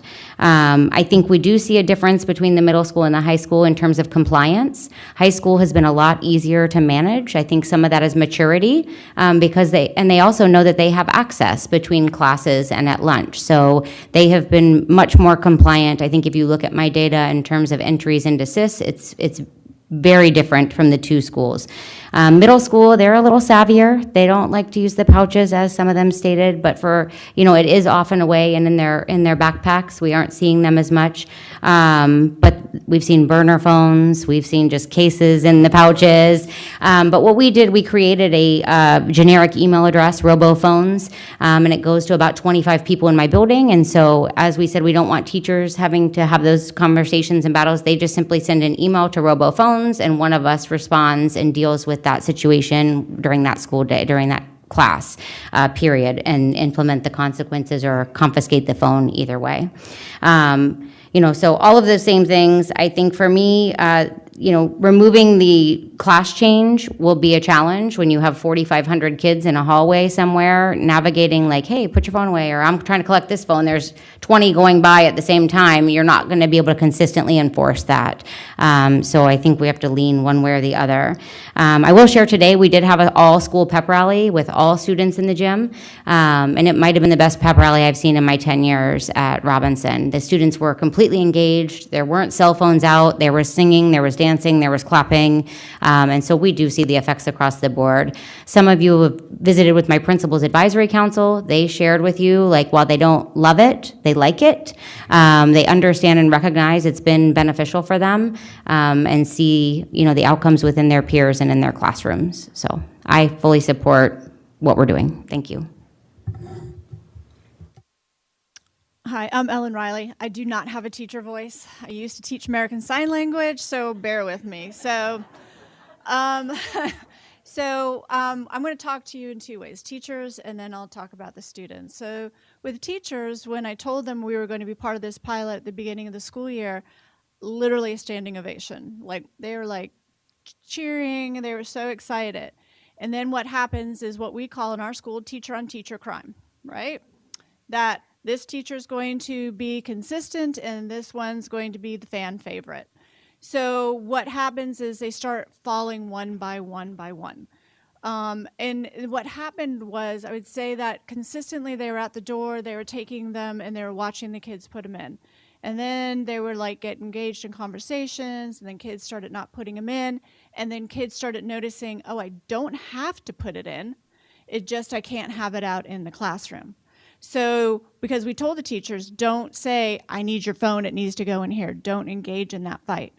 So they didn't. So then when we would come into rooms and look, there would be, at the beginning of the year, there'd be 30 phones, and then probably 3-4 weeks in, there might have been 10, 15 phones in there. And now if you probably go in, there probably would be less.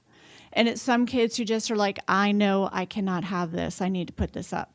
So in the classroom, when you're in there, you will not see phones. You don't see kids out on their phones during the instructional time. What the problem that is occurring is that they are then keeping it on themselves, and then they go out into the halls. And then they're in the hall, and then they come, and then they run into me. My shoes usually give it away. They hear me before they see me, and then they know to put it away. But a lot of the times, it will be that, give me your phone, and then I have to walk them back to class, and I say, put this in there, and then the teacher has to write the referral. So that has been our biggest problem. Teachers don't want the phones in their classroom, but they also don't want to monitor it. They would like me to just make it go away. And I need them to do those things. So the consistency is the hard part with the adults maintaining that. So that's the part. What the teachers will tell you also is the chatter in the classroom has increased dramatically beyond, like, they started having kids answering questions and started, like, there's laughter back in the classroom. There was so much happening more in the classroom that they enjoyed being with the kids again. Today we had sophomore talks. They came down and listened about career talks, and we told the students to leave their phones inside the classroom and the teachers to lock the doors, and they did. I only caught one student who had their phone out, and that was it. So we had a pep rally. We let them take it to the pep rally because we were like, well, they still need to be kids. They have to have some fun memories of high school, or a picture. But I looked up in the stands, and the kids weren't on their phones. They were just engaged in what was happening because they just don't realize that they weren't using it as much. So with the students, they want you to take their phones, but then they don't want you to take their phones. They know it's the best thing for them. They know that this is what I need to have happen, but they still think they can manage it. And they can't. They have a problem. They see one person on it, and then it goes. So a teacher will describe that class period last year as whack-a-mole. Put your phone away. Put your phone away. Put your phone away. Like their thinking loses its train of thought because all they do is see kids with phones out. And so it becomes very difficult. So putting it away has been very helpful.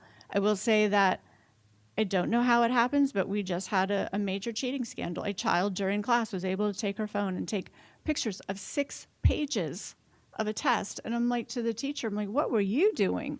Like, how can you miss something so blatant? And if you had just held on to that phone in the beginning, we wouldn't be here. Or if you had just gotten up and walked around the room, we wouldn't be here. So we still have a lot of learning to do, and a lot of, just because we say put the phones away doesn't mean they're really going to go away. And we still have to do the monitoring.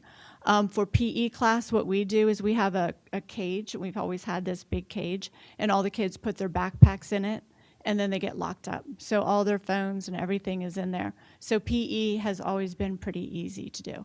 But overall, we're very happy with it. We really only have the problem out in the hallway, and that's about the only problem that we're having with it so far. Good afternoon, everyone. Thank you to everyone that was a part of creating this pilot program. It's been transformative in so many ways, and I'm very appreciative to be a part of it. Talking from the initial part getting started, parents were unanimously supportive, teachers were unanimously supportive, students were unanimously opposed by and large to much of this. That data is not surprising. Starting the school year, myself and my administrative team, we went to all of our class meetings with every single grade level and talked about the importance of this cell phone pilot. I read The Anxious Generation over the summer, and that really changed my entire perception on this, and shared a lot of data with the students from this. And you guys are spot on. This is an addiction for our kids. And they don't necessarily see it that way because it's just an extension of them in so many ways. But removing that from our classes, I have yet to go into a classroom doing an observation this year, and I have seen a phone. It's incredible. And it is a game changer. Our dialogues in our classes are higher. The amount of laughter that you hear is higher. The kids are definitely engaged with each other in a way that I have not seen in my career. I did a survey at our February staff meeting asking staff how they felt this was going in the classrooms and outside of the classrooms. 89% of our staff felt it was going very well in the classroom. Only 49% felt it was going well in the hallways, and I would completely agree. We are seeing the same exact things that Dr. Riley just discussed. We have the calculator pouches on the back of our doors or over whiteboards. At the very beginning, they were jam-packed and filled with phones. We quickly realized that this was putting teachers in a contentious position with students, and we did not want our teachers in that position. We wanted to be able to deal with it ourselves. But what we have found is, as time has gone on, the storage pouches are not being leveraged in the majority of our classes unless it's a student that really knows that they just can't have their phone on them. So we went from 30 or so in each of our classes down to a handful, but you don't see phones. They are often away. The problem is they're often not in their backpacks, they are on their person. And what this has led to at Justice is a lot of students leveraging bathroom breaks and being out on their phones in the hallways, and AirPods as well, constant. We are playing whack-a-mole in many ways in our hallways right now, and we try to be as present as we possibly can. We have definitely seen a decrease in our videotaping fights, which has led to a decrease in fighting overall. There's definitely positives of that, but the hallway issue is definitely concerning. I definitely am in favor of a total ban as best as we can in our school buildings because I don't think we have the ability to police our hallways without that. But the consistency is huge. The support and knowing this is happening at multiple schools has been tremendous. And the students, the constant line they'll give me is, we hate this, but we get it. But that addiction is very, very, very serious. And I've had several students that have had disciplinary consequences for other reasons because they would not let go of their phones. And it has led to some contentious situations between admin and students, teachers and students. And we've had a lot of parents come in and they're basically begging us in our offices to help them with their cell phones. So I think one part of this that we're really thinking about at Justice is how can we better educate our families on what they can and can't do as well. But these phones have completely consumed that parenting dynamic in many cases. And it's by the time they get to high school, it's really hard to pull back on that if the parents have not been on top of it throughout the entire time. We've had 40 students that have hit the 4th violation, so we've only had 40 that have made it that far. We have put in some restorative practices anytime there is a violation, and so far our data seems to stop students around 2, not getting past that for the most part. But only 40 throughout the course of the year, given what I've been told it was like in the past, is definitely an improvement for us. And so we are very happy to continue to be a part of this, and thank you all. Dr. King, if I may add, it looks like I'm the only school here that's non-pouch. Let me just add again, I just want to emphasize it's a matter of being visible and vigilant. I will tell you, our students use their cell phones during lunch for vending machine purposes, and I've shared this with Dr. King. I want to make sure students eat. So cell phones throughout the day are put away, but I do allow students to use them during lunch. And my Langston Hughes Panthers do a fabulous job with it. They know that we administrators are in the cafeteria, we're monitoring what you're doing, so students will take it out, use the vending machine, and put it away. The challenges with this is occasionally you will get a stubborn, recalcitrant student who's determined to use the cell phone and constantly. And then you may reach out to a parent who will say, keep the phone overnight. Now, I have had parents to tell me this or a parent to not show. So what do you do in cases like this? Now, we as principals, the last result is suspending a student. That's the last result. Students are not learning when they're not in school. We want them in school. But that can be very difficult if a student is, if the cell phone is a constant problem. And you will have a handful of students who are determined. They're at that 20-day limit. And it's very difficult to tell a child that you should not bring your cell phone to school for 20 days. And some parents don't support it. So that's the part I ask you all to look at very closely. Keeping overnight. Again, when a parent will tell you, I'm not picking it up, keep the phone. Or two, again, our last result is suspending a student. But sometimes we're forced to. Now, cell phones lead to other things. They make copies of tests, they videotape each other, they drop them messages and pictures in other places, which leads to other things. So be mindful of this when you're having this discussion. Again, let me reiterate, Langston Hughes is not using pouches, and my students are doing very well. I just think it's a matter of being visible, vigilant, consistent, and clear expectations. Thank you to all. I asked them to share their truth today, and they did just that, and I appreciate it. I do want to clarify, when we say that they cannot be suspended, it's for use of the phone and possession of the phone. But any violation of the SR&R, if they use their phone, then SR&R takes precedence over that. As we conclude this presentation, it is important to recognize the significance of SR&R changes and the impact it will have on our FCPS students, families, educators, and staff. These recommendations are more than just policy revisions. They are collective efforts shaped by the voices of those we serve.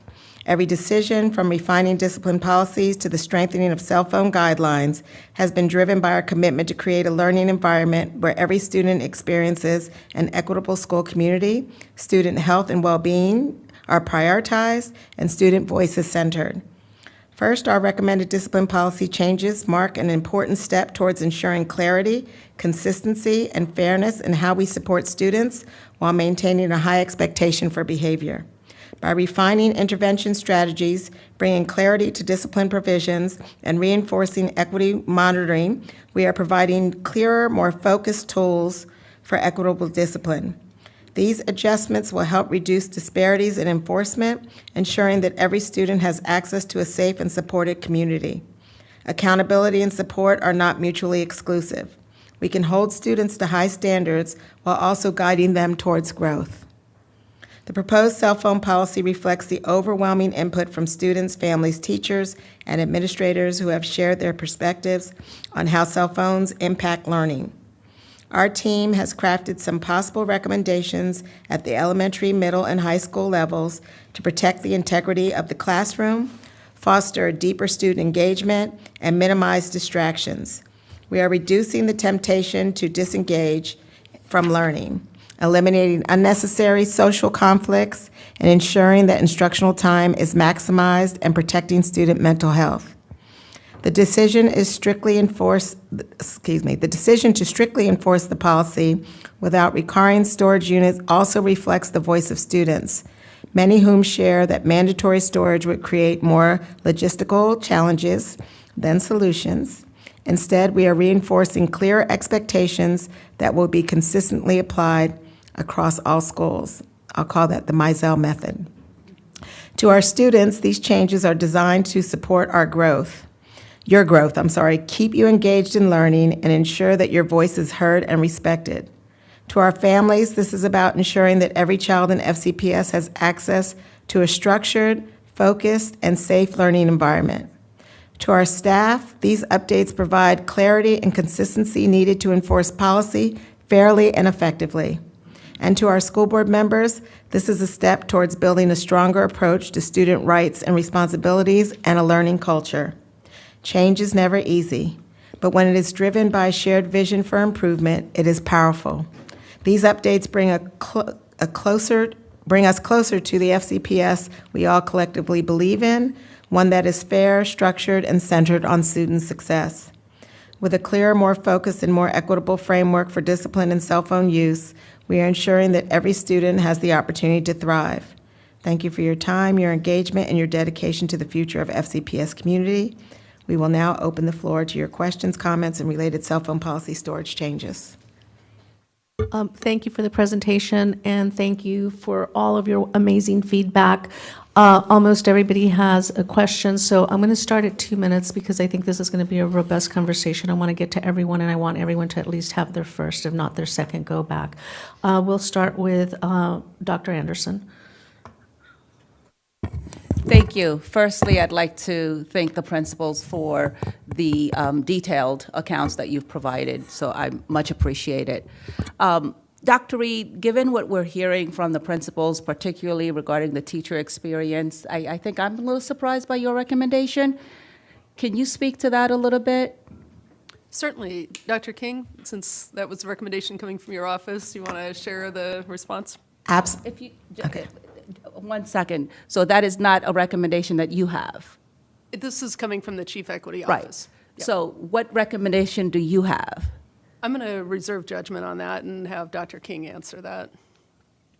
All right, the reason why we made the recommendation that we did, one, was because we believe that if we asked the students throughout this entire process what they wanted, right? If we totally ignore and have a complete ban, at least at the high school level, then why would we ask the students to begin with, right? That's one part. The second part, when it comes to the storage unit, we know that because we had office hours with our principals every other week, so we heard from them, we knew that some of them really wanted to keep the storage units, but our team, in looking at all of the information that was provided back to us, came to the conclusion that if we ban cell phones, right, for the entire day with the exception of lunch, and we ask the students to engage with their cell phone every period by taking it out of their phone, putting it away, putting it up on something, back and forth, then we're asking them to engage with their cell phones.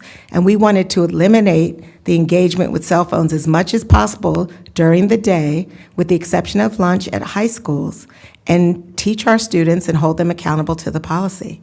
We have an example of principals who are able to do that. And yes, we know that it is challenging, particularly in our bigger schools, in the hallways, but students rise to the occasion if it's consistently applied throughout the entire district and everybody recognizes that cell phones are not allowed in Fairfax County Public Schools. We didn't want to send a secondary message by saying, oops, take it out of yours to put it in something, then put it back, then take it out and put it back. Because every time they do that, they're going to stop and look at their cell phone and they're going to engage. So that's why we made the recommendation that we did. Not that we don't support what the principals like as well. Sure, and I appreciate wanting to give voice to the student voice, but it seems as if you're not giving voice to the staff voice, to the principal voice, even to the parent voice. Even when you showed that chart earlier, I'm trying to figure out why the student voice has become the driver in this measure. Well, the student voice only became the driver at lunch, during their time during the day, right? We're not asking that students engage with their cell phone any other time during the school day. Okay. And the parents overwhelmingly, well, not overwhelmingly, a majority wanted that as well, and so did the teachers. The teachers wanted to make sure that students didn't have their cell phones during instructional time. We did that. The parents wanted us to limit it as much as we could during the school day. And the students wanted access to their phone at least one time during the day, and that's why we provided the lunchtime. And I think I misunderstood some parts of it. I don't think I heard from the principals either that they wanted for the at least the high schools, because middle school is different, for students to not have access during lunch. What I thought I heard is now without the storage option, the responsibility shifts and returns to what we had last year, which is teachers and consistently supporting the initiative. And so they're playing whack-a-mole. That's what I heard. And the meeting up in the bathrooms for vaping, which we know is a concern. The hallway behavior, which we know is a concern. So I'm not clear on how we are supporting those challenges that have been raised by the people who are serving our schools and leading our schools and are being very articulate in terms of their concerns. Absolutely, and that's why one of the options that we provided to you was to also allow principals to determine whether or not they want a storage unit and use. Our recommendation was based on the overall feedback that we received from all levels. Well, I will definitely be leaning into the recommendation that seems to serve the purpose of the principals that are sitting here talking with us about what they need to have a successful school where students are engaged and teachers don't feel the burden of having to be the enforcers in the way that they have been without the storage process. But Ms. Anderson, can I just say one thing? If you listen to the principals, they talked about at the very beginning of the pilot program that students were putting their phones in the storage units. And I'm not talking about the middle school, I'm talking, well, even the middle schools, right? And then they stopped and they saw less. You know, somebody described that there might be 3 or 4 zones. So it's the policy that's in place is what's going to stop people from playing whack-a-mole, right? Because if the students were not using the storage unit to begin with, but they were putting their cell phones in their backpack like the teachers asked, with the exception of the few, then I did not see the need for a storage unit to enforce the policy that we have in place. I think I may have captured some different things, but I will hold that for my go back. But I also say, Dr. Reed, I'm a little confused about the recommendation that is provided by staff not being your recommendation because your staff, I'm confused as to why that's a divorced activity. I'll pick that up on my go back. Thank you. Chairman Frisch. And I would kindly ask for staff to be more concise. I know we have a lot of questions, and I want everyone to have a chance to speak and get their questions out.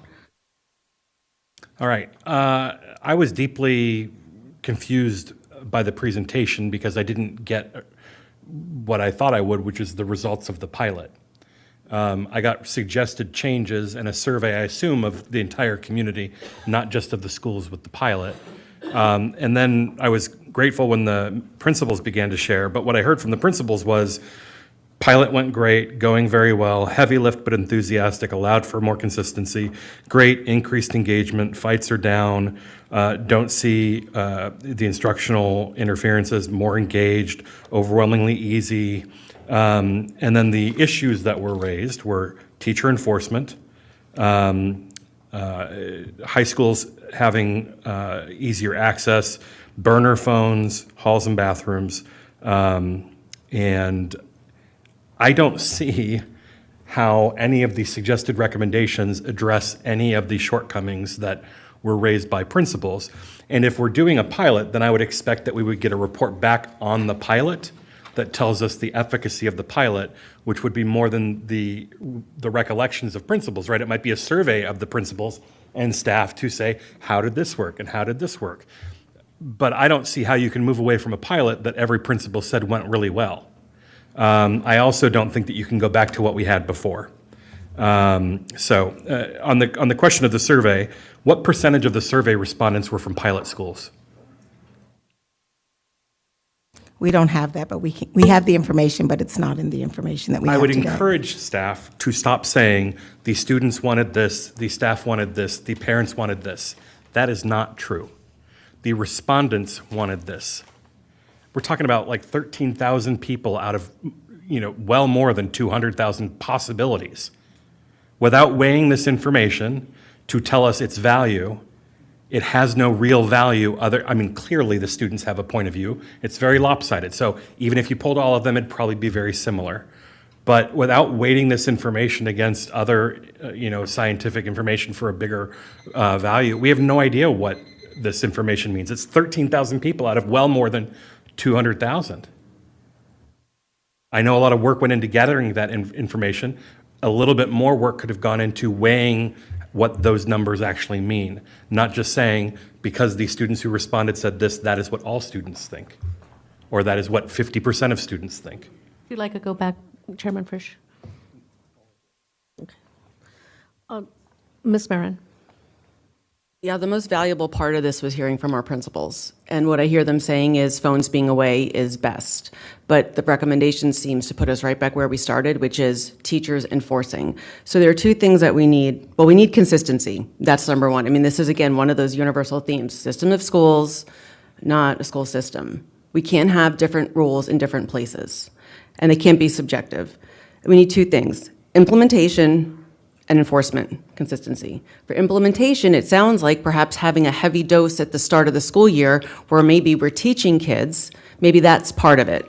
But then there's also enforcement. But I have to say, this is not a decision for the board to make. And I know we get a lot of input about cell phones because, I got a 9th grader and a 6th grader. I get it, okay? But This is an operational thing. I'm sorry, Dr. King, I told you I wasn't going to go this way, but I'm going to go this way because this is a regulation for how the superintendent's going to do the work.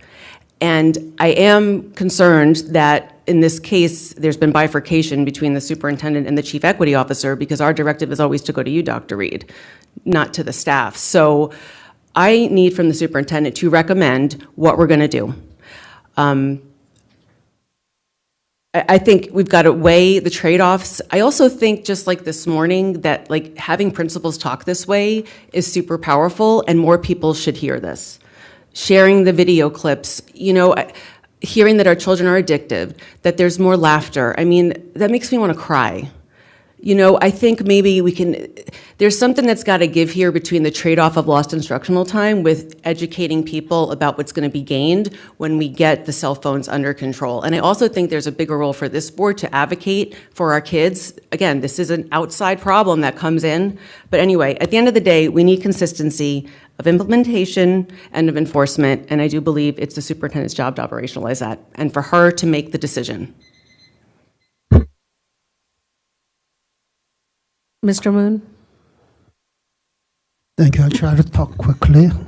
Since we seem to be giving our individual preference on which way to go, hearing the principal from all of the schools, especially one from Hughes Middle School, I think one thing that's been repeatedly mentioned was being visible, vigilant, and consistent. However, those are going to require someone's efforts to be visible, vigilant, and consistent.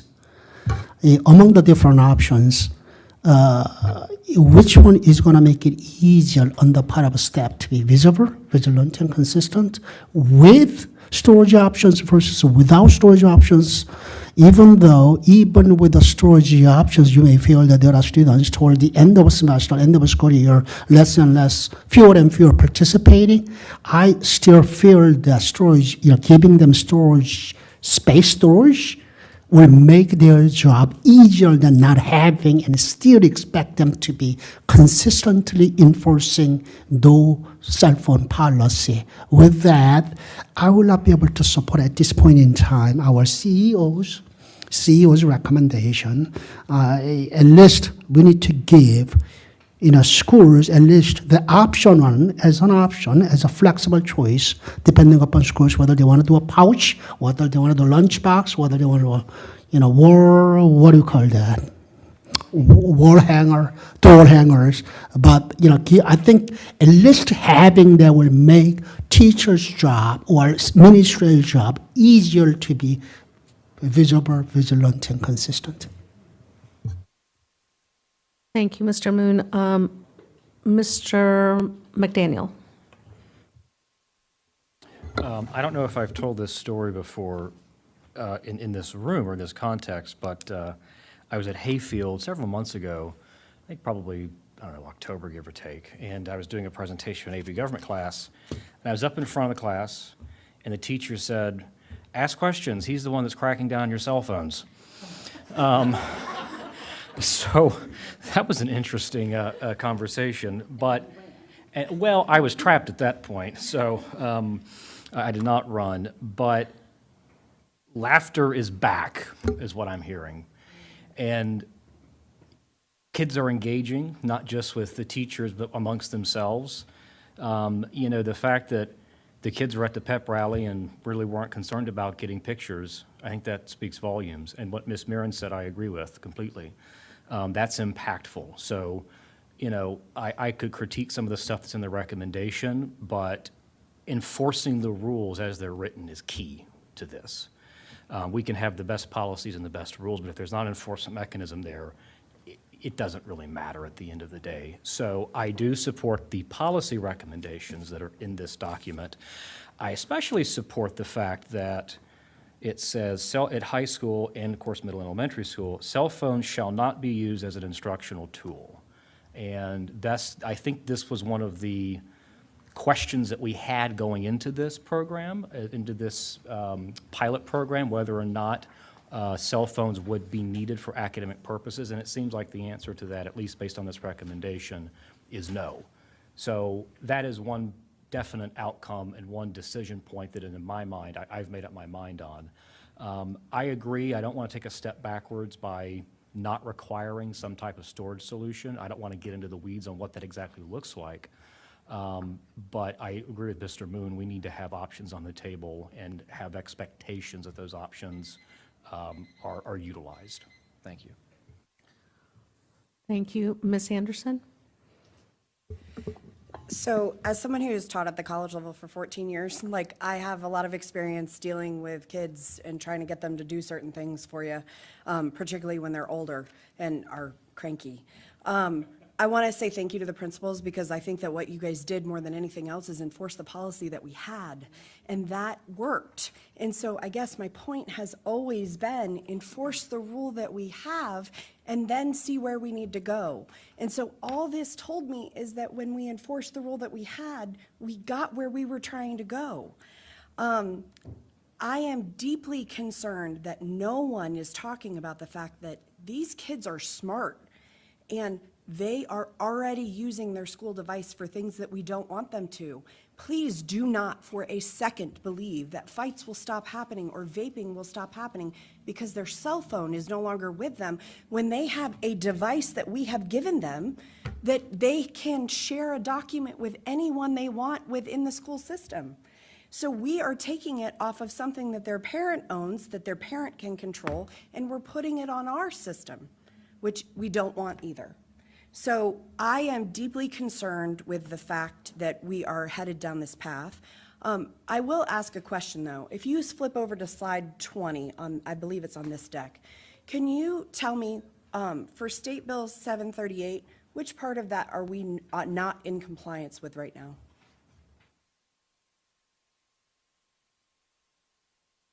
That one right there. So 738. So we are generally in compliance with SB 738, with the exception of we currently allow cell phone use during those passing periods, during lunch, et cetera. And SB 738 says that we restrict to the fullest extent possible that cell phone possession and use in classroom during regular school hours. So, I mean, we are in compliance with that. We're just allowing it outside of like those classroom hours. And the SR&R does currently mention that you can only, the suspensions are not permitted for cell phone violations. So we are generally in compliance with SB 738. So what I see, what it says is that you can't use a cell phone in a classroom. It does not say that you cannot use a cell phone in a school building during school hours. So we are already in compliance with this, and all it did was take teeth out of enforcement. So the law basically says that we are removing consequences from cell phone usage in spaces that it deems inappropriate. And so it actually is going to make our enforcement harder in the long run. I sat in on some of those student groups where the kids are talking about the fact that they want to be treated like responsible members of our community. And I really, really strongly believe that we should listen to them. So I will not support anything that takes it less than lunch at least.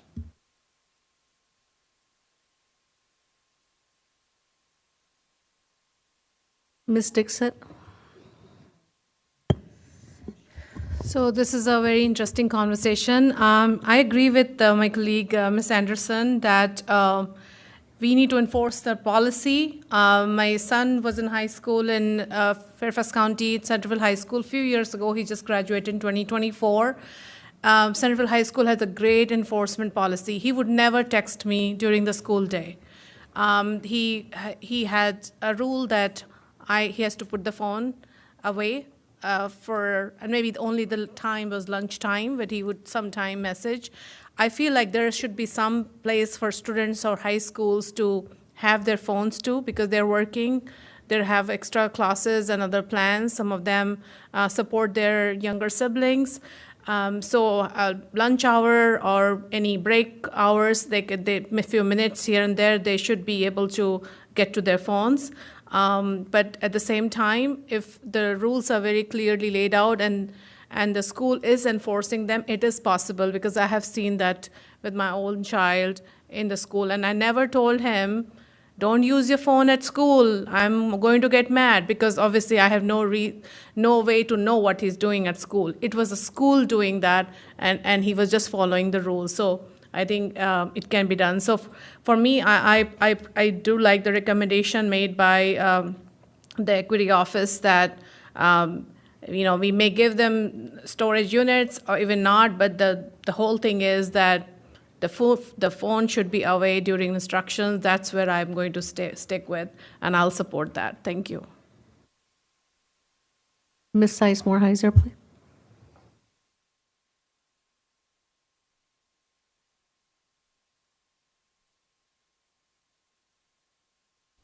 Thank you. I appreciate it, and I won't take too long. I fully support the statements of my colleague, Ms. Anderson, on this.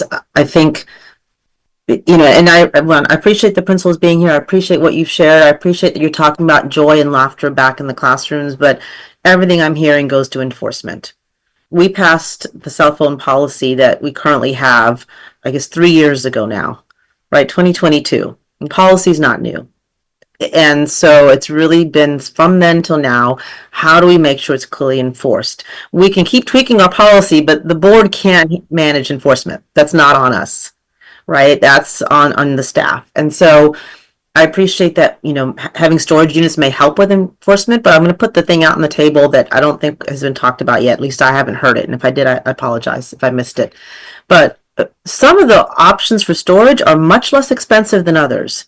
And we're facing a pretty significant budget shortfall right now.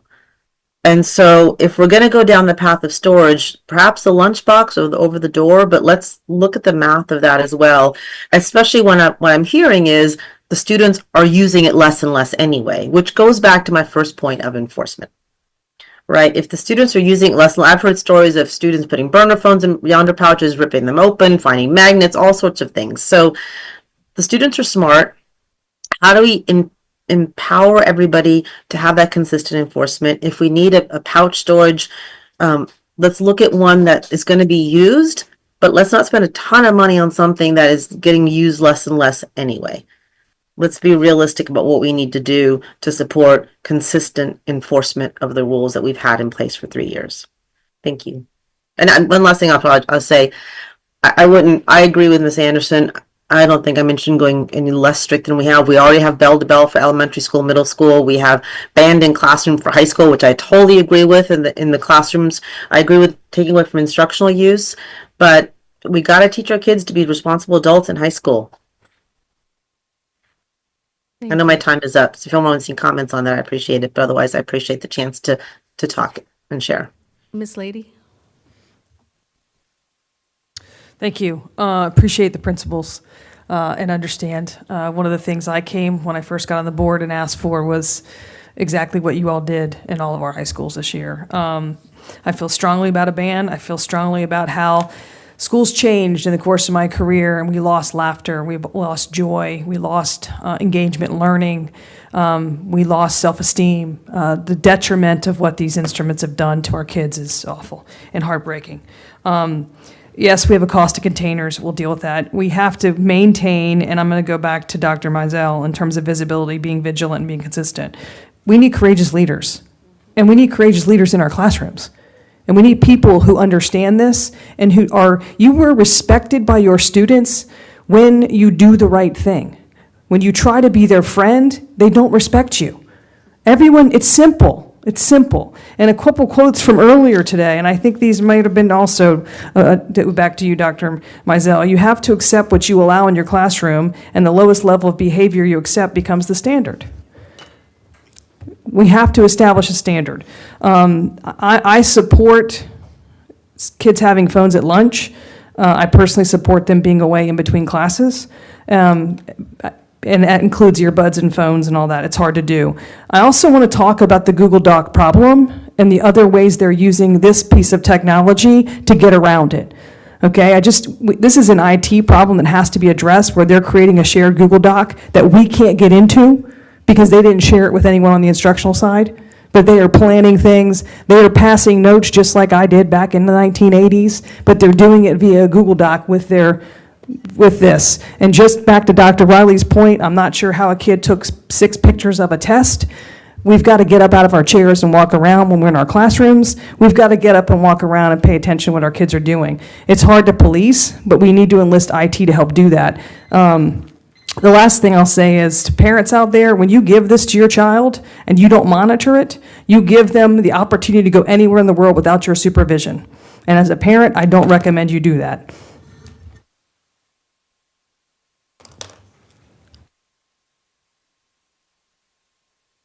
Thank you. I'll take a quick turn. As school board members, we're asked to support our staff. I mean, we're here to support students and support what they're doing, but one of the most powerful things we can do is support staff. And I think these principals here told us, and one of the principals said, we now have the power of the school board behind us. And even though this has been a policy, the problem has been enforcement. And when this came down with a plan, then that gave them greater power. And I think that's what we have to recognize and realize, that our job is to help support the staff that is supporting our students. What I heard from everyone was that staff, teachers love it, and even some kids. I've spoken to some kids at high schools who have said at the beginning, oh, I really don't like this, and afterwards, well, yeah, it was a good idea, I'm talking more to my friends, and I'm hearing that from students. I agree with what my colleague just said. We have to have courageous leaders in the classroom, because that's where it falls apart. The policy has existed. The practice of enforcement hasn't. And how we can help support you to work with those teachers that are telling on each other or whatever is going on. Let us know what we can do. Do we need an SR&R for teachers? I mean, I don't know. For teachers to follow the plans. Because at the end of the day, the positive things that I heard were game changer, laughter, joy, engagement. That's what it's all about. That's what we're here for. And this is addictive, not just for kids, for adults. We know it. If it's hard for an adult to control this, we need to help our kids. First, go back, Dr. Anderson.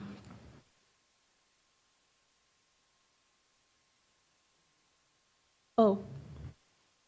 I'm sorry, Mr. McElveen, you did that while I put it up and I didn't get to, I can't multitask. Thank you so much. So first of all, I'm so glad that for the first time in probably 9 months, we're actually engaging in conversation on this. We've been told to wait for the SR&R, and it's finally here. So thank you to Nardos and team for all the work that you've done over those 9 months to survey, to implement, and clearly the principals appreciate the support of your office, so I just want to acknowledge that. So that frustration aside, I do also want to thank you for putting student voice at the forefront. I know some of my colleagues have some concerns with that in terms of not acknowledging other groups, but I think you've done a good job acknowledging all groups. And my biggest frustration at the start of this was that we adopted this plan through a budget amendment without any outreach to students, to teachers, to principals, to anyone. So I'm glad we're finally hearing that voice almost a year into this. So something Mr. Moon said, if we were to take a different approach at each school, I think that goes down to the purpose of having a chief equity officer, which is it's inequitable, right? We're giving different resources, some potentially much more expensive, to different schools. So I don't think I support that at this point, whether it's a lunchbox or a pouch or whatever. Ms. Lady brought up the idea about related items, and that's one thing that I have not seen here, which is have we, through the pilot, figured out how to deal with AirPods or the note passing or things like that? Because when I talk to students, that's one of their concerns, is that there are many ways around this. So I think that would be the first question I have for you.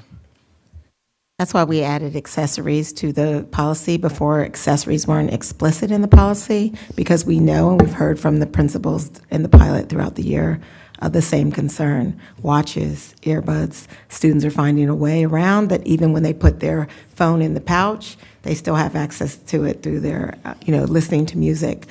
So that's why we explicitly put in the policy that it's not just cell phones, it's accessories as well. In terms of enforcement, that's challenging, right? Yeah, I think all of this is going to be challenging, right? But I think that it's doable. I think back to when I was principal and we first had cell phones, students were not allowed to have them in schools. We enforced the policy. Well, I think this is clearly not the last discussion we'll have on this. Absolutely. And just finally for this round, I like my colleagues, am thoroughly confused about the differing opinions among staff at the table. So I hope by the end of today we can figure out what's going on. Thanks. Thank you.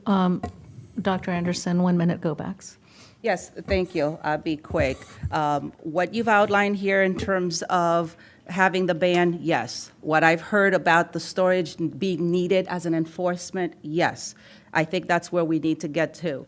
But I also have to say this, Dr. Reed, our direction of the board is to you. And as Ms. Marin said, we are looking for you to give your recommendation, your guidance. I'm confused that your recommendation what I think I'm hearing, and maybe I'm wrong, that it may be different from Dr. King's, because I expect when staff offers recommendation, it's been done under your guidance and your blessing. It's coming forward with your full-throated support, because we delegate to you, not to her office. So I'm confused regarding why you won't even give an opinion about what we're talking about here. So what I think is important to think about is, my response earlier was I would reserve comment until we got further into the presentation. I support the recommendations. Dr. King brought this to senior leadership. This was a conversation around the table with senior leadership. And the recommendations passed senior leadership muster. And so she is bringing what senior leadership felt was an appropriate path forward. Thank you. With my last 8 seconds, what I will say is this, and this is just my perspective, perhaps it's not that of others, but when there's a staff recommendation, I see it as your recommendation. I don't divorce you from that work because we delegate to you. So that's the lens that I bring to anything that says staff recommends, it might as well read Dr. Reed recommends. So that's how I view it. So that's why I'm in this turmoil at present. Chairman Frisch? With my 1 minute, I want to talk about burner phones. I heard about that about as quickly as the policy started, or as quickly as the enforcement of the policy started, rather. Creative, I guess. The putting in the empty case was a new one that I had not heard. Should there not be a different penalty for that kind of premeditation?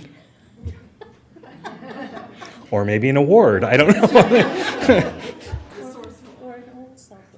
Thank you for that feedback. All right. Well, I think we're going to have another one of these conversations. I'll be eager to talk to colleagues and staff in the weeks ahead. But my preference is to enable and more ready enforcement, and I think that happens with more uniformity. I think lunch is an important place for access to phones. One thing I heard from a lot of parents was that they didn't mind students having the phones taken away, but they wanted them accessible in case of an emergency. And so I think the Yonder pouches would be out for me. And the door hanging, or the other versions of the door hanging for for PE and whatnot, would be my preference as well. But I do want consistency. Not because I don't think principals should have discretion, but because I want to enable the easiest way to have enforcement.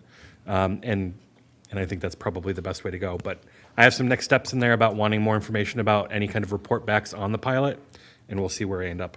And Mr. Frisch, on page 95 of the information that we provided you, and this is questions from the pilot from the pilot principals. So if you look at page 95 on this, there's information there. But we can provide you more if you need to. Ms. Marin? Yeah, I wish I had some more clarity as well. I mean, some of us have been in this room for 6 hours today. I wish I could leave today understanding what the next step is. And we get here often. What's the recommendation? If staff is recommending this, then if the board should take a consensus. And I know that we have next steps, but do we agree of keeping the violations as a level 1? Do we agree with no instructional use? Do we agree with high school lunch only? Do we agree with no phones overnight? If we should even give that input. Again, I know it's hard for us to like rip ourselves away from this very intimate topic, but what's the outcome of today? So we're going to put some more questions. I have questions too, but at the end of the day, I trust staff. If they're listening to the principals and the principals are saying, how do we get past this? I don't see why we would need another work session in April 8th. I don't know what is left to or May 8th, April 8th. I don't know what's left to discuss. And maybe that's a board thing, maybe it's a superintendent thing, but we're on the same team, so can we figure out how to move this forward and be done and let everybody move on with, life? I'd be open to taking consensus on various things. Ms. Anderson? So I have a little bit of a different perspective that I want to share really, really fast and start my time so I don't get in trouble again. So what I've been hearing over and all is the phones are the problem, the phones are the problem. And then I heard about a study that I'm going to track down that actually talked about the mental health issues going on with our kids are related to the fact that they have no ability to disconnect themselves from us. And what's happening is we have driven them into the only place that they're not monitored 24/7. And what's happening that's so interesting to me is that, I don't know about you, but I was thrown out of the house at 10 o'clock every morning, and nobody expected me to be back, and no one knew where I was. And I could make a whole lot of mistakes, but I knew my parents were there to protect, that I could go back to if I made too big of a mistake and I needed help. And the problem is that our kids don't have that opportunity anymore, and they see the phone as the only wasteland of when they don't have that opportunity. And so I worry about having it be one more stipulation that we're putting on them as to monitoring how they pass for classes, being that they can't listen to music as they walk to the next class. So I worry about how close and how much we're going to have to monitor them to make that happen. Dr. Anderson, another go back? Oh, I'm sorry. I didn't see Ms. Dixit. Ms. Dixit, I'm sorry. That's okay. There's a lot to manage. So I quickly wanted to add to the music point. A lot of students do math with music, and there's a connection. It works with when you're listening to music and you're solving math problems. Some students find it very helpful. So when somebody said about taking the music away and the earbuds, I was thinking about my own son who has earbuds all in his ears all the time, and really focused student that is not trying to do anything wrong here, just listening to music. But I did want to say about the parents' part here. It's a big role, and I think the parents' voice in this survey is a little bit weak. A lot of parents do not support FCPS should have a policy, and some don't care. And this is actually about their children graduating from school and going to college and get a degree and for the career. So I feel like we need to bring parents more into this conversation, because I just saw a very limited support from just in this particular survey. I'm not saying in general. Thank you. Ms. Lady? As the representative on SHAC, the Student Health Advisory Committee, I think I'd be remiss if I didn't talk about this as their priority, pretty much their number one priority of this year. That overwhelmingly, they have read and been done presentations on this, and I believe, I don't want to misrepresent SHAC, but I would say the majority of the representatives that we have put on that committee are very invested in the banning of cell phones during all levels of schooling. I just need to uplift that, just because that's their charge. That's what they've been working on. They've been doing a lot of in-depth research, and they don't get a seat at the table. but I don't want to misrepresent them, so I'll come back if I'm wrong, but maybe they were okay with lunch, but I think they pretty much were arguing a lot, or not arguing, but having a dialogue about a ban for all day for all levels. That's all. Thanks. Dr. Anderson? Because I didn't think we were going to have. Do you want to take a few minutes and I'll call on Ms. Marin? Yes, please, thank you. 2016. That's the last time the policy for the student rights and responsibility was revised. The reason we are here, just like we are with grading and boundaries, is because the policy has not been updated. And even I'm tired of hearing myself say it. Like, I am. Okay, like, can we just do the things that we're uniquely qualified to do, which is evaluate the superintendent? Executive limitation 8, superintendent's relationship with the board. Executive limitation 10, learning environment and relationship with students. Executive limitation 13, safety and security. We have the opportunity, each of those meetings, to publicly hold her accountable. That's where our power is. As well as the governance committee in 1 week from today will be reviewing that 2601 policy, which would be great to update it before its 10-year anniversary. That is where we need to spend our energy. I'm really hoping my colleagues can consider that. I've sent some emails out. I really feel like we will get where we want to go if we could focus on the foundational things that we are charged with doing. Yeah, just very quickly, the school that used the little lunchbox thing, how much did those cost? $45? Oh. Okay, that is much cheaper than the Yonder pouch. And I know there was conversation earlier regarding students accessing the pouch back and, the phones back and forth to put them in the hangers. But at your school, it's not as if they put it in the box the whole day. They still have to do it in every class? Okay, thank you. I will reserve the rest of my comments for next time. Thank you. Mr. Moon? Just a quick comment to what Ms. Maron has stated about this particular policy. Are you talking about policy, not the regulations? Okay, I was looking at the policy, 2601. Okay, understood, because as far as regulation itself is concerned, annually, school board reviews it, and then when a adjustments or a change needed to be made, school board has been making it. The latest version shows effective date of August 1, 2024. Means that back in August, school board must have done something to make something effective as of that date. Chairman Frisch? You're right. We did do something we approved the SR&R, which is abnormal because it's a regulation. And in every other facet of our work, we have the superintendent create and edit and change regulations. And she does that as a result of the policy changes we make. So to Ms. Marin's point, I'm grateful that Governance Committee is picking up that work. I may swing by for the meeting and participate, although I won't be voting because I'm not a member of the committee, but I look forward to it coming to the full board so that we can perhaps chart a new path forward on how this part of our work is done. Suffice it to say, I don't think that we should be in the business of doing the regulations. We should be in the business of judging the superintendent based on the regulations that she does. So I really want to thank the principals, all of you, for being here. It's a huge chunk of your time and of your day, which I know you're more valuable at your school site. So it really means a lot to us that you were here. I'm sure you were missed. I hope you don't have any fires to put out when you go back to schools.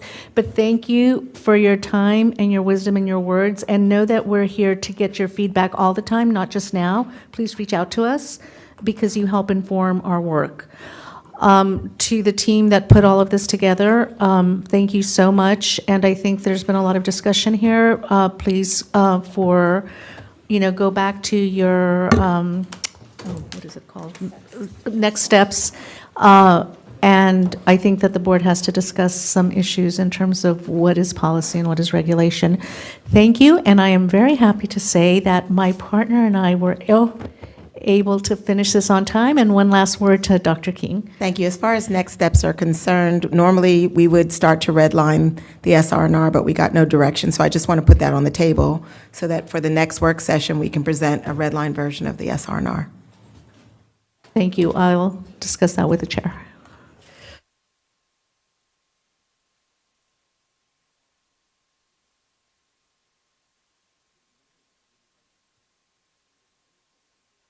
Is it 85? Ms. St. John.